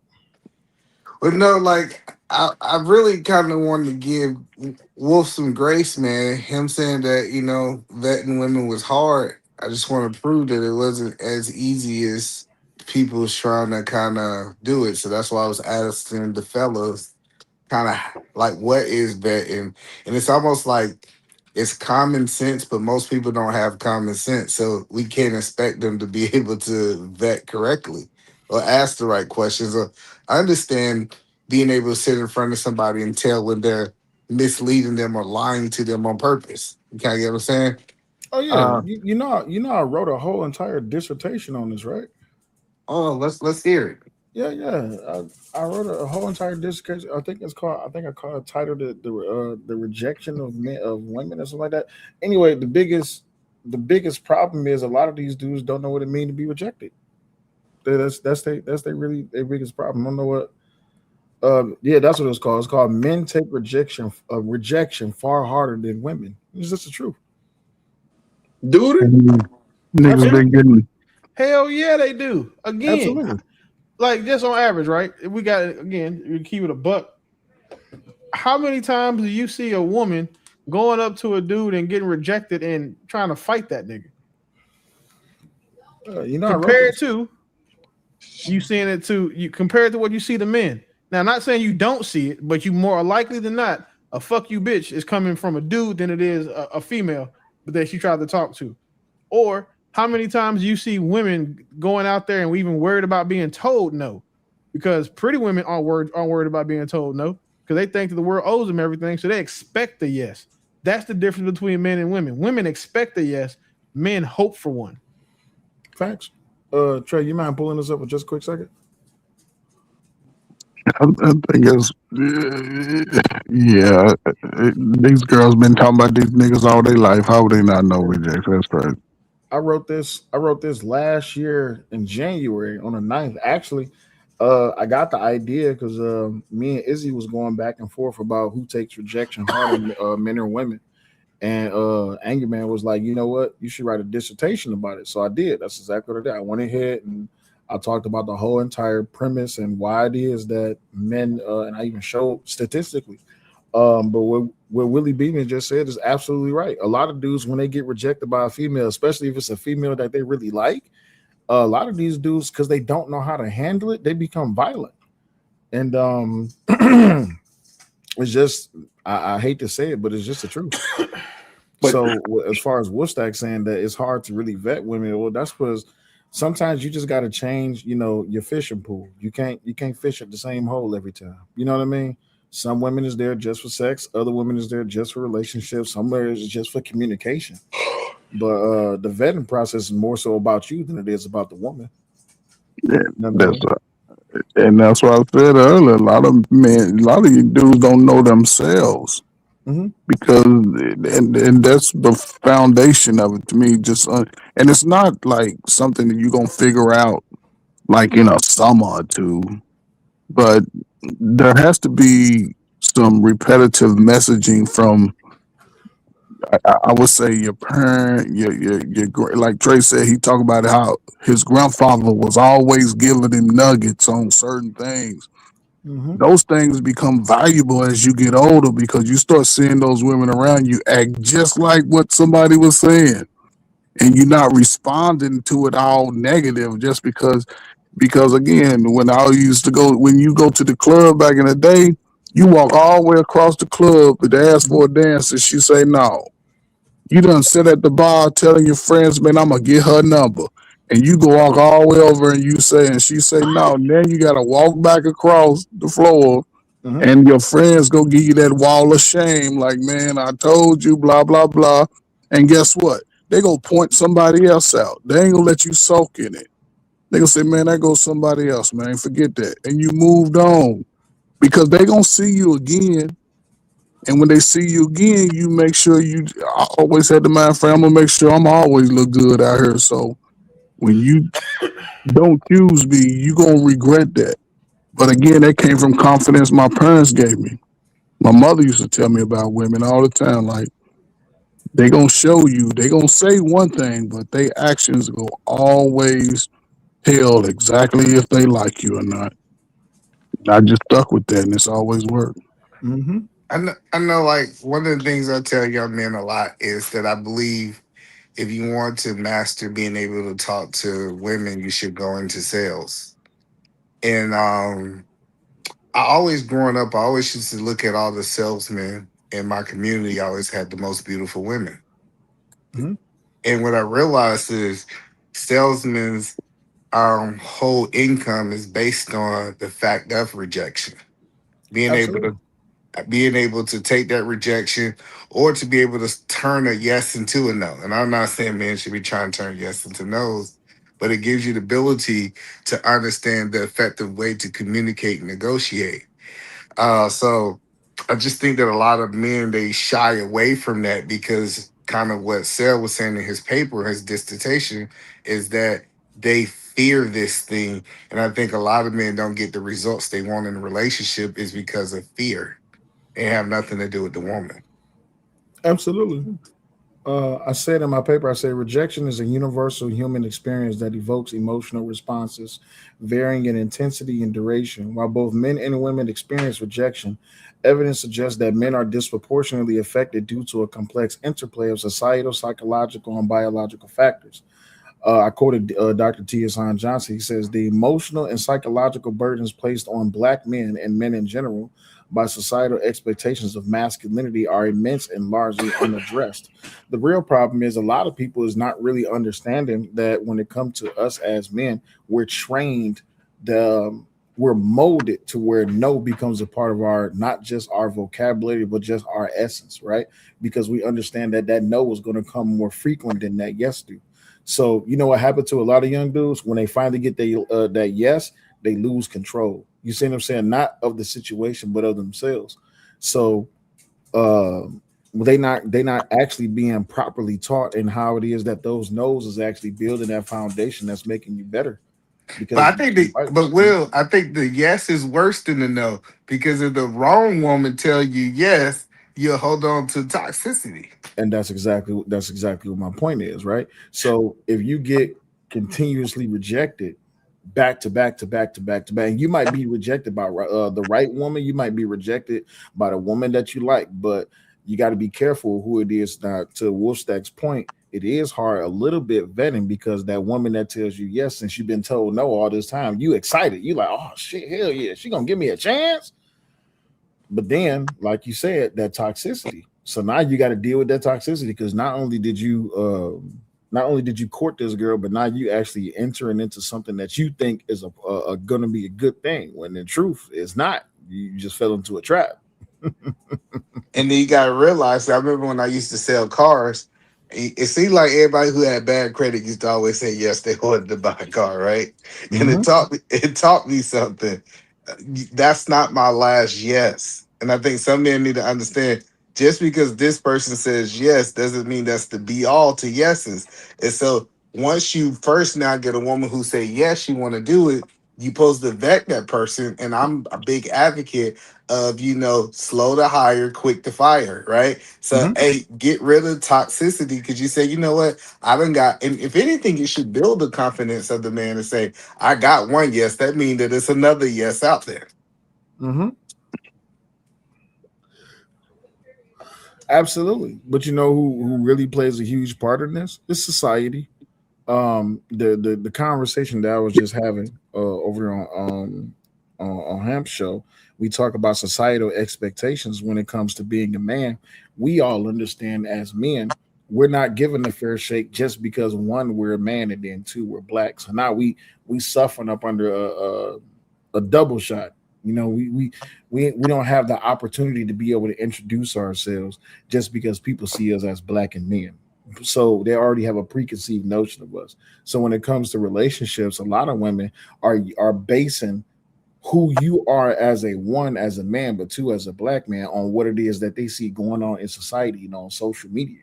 So now it's just like, well, damn, you don't even know who the hell I am. I ain't even get a chance to open my mouth and say anything. You know what I mean? So you got to be careful on who it is that one you're giving your energy to, and two who you're allowing into your space to even accept that. Some people are vampires, men and women. That's a fact. But appreciate you, Trey, having me up here. It's time for me to go to bed, man. This is a good conversation. And you're right. We gotta start telling men that they valuable. But is it my question for you, Trey, before I go? Are some men too far gone when it comes down to this valuable to bring value to a relationship? I don't think no man should ever count themselves out, man. Sometimes you just got to reset. Or you just gonna continue to keep going in the wrong direction, continue to keep making the wrong decisions, or you gonna do something about it. So we can't sit up and continue to complain if we're gonna continue to make the same decisions. So if that's the case, you saying that it's a woman out there for every man. 100%. Okay. That's mathematically impossible. I knew what he was gonna say. I'm sorry. It's just it's fucking mathematically impossible. And then you got to think about all the sissies, all the punks, and you got to think about, like, again, it's just it might be no, it might be, you know what I'm saying, yeah, no, dog, it's not a woman for everybody. There's a somebody. There's a somebody for somebody. There's a something for everybody. There's something, a pronoun for somebody. It's great. There's some. Do you see that ring of people? I'm saying foster parents that were going to adopt kids and then letting adults pay them to do bad things. Yeah. I read the article, and the reason why I read it was because it said and their pets. Call them pets. Do you know? So just hear me out, right? So I'm a nigga that's in jail, and then they put me in a cell with a nigga. So I'm like, hey man, let me see your paperwork. You know what you here for? You hot? Trying to figure out, make sure he not know. You know what I'm saying? Kitty diddler. So not only do I find out that the nigga's a kitty diddler, he's a pet diddler. That's some hell of shit. Yeah, you gotta go. Like, what do you? Now I got an extra 10 because I got to. They going, I got to get you out of here. Yep. Like, what you in jail for, man? Yeah, I fucked a couple dogs. Like, what? Man, that pit bull had me saying, listen, I just seen them pit bull nuts and went crazy. Like, dog, the shit that people do. Hey, he said pit bull pussy is prime. Boy. Well, y'all said red bows had the best pussy. I thought y'all was talking about red noses too. No, hold on. So y'all saying there's brothers that's moving like that in this modern world. Then we got a bigger problem than what we talking about there. Bro, they were just on the news today, bro. Bro, when I was working at the hospital many moons ago, bro, this dude walked in and he had a towel like over his midsection. All you just kept hearing, I'm like, what the fuck? Come on, man. This nigga, he got locked into some pussy for real. I'm just come on, man. Come on, man. Like I'm never listen, bro. You got a hand, brother. You didn't need to fuck with the cat. Like the cat didn't do shit to you. Hey, the dude that was he took a honey pack and hit his girlfriend. He hit his girlfriend dog. He got stuck. Bro, weird. I might gotta be like, hey man, I'm about to give you. Bitches. He went got a bitch for real. Like he took that shit literal. But not just that, bro. That nigga took a honey pack to do it. Man, you hate these babies, man. I crazy. K9 uterus. Like he tried to put that bitch through the mattress. We ain't had to worry about that. That's some of these babies' behavior, man. They over sleeping with the dog and the cat. Hey, wait a second. I'm not gonna sit here and let you elder niggas shit on us like y'all wasn't trying to fuck people that y'all had the same last name with the family unions back in. Man, we wasn't trying to get with no cats and dogs and call it our woman. Yeah. Y'all didn't want cats and dogs. Y'all just picked with the nieces and nephews. I'm not gonna hold you. No, we ain't messing no kids. But not being too picky, whether it's your first, second, or third cousin, that ain't much better than fucking. Man, man, we wasn't doing that, man. We wasn't messing with no cousins, man. We understood incest early. Listen to this. It was always an ugly girl on the block that was going real quick. Just no incest. Ugly girl on the block that was going real quick, just in case. You ain't never have to go like that, but you ain't get that. I don't know what to tell them. We had family unions back then. They would make sure they point out everybody. That's your family. Yeah, you knew. That's your cousin. That's your. But hey, Coach Ferg, watch this though. They let you know all that. Coach Ferg, watch this. Niggas from your generation went out here and had 13 different families. So now we was kids, man. Gen X we was babies, man. Why y'all think we was out here booming? We was babies. That ain't we was the baby daddy generation. I give it. We were the baby daddy generation.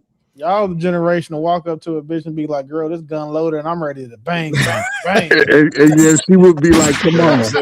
She'd be like, "Come on." Yeah. Next thing you know, I got a brother somewhere in Missouri, and I don't even know that that's him, and I got a sister somewhere in Texas. Actually, it didn't go like that. What they would do is they would tell you. They'll let you know, man. Back in when we was coming up, you knew who liked you and who didn't. Yes, you knew who liked you and who didn't. They would let you know. They had no problem. You knew who the local hoe was. You knew. We knew those things. Yeah, you knew. You know what I'm saying? So they stood out. Ain't that difficult. It wasn't that difficult.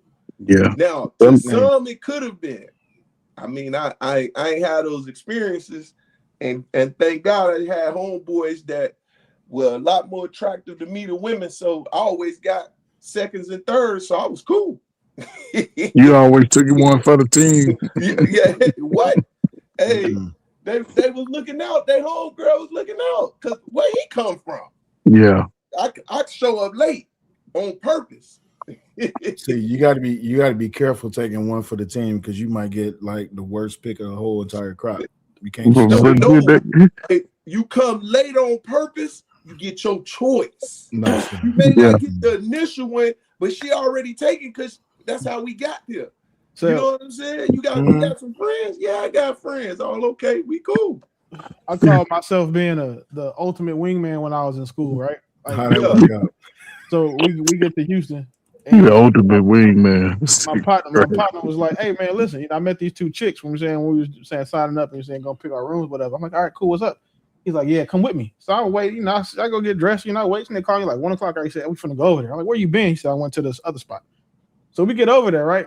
And when we get there, the girl he with, she bad. So I don't see her friend, so I just go sit on the couch. They go back in the room and the friend come outside. I think she didn't think that I was going to be handsome or something. So she was just going to stay in the room, but she came out to do the, let me go see what this nigga look like walk.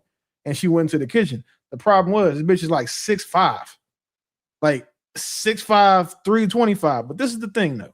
Damn, she wasn't like the bads.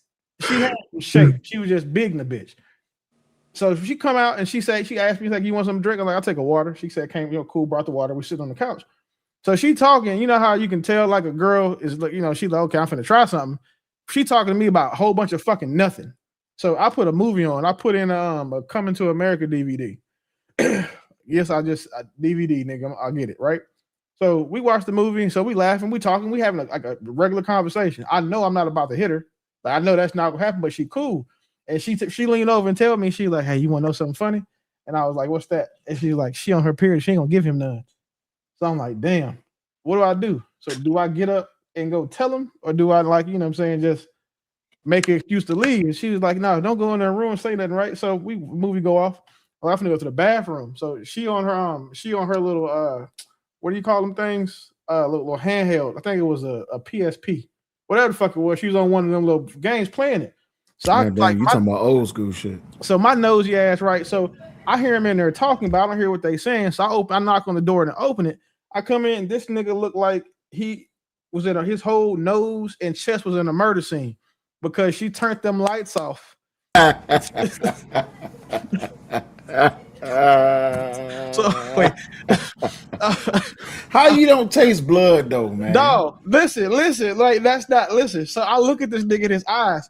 And he look at me and I'm just like, close the door, step back. He come out making this big ass seem like he mad at the motherfucker. So we get up, we leave. I'm like, "Bro, how did you?" He was like, "Man, shit, my allergies is bad, bro. I can't taste nothing." Nigga, what? Like, you know what I'm saying? Our school colors was white and red, but go Cougs. But anyway, you know what I'm saying? Like, nigga. Like Sale, I'm talking about like, bro, it looked like he wiped up a blood spill. Yeah, so, this nigga went down. Oh my god, this nigga. I was just glad he didn't hit her because he was my friend that actually beat bitches. So I was impressed that he made it out of there without swinging on her because I think I would have understood in that one. She was nasty as hell. Just let the man go down there on that shit. Some women be like that, bro. Shit was oh my god. Yeah, bro. It's there's a line and limit for everybody. For some of these niggas, they just don't give a damn. Let me tell you something. Bro, listen, I know. Let me tell y'all the story about Mr. Charlie, right? Mr. Charlie was an old motherfucker. Mr. Charlie stayed in the I ain't gonna call it a townhouse, but it's like, what you call the little adjacent homes and shit. Like it's like a project, but it's not a project, it's more upscale, it's like nice and shit, whatever. Condo. Those row homes? No, he said it right. Townhome. Yeah, it's like a townhome. Condo, yeah.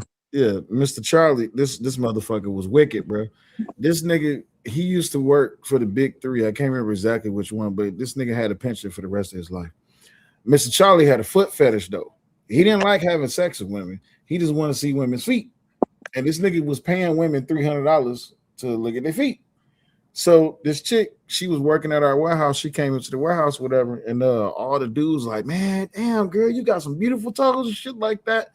So I was like, man, your feet ain't that damn pretty. She was like, what you mean? I said, listen, I know a nigga named Mr. Charlie. I said, if you go over to Mr. Charlie, I said, I'll text Mr. Charlie for you right now. I said, if you go over to Mr. Charlie's house right now, he'll give you $300 just to look at your feet. She thought I was bullshitting. Nigga, she came back. She was counting out the bread. I said, damn, that look like more than 300. So Mr. Charlie's thing was, if you let him look at your feet while he take care of himself, he'll pay you. But if you let him play with your feet while he take care of himself, he'll give you double. That girl came back paid, bro. Every week she was going over Miss Charlie's house, bro. It's some weird niggas out here, bro. Wait. So this nigga had a foot fetish before foot fetishes with foot fetishes? This nigga had a foot fetish, and this nigga was like paying bitches, bro. Paying bitches just to look at their feet and jack off. And he was an old man. That's why when I hear some of these niggas like, man, it's hard finding a woman. Nah, bro. If Mr. Charlie out here throwing it, look, and that's Coach. He looked like Coach Ferg, brother. I swear to God. Man, you ain't his baby, man. You always ask for it. He ain't move like me because I ain't looking at no motherfucker's feet. Yeah, but you paying him. You see, he didn't deny paying him. See? No shit. I ain't never had to pay for nothing, man, but the old Batman movie. Remember the first y'all was kids when the first Batman movie came out in 1988. First of all, ain't nobody talking about no damn Adam West, sir. That's it, man. The Batman movie, man. That's when I started getting paid for at the movies, and it was a time when I was getting flown out here, man. When they Rico-ing me when I was in my 20s and 30s. I don't know. Ain't that Rico when they fly you out somewhere? That's not Rico. I ain't know what that is. What do they call it? This nigga human trafficking. Yeah, I don't know. I ain't know what that was, man. I didn't know it was happening. This nigga said Rico. Yeah, I didn't know what it was, man. Okay, so what is it called when they fly you out? They was trafficking me? You was a hoe. They was taking advantage of me, though, Sal. But you did it willingly, though. Yeah, but they was manipulating me. That's not taking advantage of you if you agreed. I didn't agree. They held me. They forced me to do it. So explain how that happened, sir. now you piqued my interest. I was about to drop. They forced me, man. Because they said if I don't come over and see them, if they send me a ticket and I don't come, they would just be mad and they would just So wait a second. So the enforcement arm for this coercion. Yeah, that's a good word. That's a good word. Coercion. They coerced me to do it. Hey, listen. They made it so intriguing. If you ever go to jail, I just need you to have a better explanation than this shit. Yeah, I can't. I don't have a good explanation. What? I don't have a good explanation because when I look back, they were taking advantage of me. It made me feel bad. Wait, hold on. So Coach Ferg, when you got there, what did they say to you? When I got there, I know what they said to his ass. I mean, they was like, "Thanks for coming," and they, and